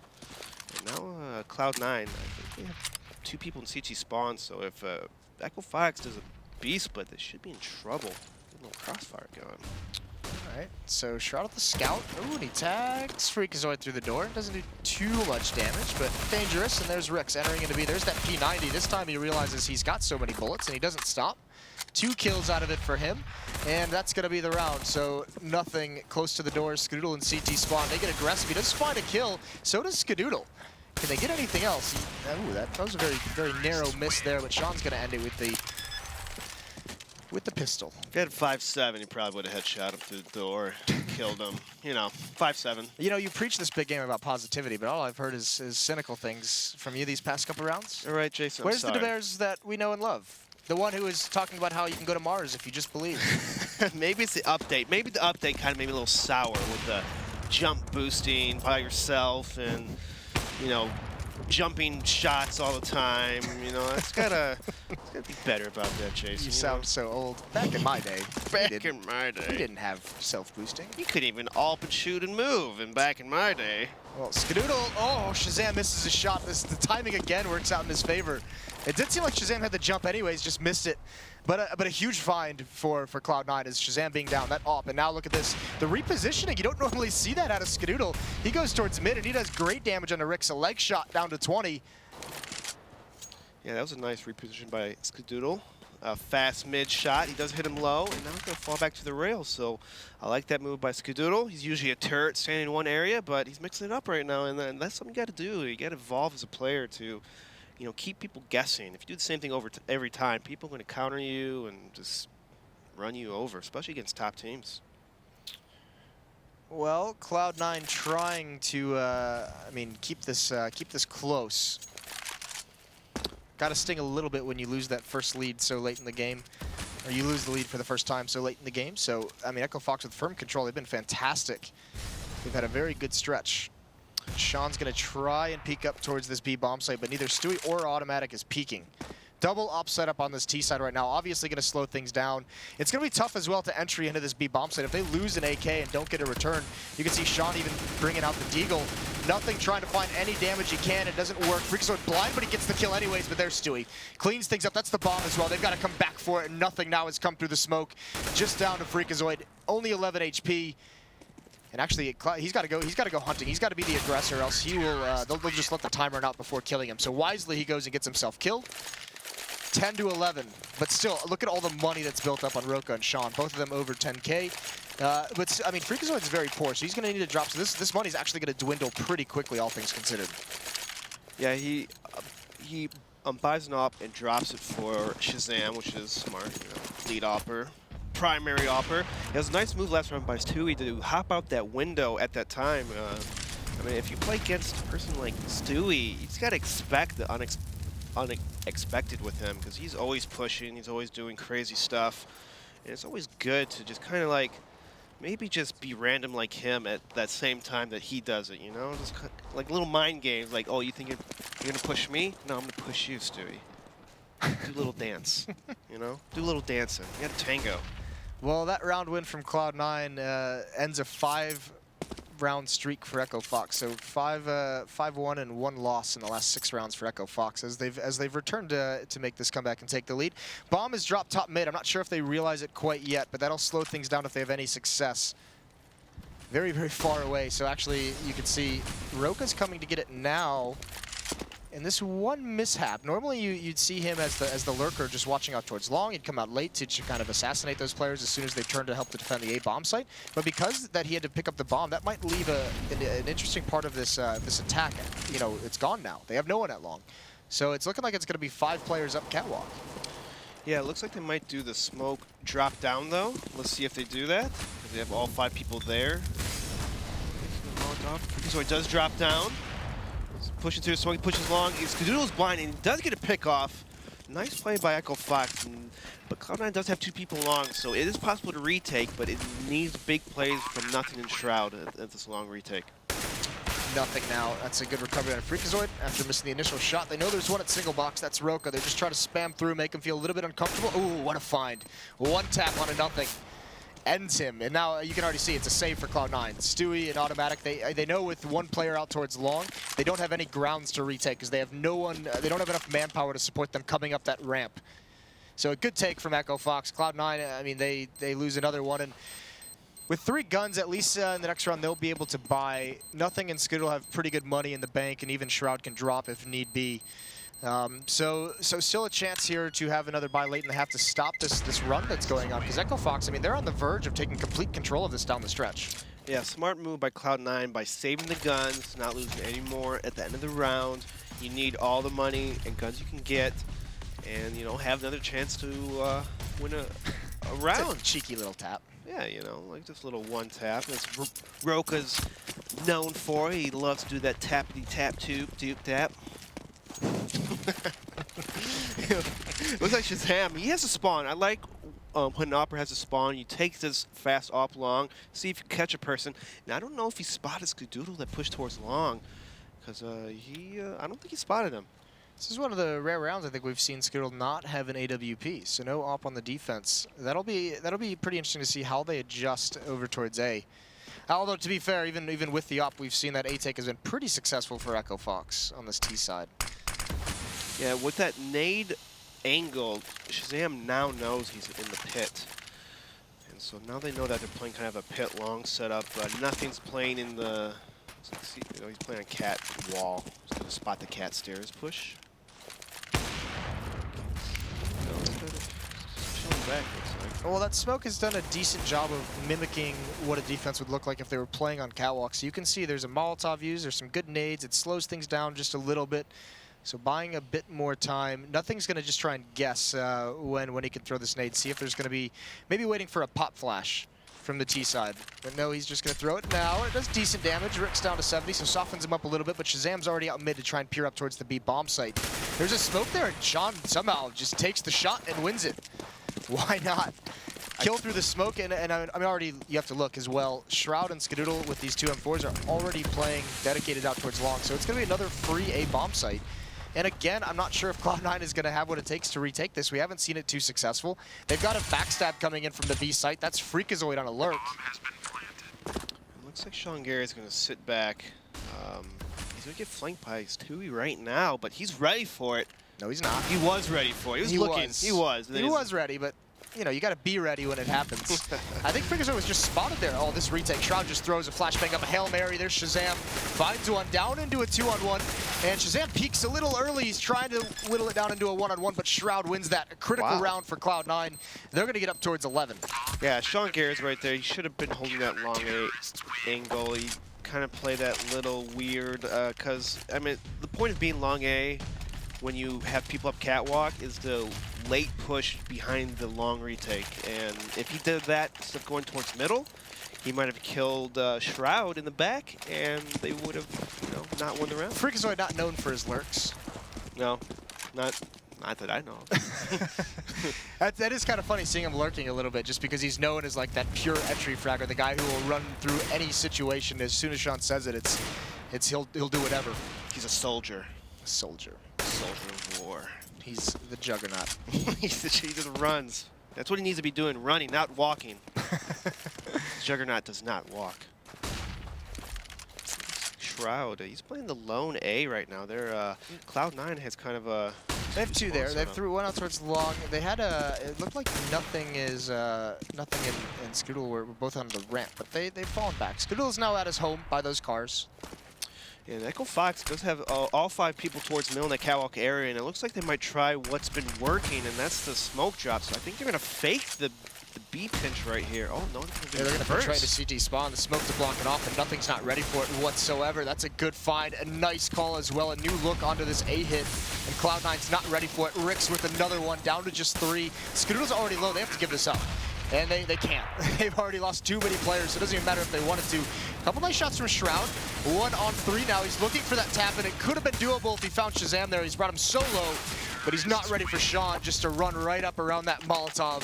But what a good call from EchoFox. 2 smokes on each side of mid, and they just barrel into CT spawn. That was an amazing setup by Team EchoFox right there. They knew that the one time they hopped down cat or hopped off cat into spawn, but now nothing who was kind of thinking, I'm gonna be ready for it. I'm gonna be ready. He's gonna be ready for it, but instead they push out middle and just flank him to spawn. It's a nice little reverse. Yeah, reverse. That's reverse. Reverse. Way to bring some basketball football terminology into this. I know my sports. Well, pop flash out towards long. Freakazoid at the opening kill onto Shroud. Should be a pretty easy round, but Cloud9, they've got no more to give up. EchoFox is going to be at 14 after this, unless something crazy happens. Good find from nothing. They weren't prepared for him to be there. But still, advantage of range in Roka. That's a good kill from him. 1 more. They're taking long-range duels. He does get dinked, but at that range, he doesn't do too much damage. And now it should be pretty easy taking over towards this A site. He's going to swing out long, gets an easy kill. Roka killing Stewie, and now Cloud9's a little pickle. Well, here's the thing. It feels like they haven't really touched the B bomb site since Pistol Round. Yes. It feels like they've been saying, we know Skadoodle is going to be at car. We know the rest of them are going to be playing out towards long. And it just seems like every time they've gone towards A, they know they're not going to meet resistance. They know it's going to be all about the retake. The Freakazoids had plenty of success dropping down and picking Skadoodle off. So EchoFox, maybe Sean with his experience, obviously playing in Cloud9 with a lot of these players, bringing a little bit of his own ideas on how to counter them. Well, Stewie gets a scout kill onto Sean, as I say that. One of the players he's never played with, so that explains it. It's a little just randomness. verifies everything I just said. Hey, you're right, Jason, in every single way. Stewie, though, he's a special player. When he has any gun, he can kill anyone, it seems like. He's just jumping around. He's a crazy man. Crazy young man. 2 parts crazy. 2 parts crazy, of course. Actually, I think he's more like 3 parts. He might be 3 parts He's crazy. extra crazy, because with the stuff that he's done, extra crazy. Well, he better do something crazy here, because it's going to be a 1 on 4. He's got a hop and 3 AKs. Oh, they line up for him! You can see him coming! He's got 4 in the round! Shazam finally shuts it down, but you could see that play forming. That is dirty. And now it's just Shazam in a 1 on 4. Stewie buys him a lifeline. Oh, Stewie. Stewie with With a scout, you can do anything. The X-ray there is just so perfect. You knew it was coming. What a round. Stewie delivers again. Shazam now going to get this bomb planted. Shazam, though, he picks up the AK, so he's going to be doing, he has a lot of work ahead of him. He gets blind off the bat. Nice flashes. Skadoodle jumping with the shotgun. Stewie just why not? winning the round for them. 4 kills with the scout, 2 with a double headshot. Yeah, a critical round to win as well, because they were, I mean, that was a half buy. That was like a weird purchase for them, because, I mean, they were basically playing for the tie there, just because they didn't have the money to have any kind of solid buy. Well, that reverses it. That turns things around. There's still plenty of money on the EchoFox side. He hit 2, he kills 2, and he tags up Rix, I think, with that shot as well, and then just cleans him up afterwards. So. Yeah, it was weird how, as you saw in that thing, 1, they were all lined up. 2, 3 of them pulled out nades at the same time. So no one could even react and shoot him when he popped up. Even if they could react, they were all in a line, they would have just shot each other in the back. Yeah, exactly. So EchoFox, a little amateur move right there. You know, you never line up in B tunnels. That's just a cardinal rule right there. You don't line up in a little corridor like that. You just don't. You just don't, Jason. You just don't. You just don't. Spread out. Use your guns. Show little cojones. Well, now. As if you find another way to say balls. Hey, you know, I gotta keep it fresh. Well, you know, EchoFox not keeping it fresh right now. They're doing a little catwalk hold. They have 2 out long, so it looks like they're gonna send an extra person towards that long. Roka, Sean Garris. Shroud is all alone, so if they're able to split Skadoodle and Shroud, they could easily take long. Back to this trusty A hit. Skadoodle's got a big job to do, but he's in a lot of trouble right now. He's got to make a crazy decision. Uses the op like a shotgun. Unfortunately, there's nothing else he can do after that. He's stuck in a really tough place as his defense. Shroud out towards long died immediately. That's why Skadoodle had to get so aggressive out towards connector. And again, another A take for EchoFox. This time, though, Cloud9, I mean, they have the players here. They've already gotten up catwalk, so 2 in the sight, 2 out towards long. Shazam missing shots. This is critical. He's burning as well. It dissipates, but he gets the kill he needs to. Down to a 2-on-3, and Rix falls, although he has to get one of them. Down into a 2-on-2. Roka looking for more, but Stewie finds that as well, and somehow Cloud9 has clawed their way back into this round. The fire is burning. There's Sean, and I don't think there's anything Automatic can do. He's going to go for the defuse. He's got to stick it, but Sean, he's coming back for it. He's played the time, and he does land the shot. Got a little dicey. Yeah, that was a little sloppy hold right there by EchoFox. Last couple matches that I've seen of them, their bomb site holds have been pretty lackluster. Maybe they need to come up with a couple more setups, or at least more communication in holding the bomb, because it seems like they almost fall apart in a lot of post-plant setups. Just have a contact person. Play contact. You know, have a contact. Goes like on first contact. So, you know, people are hiding. As soon as he shoots, bam. We all, you know, have 2 people peeking at the same time. Okay, he dies. Next contact person. You know, keep it. It's about communication here. Communication. Does EchoFox have it? Communication is a 2-way street. Yeah, I did just see that clip. I missed that one while I was absent. The Mo Splice communication video. That was good. It's a good one. I like that. 15-12 on the verge of handing Cloud9 their first loss of the season. This would be huge for EchoFox, and that would help them climb the standings, as they are currently in 5th place. Well, smoke flash out mid. Rix is the only one here. He's going to clear it. Nothing does great damage, but can't complete the kill. Stewie again with the scout in the B bomb site doing work, and Shazam unscopes.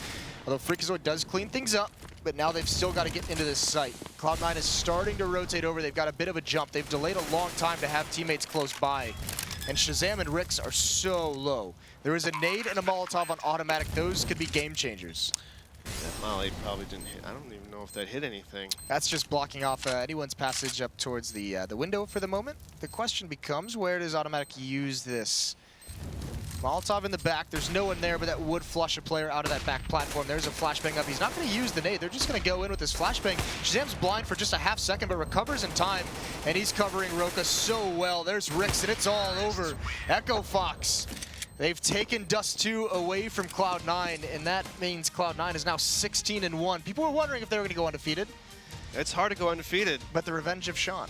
Revenge of Sean. He's burning through this win, you know, that former teammates, you always want to play a little harder, play a little better against them. That's how it usually is. Yeah, certainly, and I mean, that A bomb site for Cloud9 was weak that whole half, and actually, I mean, you could even say that that B hit at the end was a little bit of a mix-up they probably weren't prepared for. So, I mean, nice calling from Sean, certainly. Yeah, you got to mix it up. You have to hit B once in a while. You can't just keep going A. I mean, some teams do, but against a top team like Cloud9, you can't keep doing the same thing. Yeah, well, I mean, why not? It worked for most of it. They did it like 8 rounds in a row, that A hit. They knew they were always going up against a retake. So pretty good stuff. And I mean, we're going to send this one over to the desk so they can chat about it a little bit, because I know we had our fun with that match. But overall, what'd you think? I thought it was a good match. I thought EchoFox held the composure. Cloud9 with a nice hot start, but EchoFox was like, no. We're going to come back. No. Well, let's hear what Ryu and Tom have to say. I would like to hear what kind of mutant Ryu thinks he would be. I miss the optimistic mutant Bears. That's who I miss. Like, he's my positivity duo guy. Yeah, I don't know what happened to him, man. He was a little bit Debbie Downer more so than I was ever expecting to hear from him. But first loss of the season for Cloud9. I was really surprised that, so having scrimmed Cloud9 on that map, I know that they have like 4 different A setups that are pretty strong. They feel very confident leaving Stewie on an island. Sometimes they'll boost a player. I guess now it would probably be automatic. They'll boost him at the box in spawn, and they'll leave Stewie on an island, and then they'll play essentially 4 towards B with a little bit of mid to B support because they have that much faith in Stewie. Right. I don't think they ran it at all. It seemed like the same setup almost every round CT side. And Sean was just calling, let's just keep hitting. Hey, we'll neutralize Skadoodle, who I think had a pretty quiet game for the way he's been playing overall, and just didn't seem to really. They didn't seem to have the adjustments necessary, or even if they did have them, for maybe some reason, maybe they're like they don't want to showcase everything they've got going into upcoming matches or something. But it just seemed like it was very easy for Sean to read that, call it, pick it apart. I thought Ronnie played really, really well for Ricks played really well for EchoFox, both halves of the map, and we just didn't see that adjustment made from Cloud9, especially on that second half on their CT side. Ronnie went, there you go, 27 kills, had a really, really good match. Well, it's just so hard to go undefeated, as the casters were saying, because everyone's going to be gunning out. You have a target on your back. Everybody wants to beat you, especially when you have 3 of your former team members. But it started off kind of shaky for EchoFox. I was a little bit worried for them, but they really started to turn it on in round 11. With this start, with an 8-2 lead, I was curious if Cloud9 was just going to kind of keep the tempo up, keep the pressure applied. I think they did let off the gas a little bit. I actually, one of the things that they do that most teams don't do, with Stewie the way he's been playing and the way he likes to play super aggressive, we saw the couple rounds where they literally just ran out middle, and they put like super early pressure out middle, and that was the round that I feel like if they won, this was a blowout. They didn't win that round. Sean got a kill coming through the smoke, and then Roka with the AWP, which is not super common to see, had a really nice round, just staying alive at the back box in the bomb site at B. And after that round, it was like, okay, so it was like, could have been like 10-3 or whatever it was at that time. It was like, wow, 9-6 seems like it's a possibility. And then sure enough, that second half, they didn't make those adjustments. That's been the one concern. Like the way that they've been playing has been fantastic. So if I had one concern for Cloud9, it was how are they going to make adjustments if things aren't going well? Because that's what a really good in-game leader can do. So historically, what good coaches have done, and now we'll actually get to see it, interestingly enough, coming off of that first map performance, going and playing Dust 2 again.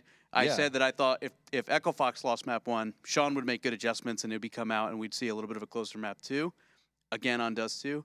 It'll be really, really cool to see how they, because now they're all kind of like, they all, I guess, give suggestions and then Stewie makes the ultimate call. It'll be really interesting to see if as a team they can say like, okay, well, what went wrong and how do we fix it? And then apply that for the second match. Right, that was a big round for them. Another big round for them was round number 19, and that's one of the things that we didn't see coming out from C9 is anyone else necessarily step it up, just like we did see from EchoFox. I was definitely expecting someone like Stewie or Skadoodle even, just to go nuts and carry these guys and say, hey, we're going 17-0, but that just wasn't the case. Yeah, interesting enough. So I thought Shazam had like a pretty good game. He's been playing really, really well. I don't think we saw him at that level in this particular map. I was actually most impressed with Roka's AWP, and I know that sounds really weird because he's known for being such a high potentially skilled rifler. But when he had the AWP, he seemed to have immediate impacts. Shazam was like okay, and then I just thought Skadoodle had a really off game.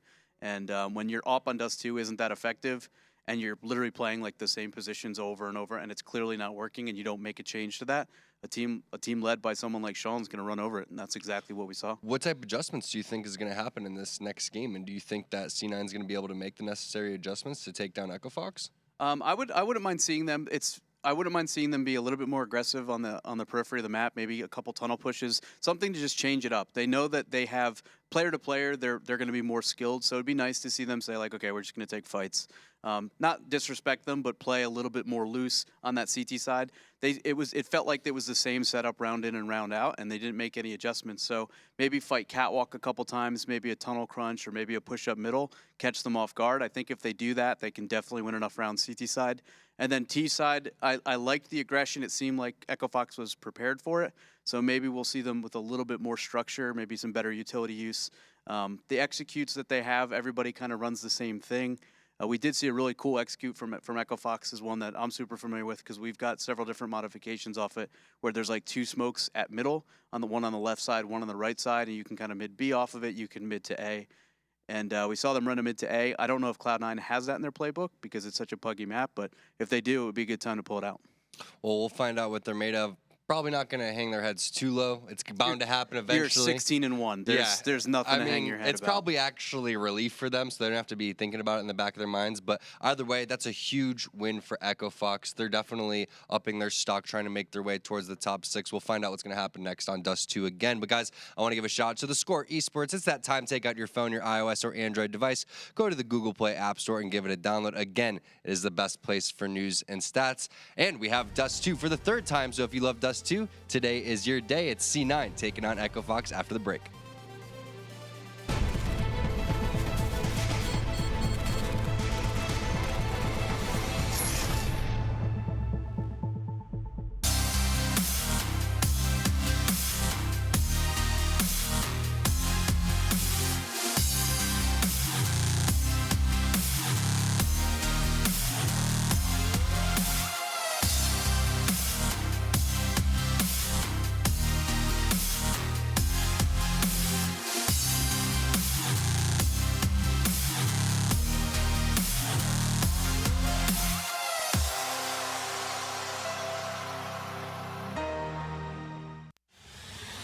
He's going to get the 1 kill in that bomb coming down to the side. FNX has to stay up. Oh, he gets the triple FNX. Oh my God, what a way to win that round. They don't have a smoke, so this over still. Oh, I love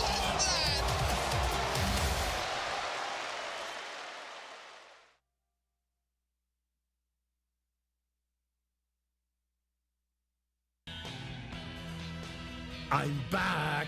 Now that Kinguin has partnered with ESL Pro League, you have even more of a reason to buy the skins you need. No one has a bigger selection of CSGO products. Buy CSGO cases from your favorite players and events, including the ESL Pro League case. Buy and sell skins on skins.kinguin.net. Check it now!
Get your team apparel now at shop.eslgaming.com.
ESL Pro League is brought to you in part by Logitech G, Pay Safeguard, TheScoreEsports.com, Mountain Dew, and ESEA.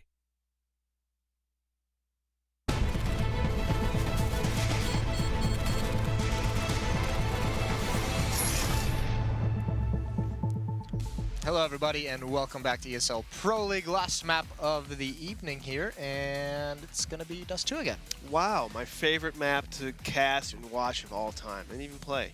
That's sarcasm. Sorry, I had to lay that out. I don't want people to actually think that I like Dust. Okay, you know, I've played my share of Dust 2, Jason. You've played a lot of Dust 2. Yes. What is your favorite Dust 2 win you've ever had in a tournament? It was against Mouse Sports. Yes, I knew you it. know it because because when we shook their hands, it looks like their entire team was about to cry. You guys came back from like 2-13 or something. Relatively sadistic of you, of course, but I mean, let's move past that. Let's move past that. You lost first half like 2-13 in that game. Yes. You came back and forced overtime. Well, here's the awesome part about coming back. We're kind of doing Outside our thing. of the crying, of course. We kind of, you know, everything we did was not working, and so we're like, screw this. Let's just rush everywhere. And we literally just rushed for like 15 rounds straight, and we ended up taking overtime and winning. Yeah, that's. I remember that game. Yeah, my brother was playing with you. Yeah, good old hair. I miss That's him. the game actually when Mouse Sports went to WEG over in Korea. It was Gore who got homesick. Yes. And flew home, and Mouse Sports brought my brother. Yeah, and they got what, second place, I believe, at the tournament. I don't remember. It's like second or third. They did pretty well with hair, and he did an awesome job. He did. Him and Blizzard tag team. Tag team? Tag team. All right. Cool. Wait, was God be on that team? I have no idea. He That was on way. That was like 2004. He was on Old Mouse Sports. He was. Okay. Cool. A little bit of a history lesson there for you guys. So that's not why we're here. We're here for the second map of EchoFox and Cloud9, which will be starting shortly. There are 10 players in the server.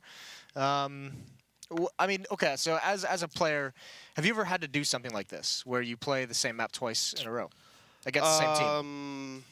I think maybe once or twice. It's not very common, at least back then. I can't kind of imagine. I've had experiences where, like, say, in boot camp, we played a certain team like 10 times on a map, or like a lot of times, and then we play them in the tournament. So it's kind of like maybe the same mentality. Okay, so what is the mentality you have to bring to it? You can't play your kind of style. You kind of have to mix it up a little bit. So for Cloud9, I would like to see them get a little more cheeky on counter-terror side. A little more cheeky? A little cheeky. Stop playing 3A, 2B. Maybe move the AWP around a little bit. Okay. So be a little, maybe take away 2E from B. I mean, they only hit B 2 times, and he's kind of like, he's your big impact player. Why is he in a site where he's only, seen for 2 rounds of the whole match, or the whole half? You know what I'm saying? Yeah, that's fair. Yeah. Do you think this favors Cloud9 or EchoFox at all? So that was a cell phone. That was a cell phone. It happened. We all have cell phones. It's cool. It's professionalism. My bad. Go on while I change this. I think this definitely favors Cloud9 because they're the type of team to, you beat them once, they're going to learn, they're going to adapt. They have people watching the matches and stuff also, so they're going to talk to them like, hey, what do we have to do differently? And, because it's not like Cloud9 used all their stuff on that map. They have other setups, they have other things that they can do, as said by Ryu. Mm-hmm. And so I think they're going to tell them, please do this strat a couple times, mix it up, stop doing this thing, They have a lot of feedback. They're a professional organization, okay? They have coaches, they have analysts. They're going to help them out. Okay.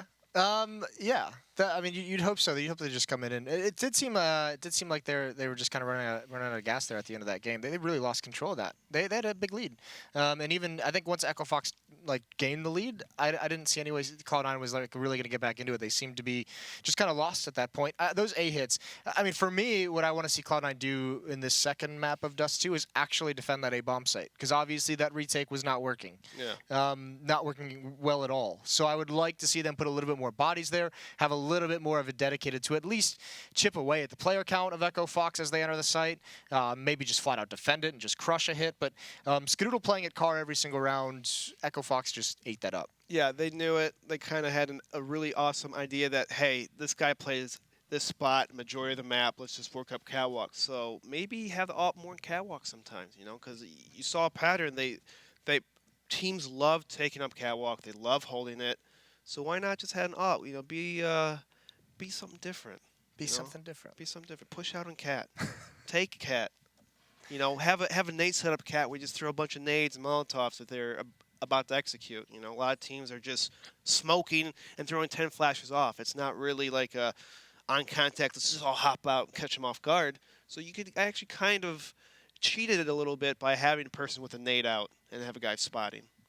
Something different. Yeah, that would actually be cool. One thing that I noticed they weren't doing in that first map on defense was Freakazoid dropping down was finding Skadoodle frequently when he would drop down. So Cloud9, they would play. They weren't really playing anyone in CT spawn or on ramp to really defend against it. A lot of time they had 2 players out towards the long and just Skadoodle opping, and there's no one to really defend Skadoodle if someone drops like that. I mean, it's all down to him hitting his shot when that corner comes with all those flashbangs and Molotovs in his face. So maybe just putting a player on that CT ramp.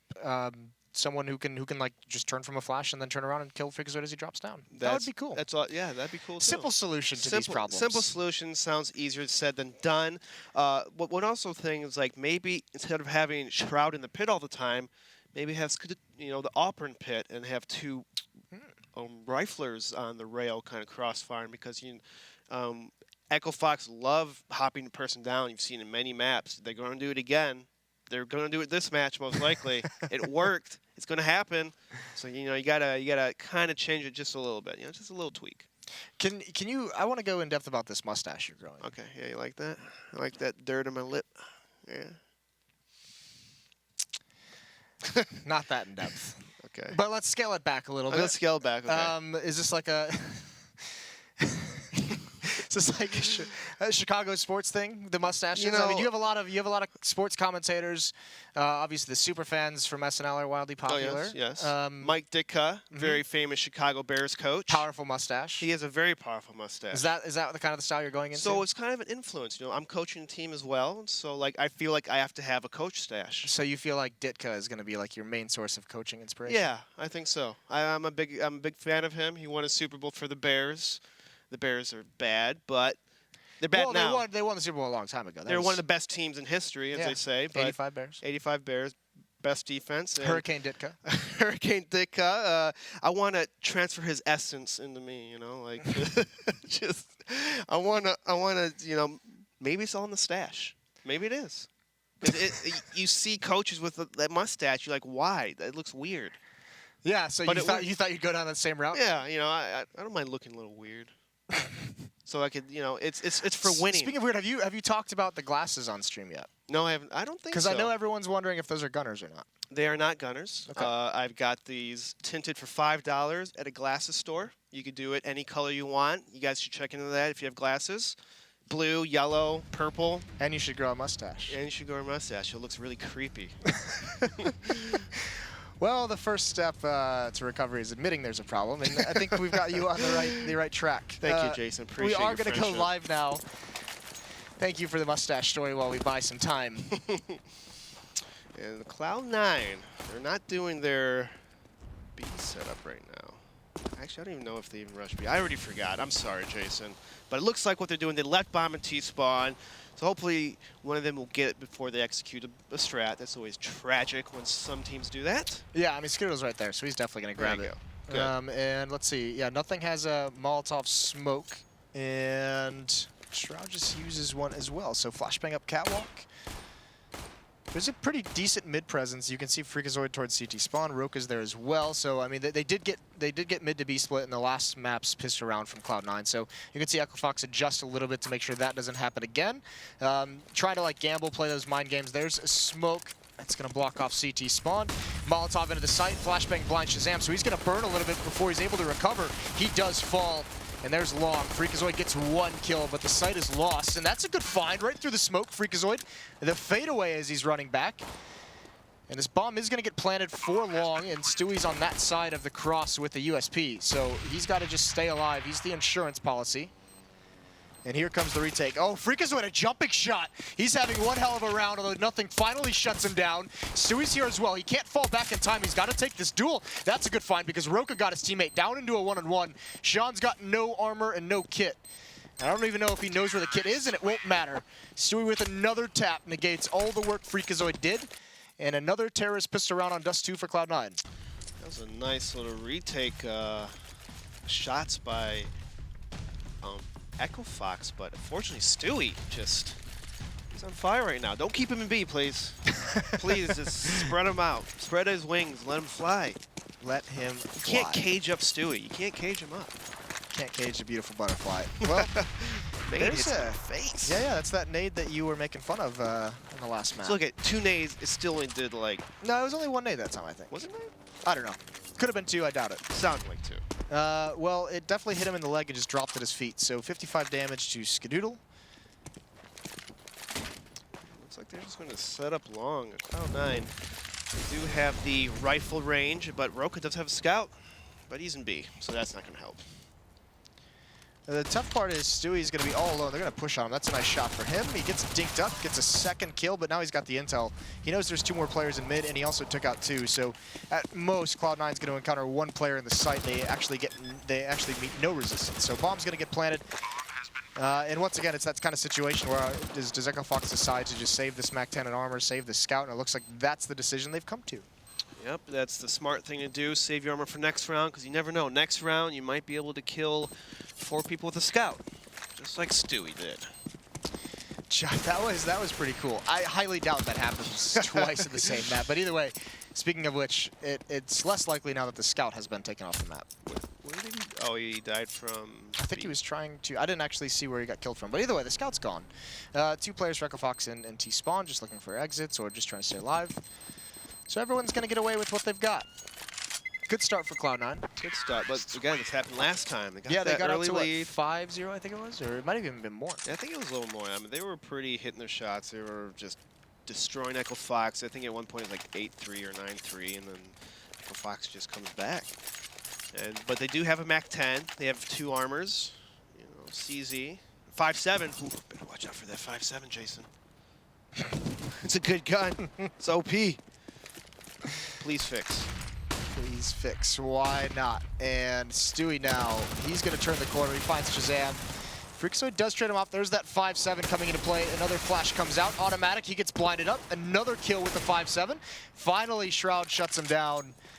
And it's all good from here. 3 on 2. They know there's a presence out towards long. And again, it's going to be another free plant. So a little bit of a defense mounted. 2 kills go the way of EchoFox, but it's going to be a 3rd round. So Cloud9, I mean, this is looking much like just deja vu. 3-0 quickly for Cloud9. All comes down to that next round where, I mean, again, Shazam's going to have money for the AWP. They're going to have all their rifles. So that's where EchoFox will start to mount this defense. Get some money, get some guns. Got an AK. Let's see what happens. Let's see Cloud9 can continue their T-side dominance at the start of the first gun round. Rick's, he does have 100 armor still, so he can only buy head armor for 350.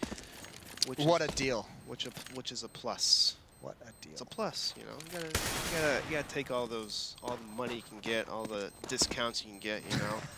He has a head armor coupon at his local store. He's gonna buy some thrift shop. Buy some good old head armor from Salvation Army or wherever you buy head armor these days. I would not know. I have no answer to that question. Who does, Jason? This is actually, there's some good B spawns here for Cloud9 if they want to take advantage of that. They did. Not the best. I think they rushed B on the 5th or 6th round last half. It was I think it was the 5th.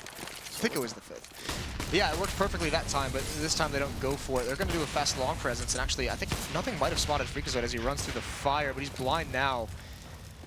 Flashbang goes off, nothing blind again. He's in the smoke, just biding his time, and Automatic just eliminates him. Does the work for nothing. Good teamwork. They're going to be prepared for Ricks against the wall. He's out in the open. He felt like he couldn't fall back, and he's going to get punished for it. And they've even spotted up Shazam. They know he's at car. There's the Molotov to force him out, at least force him back. He's in the open, and Skidoo's going to take the duel and win it. Shazam had an opportunity, but maybe just flustered, fighting in the flames, stuck between the cars, and there's been no damage taken from Cloud9 yet. So again, a pretty dominant start to this half for C9, just like we saw the first time around. And Stewie holding those tunnels. He's going to cut off any rotation. He spots Roka, but doesn't hit the shot. Now they kind of have an idea where Stewie is. They want to save their gun. He gets headshot through the wall. Yeah, right through the pillar. And he's being mindful behind him as well. He's waiting for the pressure to come from below. And there's Roka. Waits for his teammate, waits for Shroud, and they systematically just delete him from the map, and there goes Sean as well. So complete clean out for Cloud9, excuse me. Yeah, Sean Garris and Roka was a little kind of spread out right there. I wish they would have maybe worked together a little more in that situation. Sean Garris was in a weird spot because he probably could have been shot from CT spawn. At that time, maybe try to push in the B tunnels a little sooner. They could have saved a couple guns if that was the case. Skadoodle coming for that long pick. He does not spot anyone cross. And it looks like Cloud9 is going to already have control of long A. Looks like EchoFox are pushing the B tunnel. Stewie gets 2 headshot kills, making it look easy. Yeah, really nice transfer onto that second kill, because he was committed to that fight. He was out in the open by the time he realized there were 2 players, so the only thing he could do was win both of them or die. So nicely done from him, and that, I mean, still Cloud9's pressing the issue over towards A despite those 2 kills. I mean, it is against just pistols. They only lose 1, so not bad. Headshots. Headshots all over the place. They like to headshot. Cloud9, that is. Look at that. That was butter. That was butter. Little Bill Burr reference. I like Bill Burr. Yeah, you do like Bill Burr. He's a funny guy. Graffiti on the wall. The great guy. It looks like Cloud9. Look, they're going to do the B rush again on the 6th round this time. Oh. Yeah, the tough. Well, they're not going to rush it, but they're yeah, trying to. Roka has an op. They did this double op setup again with Roka, and he's got 1 kill, but he misses that shot over the top of the barrel, and now he's in a tough spot. Automatic does find him. Sean couldn't get in there to help. He does throw a flash, and I feel like he's got to commit to it, but it's a little bit of a mistake. Shazam at least takes out Shroud towards long, so they can get relatively comfortable setting up for a retake here. Bomb's not planted yet. All 6 players left alive are over at this B site. Rix is already flanking in tunnel, so he has a pretty good position. He needs to make a play here for Shazam and Freakazoid, who are outside the tunnels. Automatic gets flamed out, but does 5 damage. Yeah, I mean, he's at least still pretty safe. That Molotov forced him away. The next battle is going to be this player coming from tunnels. That smoke, though, he's going to come right through it. Stewie knows he's there, and he's just waiting. Nothing going to dodge a flashbang. Jumping up, Automatic finds a kill. That might be it for EchoFox. I don't know if they can do this. Rix finds a kill. Shazam's got to come in quickly, but nothing takes the fight to Rix. And Shazam's already bailed out while all this is happening, so he felt the fight was lost. Rix just couldn't get away. A 6th round for Cloud9 now. Look at that. They're rushing B again on the 5th, 6th round. Maybe it's a mind thing like, hey, we rushed B last map. Maybe we won't do it again. Or maybe we will. Well, I mean, even with winning the opening battle, I mean, Roka just couldn't get any more. That's a little bit unfortunate. But yeah, Shazam's already running away by the time that goes down. Rix is just far too committed to get safe. So full losing bonus is in the way of EchoFox. That's why they're able to buy here. And Roka buys up at the end. So he's got a 5-7 full utility. And often 3 rifles, but Stewie's going to win another battle. So Stewie's really come alive. I mean, it seems like for Cloud9, he's just like, all right, guys, I'll just take it. You know, I'm going to just hold it together, guys. I'll be the entry killer, the clutcher. I'll just do everything for you guys. I mean, get me wrong, his teammates helping him out, flashing. And he tried to out-peek Shazam, but Shazam is sliver peeking that. He's hitting the tip of his elbow. He's toying with death there, trying to bait out the shot, and he eats a bullet for it. Yes, he does. And now Freakazoid takes over Pit. I've noticed, actually, Shazam is very good at his trigger discipline when people are trying to bait out his shots around corners. That's one thing I've noticed about Shazam as an opper. So pretty impressive stuff. I've seen him do it many, many times. Great opper. Hopefully he has a better team mentality, you know? A little mindful of his words and personality. Hopefully he stays positive when their team is down. Okay. Yeah. All right. Yeah. It looks like Cloud9. They are going to do their catwalk take. There's a Molotov on Freakazoid. If he notices these nades coming off catwalk, he can delay this. He can really negate a lot of the nade usage, and he's not using it yet. Oh no, they're gonna have free access, really. I'm not even sure he realizes he has it. Maybe he's just not thinking about it whatsoever, but good flash usage from Cloud9 again to blind Shazam. He hasn't been able to get comfortable. There goes Freakazoid, so he's gonna get 1. Coming through the smoke, he cannot recover onto nothing. A good take. The bomb fell, which is why you see Skadoodle being aggressive there. And Automatic cleans out Elevator, but it is down to a 1-on-1, and that smoke is going to disappear shortly. Did the bomb drop between the boxes? No, he recovers it. Okay. That scared me for a moment. And Sean's playing this one very passively, which lets Automatic get away. The timing is with him. And I believe that might also... It'd be interesting to see if he pulls out this Molotov to see if that's... No, it's Sean's. I thought it might have been on Freakazoid's body since he didn't use it. Yeah, that was a weird plant by Automatic. He spots the middle, and he plants kind of a bad spot, so it looks like he's probably going to go for the kill here, because it's not a great plant. And he's trying to peek on Sean Garrison how he spots him. It was a little aim battle here. Yeah, a big 1-on-1, and just Automatic using the time on the bomb. He knows Sean's got to chase him down, and he's got a decent angle just for the headshot, and he recovers nicely. As well, I mean, even in a 1-on-1 doesn't use the Molotov, just confidence, gun out.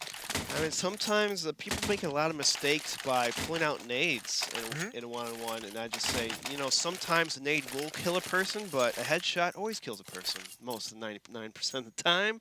You need to write a book. Yeah? With all these sayings. What should the title of the book be, then? Balls Out with DeBeers, with Eric DeBeers. Yeah, Balls Out, an Eric DeBeers Stromberg story. Oh, okay. I'm glad you added that. That would be like a biography, yeah. Because if it just balls out, it might be put on somewhere else on the shelf that people won't be able to access to, you know, if you're under 18. It might get a little weird at that point. Yeah, well, it would be a giant picture of you with a mustache, so. Yeah, got to get the mustache going. That would be like the inner leaf picture. Yeah, this is only like, I think, a week and a half. Maybe we'll see how, I'm going to not shave it for like a month. See how it goes. I've never tried it before. Okay.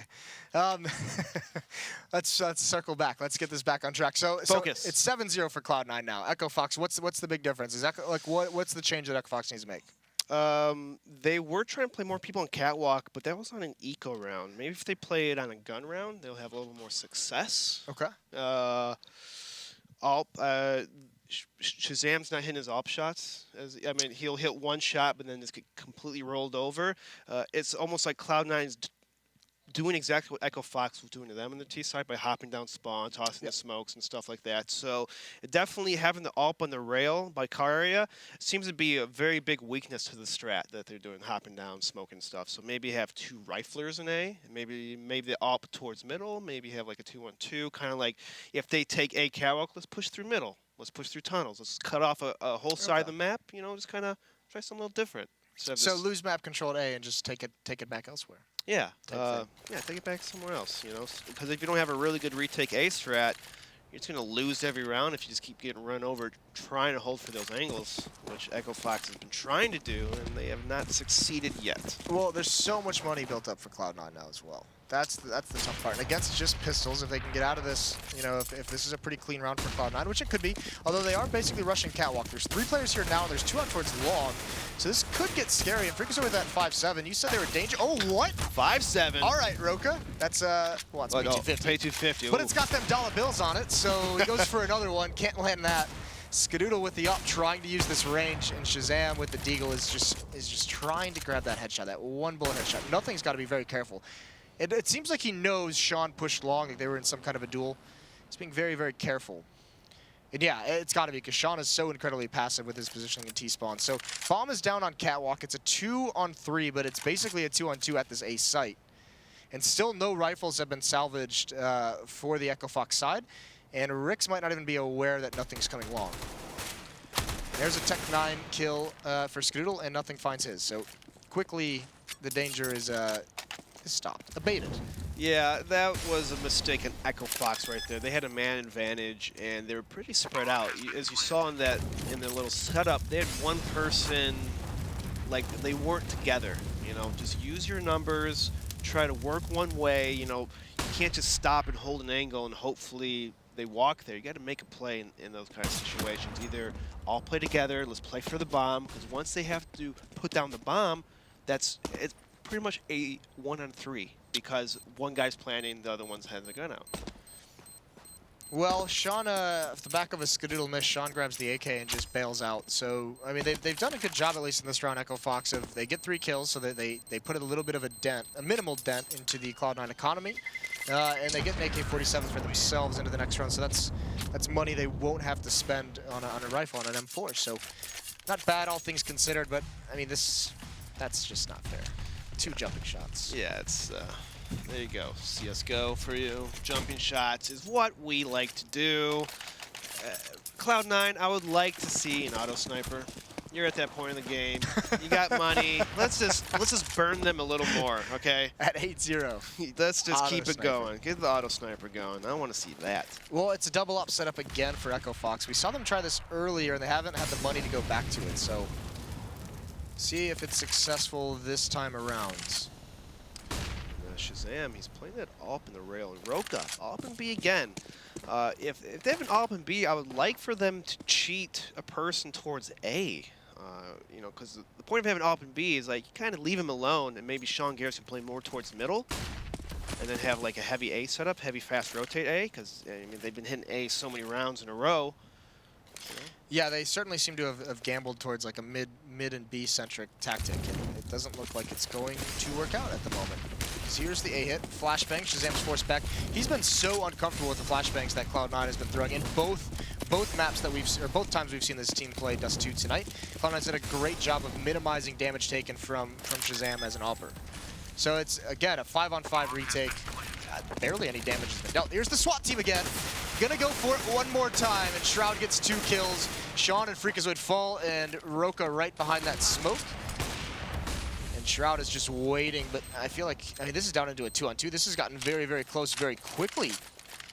And they're hugging in the smoke. They don't realize it quite yet, and actually Rix finally discovers it, but Shroud gets away.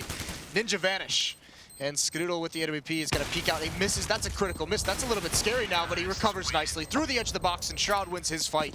Triple kill for Shroud on that SWAT drop. I like that. SWAT drop. SWAT drop. So a little Shazam logic. I've been flashed in this spot 15 rounds so far, so let's just keep playing that spot with them all. Why not, right? Maybe they'll miss their flash for the 16th time. It is pretty interesting. The 2 rounds that EchoFox, I mean, Cloud9 has done that drop with 3 players. They did it in the first Dust 2 game. They've done, ooh, there's a good win for Shazam with the up. Oh, and he pulls out a nade. You're an upper. Why are you pulling out a nade? Just up more people. You're not going to kill anyone with a smoke or flat. Ugh. Come on. I've seen him do that a lot, too. He pulls out a nade and starts running. You have an AWP. Just shoot them. Anyways. Yeah, back to the game. I'm not sure what's more entertaining at the point, though. Rix, excuse me, 2 kills, but Automatic brings it into a 2-on-2. Now, nothing in mid. He doesn't realize there's 2 players here, and Sean surprised him a little bit close up. So Automatic's going to get a plant, and then he's got a 1-on-2 to win against an AK and a scout, and on top of the box. Oh, that's pretty ballsy right there. Automatic, showing no fear. He's not scared of EchoFox. I mean, you want to talk about ballsy. It's pushing through. I like this play. It's a 1-on-2. He knows that the person will peek that angle through the smoke. Ooh! What a catch by Roka. That was huge. Very critical. Automatic. He played that so well. You're right. I mean, he throws that smoke and he looks for the. Ooh! All right, Roka. Fancy. He's showing off. But yeah, he plays that angle and just waits for that peek right on the crack of that smoke, and he punishes that and brings it into a 1-on-1. But that jump up right at the end, and then Roka there with the moves to use the grenade to blow an AWP towards him because he didn't have a kit, so he didn't really have the time to go chase that down. What a smart man. Yeah, smart man with a smart beard. Back on the beard, huh? I'm just so I like people with good old facial hair. I'm a little jealous sometimes. And it looks like Cloud9 is going to do their B rush. They have 4 people rushing very heavily. This is a good old strat, but looks like they're going to slow down. They got smoked out, so they're going to cancel it, send some people through lower. I mean, the idea is to get Skadoodle in position to hold someone trying to jump on platform. And if that smoke plumes, it just seems like it's an automatic cancel of that tactic because he can't cover them. And obviously, you just don't want to go through the smoke like that. But if he's able to contain someone from getting off platform, they have like 1 less angle. Upon entering the angle that they have to check, it just narrows completely. So here's that reverse smoke that EchoFox did to Cloud9 last time, just maybe 45 minutes ago. That was Echo. Yeah. And it's a very nice move. I think we're going to see a lot more teams be doing this kind of stuff. And it looks like they decided to fake it with their mind gaming right there. Catching Roka completely blind. Freakazoid killing Shroud. This exchange is going all around. Yeah, I mean, these flashbangs from Cloud9 have been incredible on this map, at least this time around. So as they enter that B bomb site, 1 flashbang in those double doors blinds the defense and just eliminates it right off the map. So well done by Cloud9 to set that up. They do the reverse smoke first, and they do, as soon as that's about to fade, they do the standard mid to B smoke, and Stewie, he's going to get caught off guard by Rix. But still, I mean, this is a huge first half. This time, Cloud9 has not dropped the ball. EchoFox has no way to get back into this game, and nothing even catches out Shazam there. Not prepared for Rix to be that close. And he's got to try and survive with this AWP, and he's not going to do it. Pulls out the pistol right before Automatic peaks. 10-1, and that's a huge punish. This is double save territory for at least 3 of them. It looks like Cloud9 is going to have a monster half unless they drop the ball on this Eco, and EchoFox is like, we need rounds, so we're going to buy up pistol armor for across the board. I mean, it might be because, I mean, part of it, yeah, because this is, the scoreline is so such a disparity, but also just because with the double save, why not just buy and see what happens, because you're going to be saving twice even if you buy or not. This is true. This is true, Jason. Wise words. Stewie in the smoke doing a little bit of extra damage, and actually it's Freakazoid just going to push right through it, that 5-7, but all his success gets taken away as Automatic has taken over this A bomb site. Now Freakazoid does have an AK and he's in pit, but Automatic knows it and they don't have to take that fight. They can just leave him there. Still get this bomb planted for Catwalk, Molotov to cover from CT spawn, and Cloud9 is going to push their way up towards 11. A nice move by Cloud9, just reading EchoFox like a book. Nothing. It almost caught off guard, and Freakazoid getting turned down, just missing a shot. Now Sean Gary is just lurking through the B lower tunnels. And Automatic's like, hey, I almost headshot you. Why not? Is that your automatic impression? Yeah, you know, automatically headshot. Yeah. Why not? Why not? So, I mean, yeah, now there's really no opportunity for them to buy in this round. They have to just, you know, save this one, no armor, no real nades. They've upgraded a couple pistols, but they have to just basically say, we need to play for 3 rounds.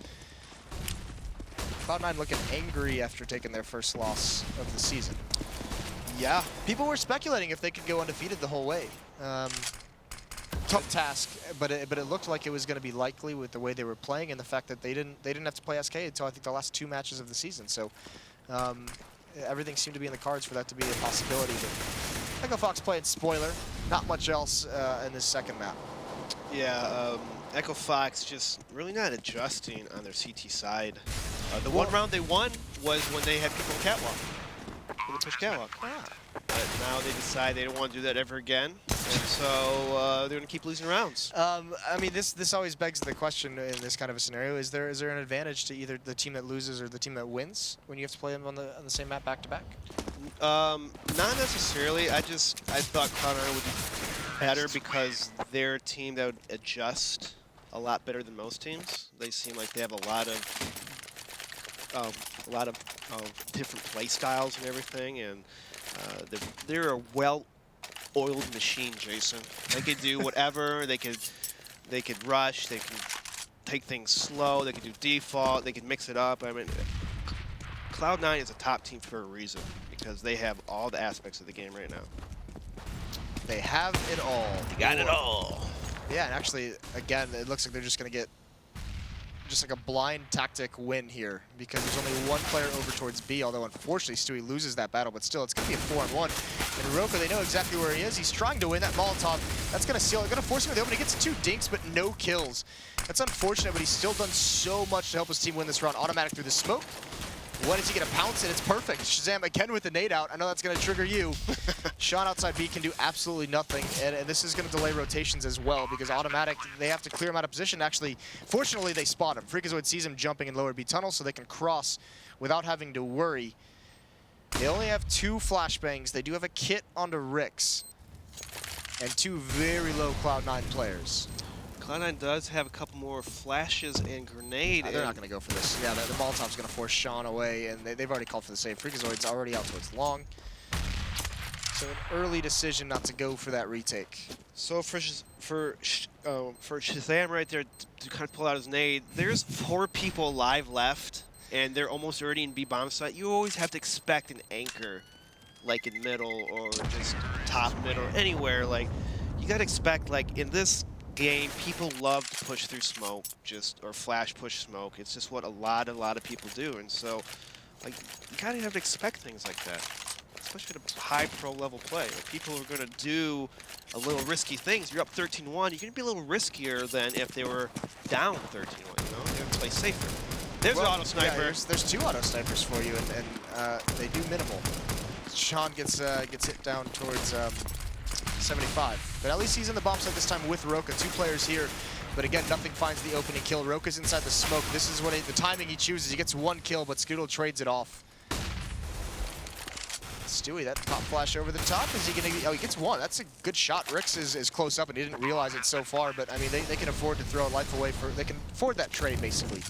13-1, Cloud9 looking at just making the second half pretty easy for themselves. Yeah, a little too easy. There's a lot of nades, though, that EchoFox can use in this retake. There's a smoke and a Molotov still, 2 flashes. So they have some options open. They go for the back plat Molotov. No one's there this time, so it's just going to get so tough. Freakazoid trying to come in. Nothing goes well there. And Rix gets cleaned out. 14-1, Cloud9. Not in the mood to have a long match to end their evening. They're tired. They're jet lagged. They want to get this done, so Stewie can rank ass right after this match. I imagine Stewie's going to go take a nap from all that travel. But either way, it's 14-1. Can EchoFox pull off a monumental comeback? We'll see after the break. Stay tuned.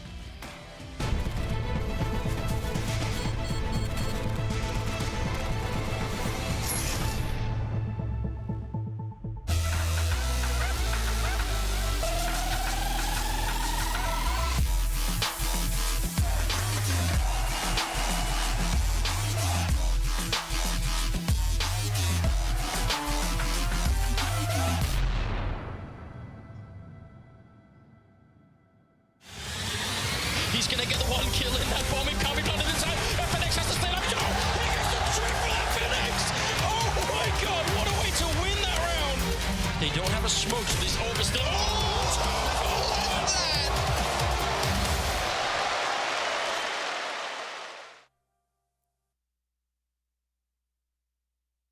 ESL Pro League is brought to you in part by Logitech G, Pay Safeguard, TheScoreEsports.com, Mountain Dew, and ESEA.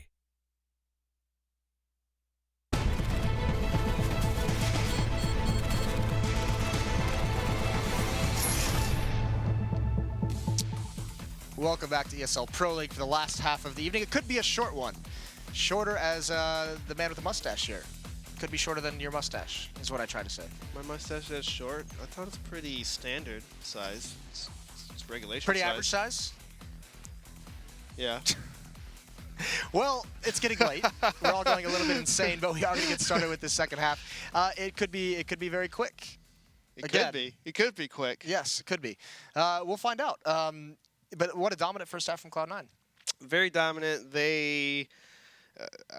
They kept abusing that long A kind of setup with the flashing off Shazam over and over again, and they did not adjust. With the one round that EchoFox did win is when they were playing up Catwalk, and that came down almost to 2-on-1, or almost lost the 1-on-2. So I feel like the reality of this is going to be that EchoFox, with the position they're in the standings, well, I think they're 9-4 now after that win earlier against Cloud9. They're going to be so happy to just split maps with Cloud9 when you think about it. We have to remember as well. I mean, EchoFox, they're no slouches on Dust 2. This is a team that beat Navi on Dust 2 as well. I mean, I don't think they'll be happy. I think Sean Garrett is going to be very upset. You know, gonna have I mean, like, let's put it in rage. perspective. This is Cloud9's been in an insane form. They've been beating some very, very good teams over the European tournaments they've been to, and to just split 1-1. I mean, that's something where you've got to be very happy with that in the grand scheme of the standings. You know, the goal is to make playoffs. You don't have to dominate to get there. Just make playoffs. Okay, sure.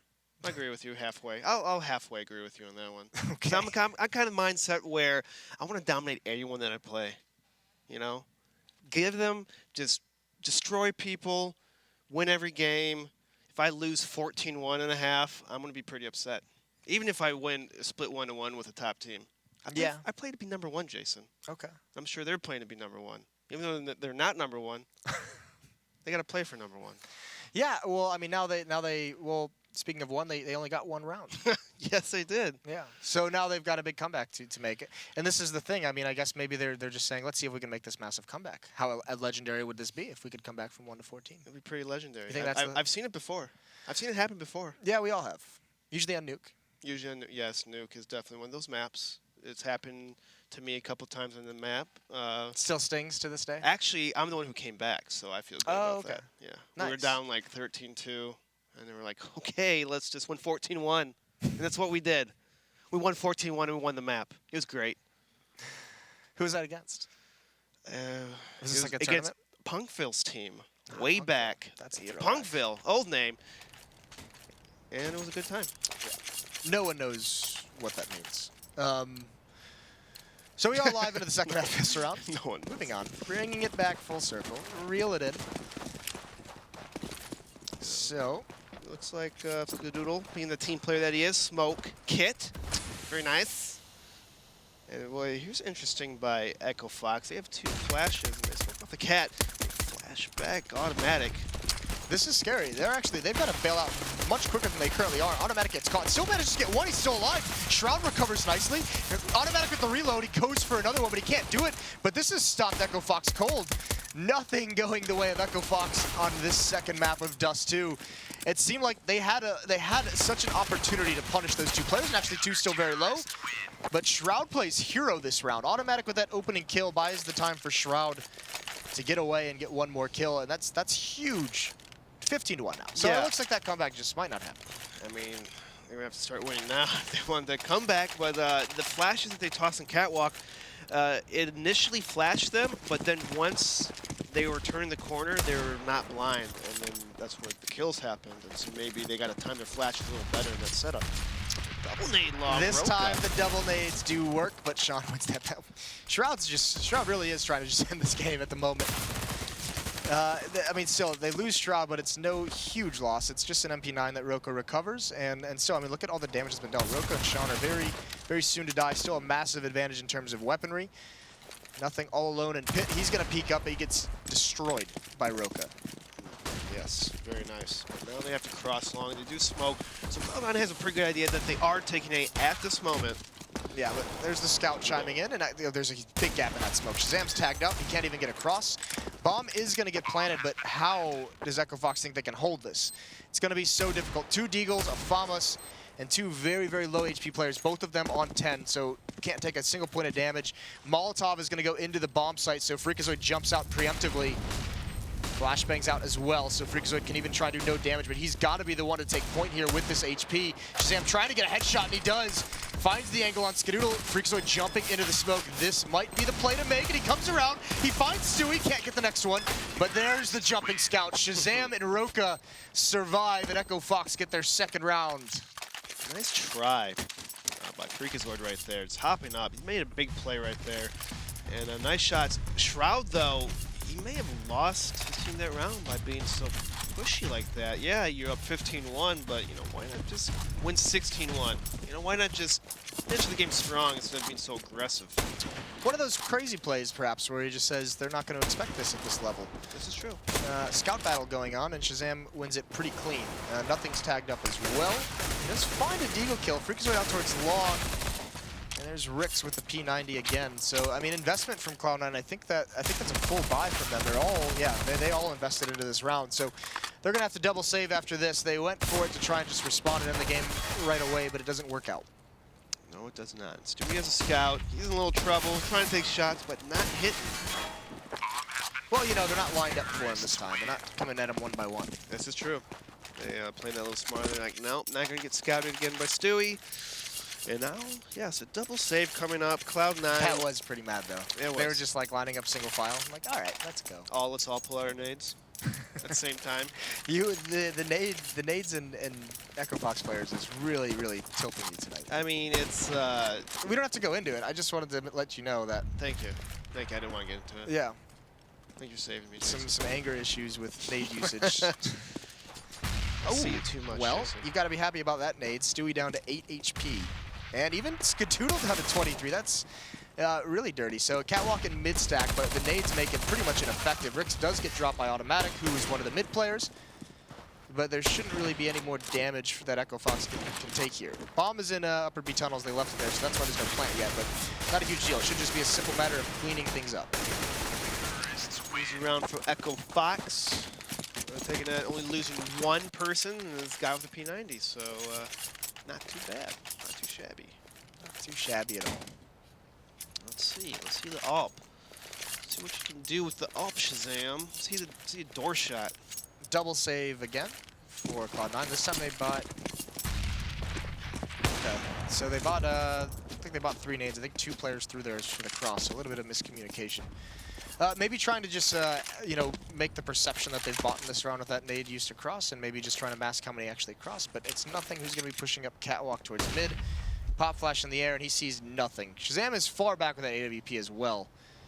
And you can be sure he's going to be very, very cautious. He gets that pick, but Shroud wins the battle against Rix in lower B. Damage yeah, right there. I wonder where that came from.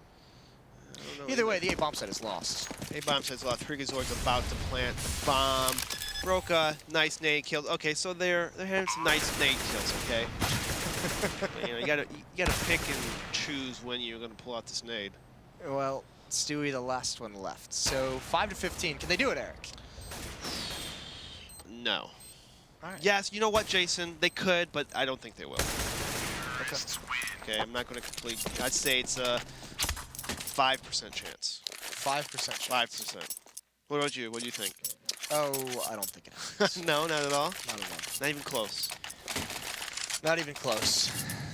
This is, I mean, the double up setup on the T side is a little interesting, because I don't think they did this in the first map, so maybe this catches them off guard. The tough part, I mean, that'll always help. I think the tough part is when you see Shroud making that play like he did. I mean, it's not a huge issue. Oh, what? Another up pick blind. So 5-on-3, so a little bit of a lifeline here for EchoFox. Definitely in a dominant position in this round. Now they can just slow things down. They know, I mean, here's the thing. Cloud9 has to make some kind of an information gathering play to see if they can stack somewhere to overcome this deficit. So this is where EchoFox can just take these positions, these map control, and just watch for every push, and they'll be able to punish this. And looks like Skadoodle is going to push Cat, but Ricks spots the nade. But they don't know he's there. Now they know he's there. It's a little antsy on the peak. Sees Shazam jumping, goes for that flick, and misses it, and then he's just overly exposed. That Molotov as well prevents him from falling back. So awkward situation for Skadoodle to be in. And now nothing is next up. He's on the ramp. Gets a dink, but cannot complete the kill. So a clean round for EchoFox. The 2-ops start things out. And now it's just a matter of finding Automatic if they want to chase this down. Yeah, so being up 15-5 in that situation. Sorry, I just cut you off right there, Jason. No, you're good. Go on. Say, already being up 15-5, I would actually prefer to see Cloud9 save the up and 2 rifles instead of trying to make a play. I mean, yeah, you want to win, but I mean, you have plenty of rounds to work with. Now they're going to have to save another round, and it's just. So I was going to say, here's where there's an opportunity for EchoFox, despite how massive of a comeback this would be. But I mean, the opportunity is that, you know, you look back to that play Shroud made, just kind of running in on that second round. I mean, if those are the kind of plays that Cloud9 is going to be making consistently, and it didn't happen on that first gun round. All right, Stewie. The scout for him has been a frightening weapon. Primary. But if those are the plays, those small mistakes, if EchoFox can punish a couple here and there, then that's their way back into this. Yeah, exactly. And it started from that one careless death. Like, he kind of, you know, he dies, his teammate Long was just overran, and it just kind of snowballed into this effect. And if EchoFox does come back, I mean, it could lead up to that one play, just started it all.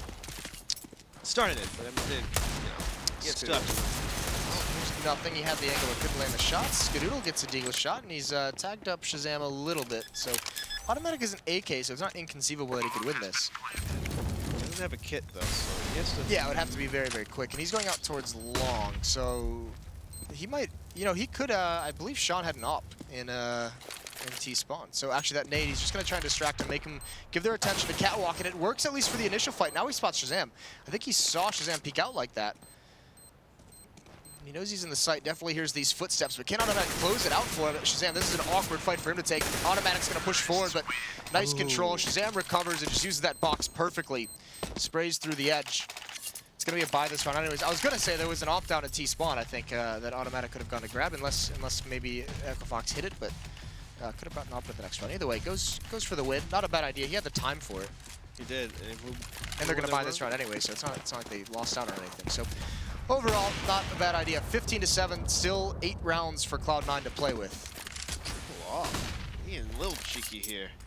Well, I mean, it's maybe this is that U5 versus Mouse Sports match that you had, where you know you're down so much after the first half, you just got to get a little bit crazy and do the unexpected. That's true, and it could work out in their favor. They will not expect 3 ops, that's for sure. Yeah, I mean, they switch one out. Well, Roka has he's bringing it somewhere. He's like literally taking, I think, both guns to long A. I think he keeps dropping and picking it up.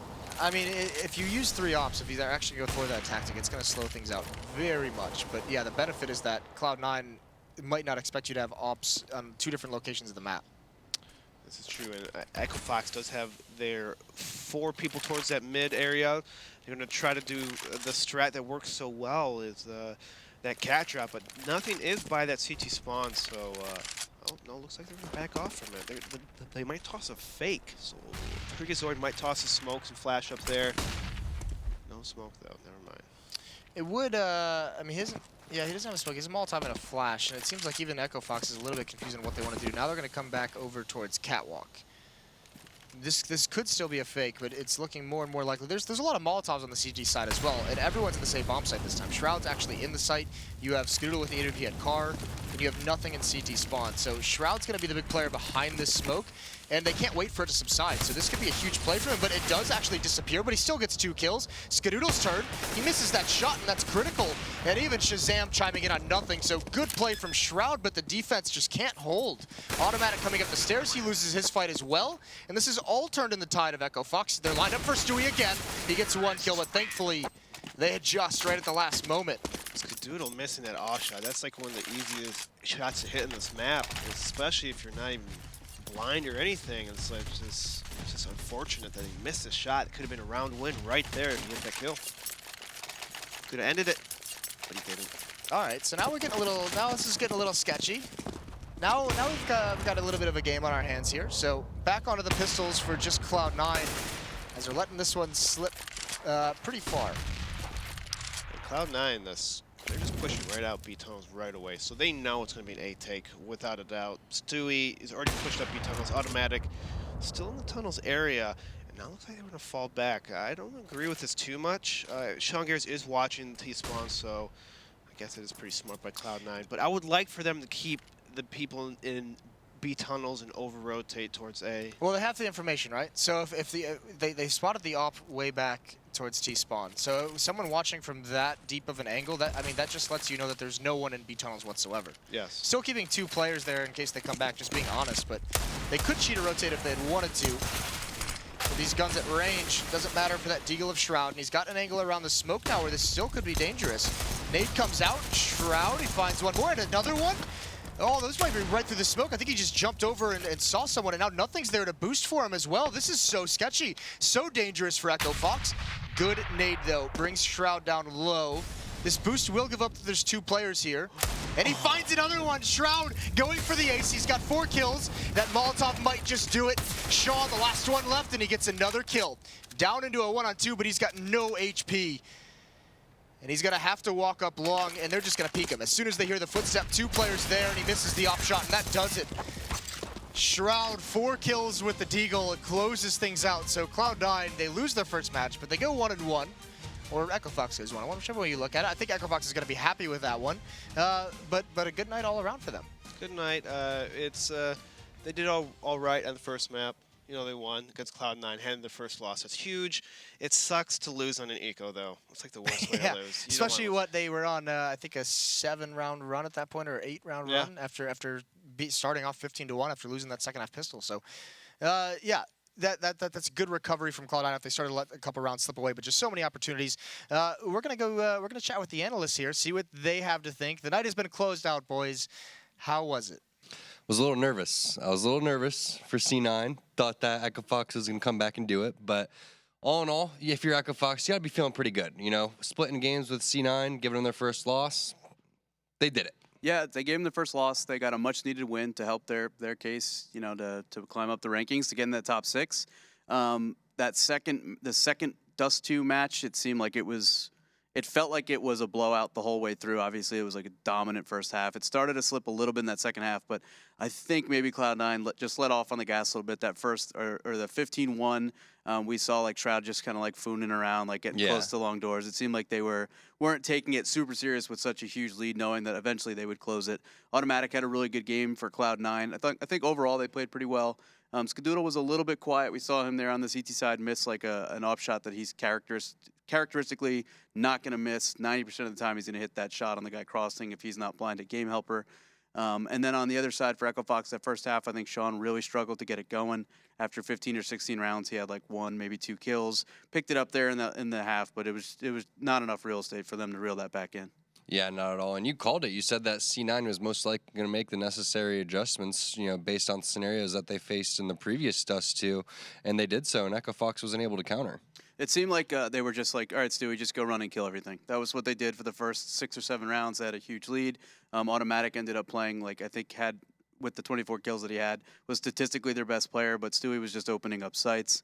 And the fact that they started T side, I think, was hugely beneficial for them. Their CT side we saw in the first match wasn't super good. It wasn't very strong. They gave up a lot of rounds. They didn't really change things up too much.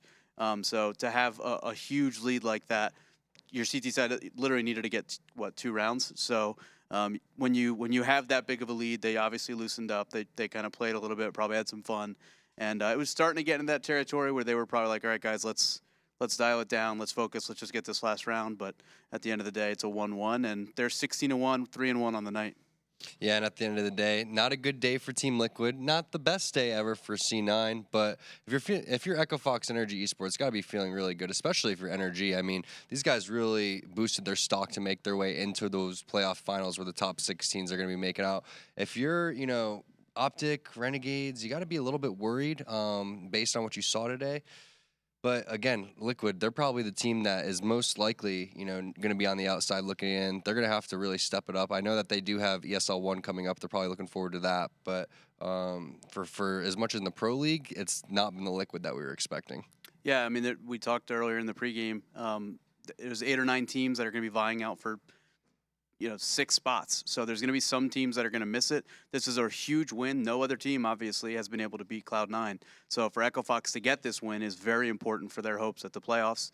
NRG with a very, very strong performance today.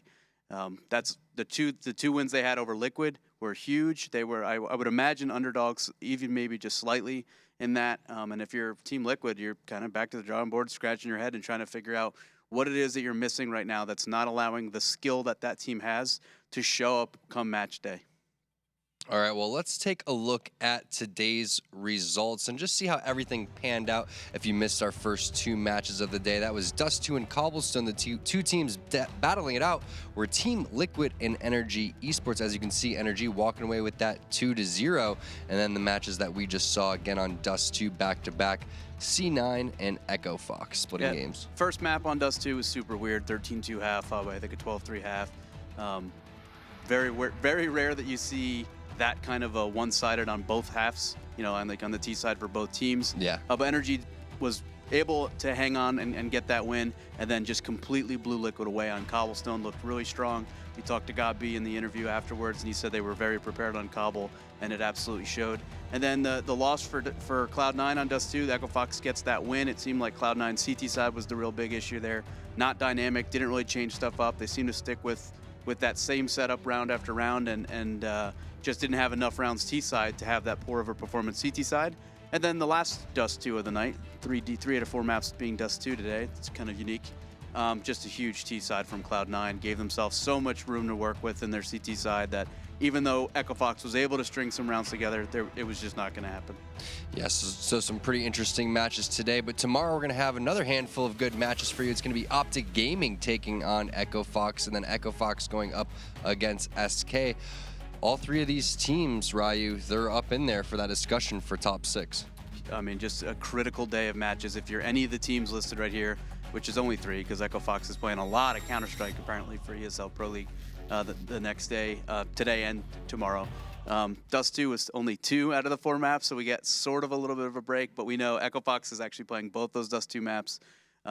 We know that they're good at it. We've seen it. And so if you're Optic, you need to come out, play really, really well. SK, I think, had a pretty swift 2-0 over CLG on the B stream today, so they're starting to kind of kick into momentum. They got their full 5 back. It's a really important day of matches for all the teams involved. Was Dust2 the map that they lost 16-0 or 0-16 against Renegades as well? So yes. That's definitely something to take note of. So a good opportunity for EchoFox, especially because they took a game from C9 today. And we were wondering if that whole 6-0 start, if they're going to be able to hold up and play against these top caliber teams. It looks like they're able to deliver. I think if there was ever a map to upset SK on for EchoFox, if it's not Nuke, it's probably Dust2. So they're probably very happy with the way the vetoes turned out on that to have that as an opportunity. If they split with SK, you're very, very, very happy with that. Maybe even more so than splitting with C9, just because SK is the best team in the world, and now they're back at full strength and they're playing like it. It's a very, very scary team. They play great Counter-Strike. It should be really fun to watch tomorrow. All right, guys. Well, that's a wrap for day 17. On behalf of everyone at ESL, thank you so much for tuning in. And be sure to watch tomorrow. The pregame show starts at 4:45.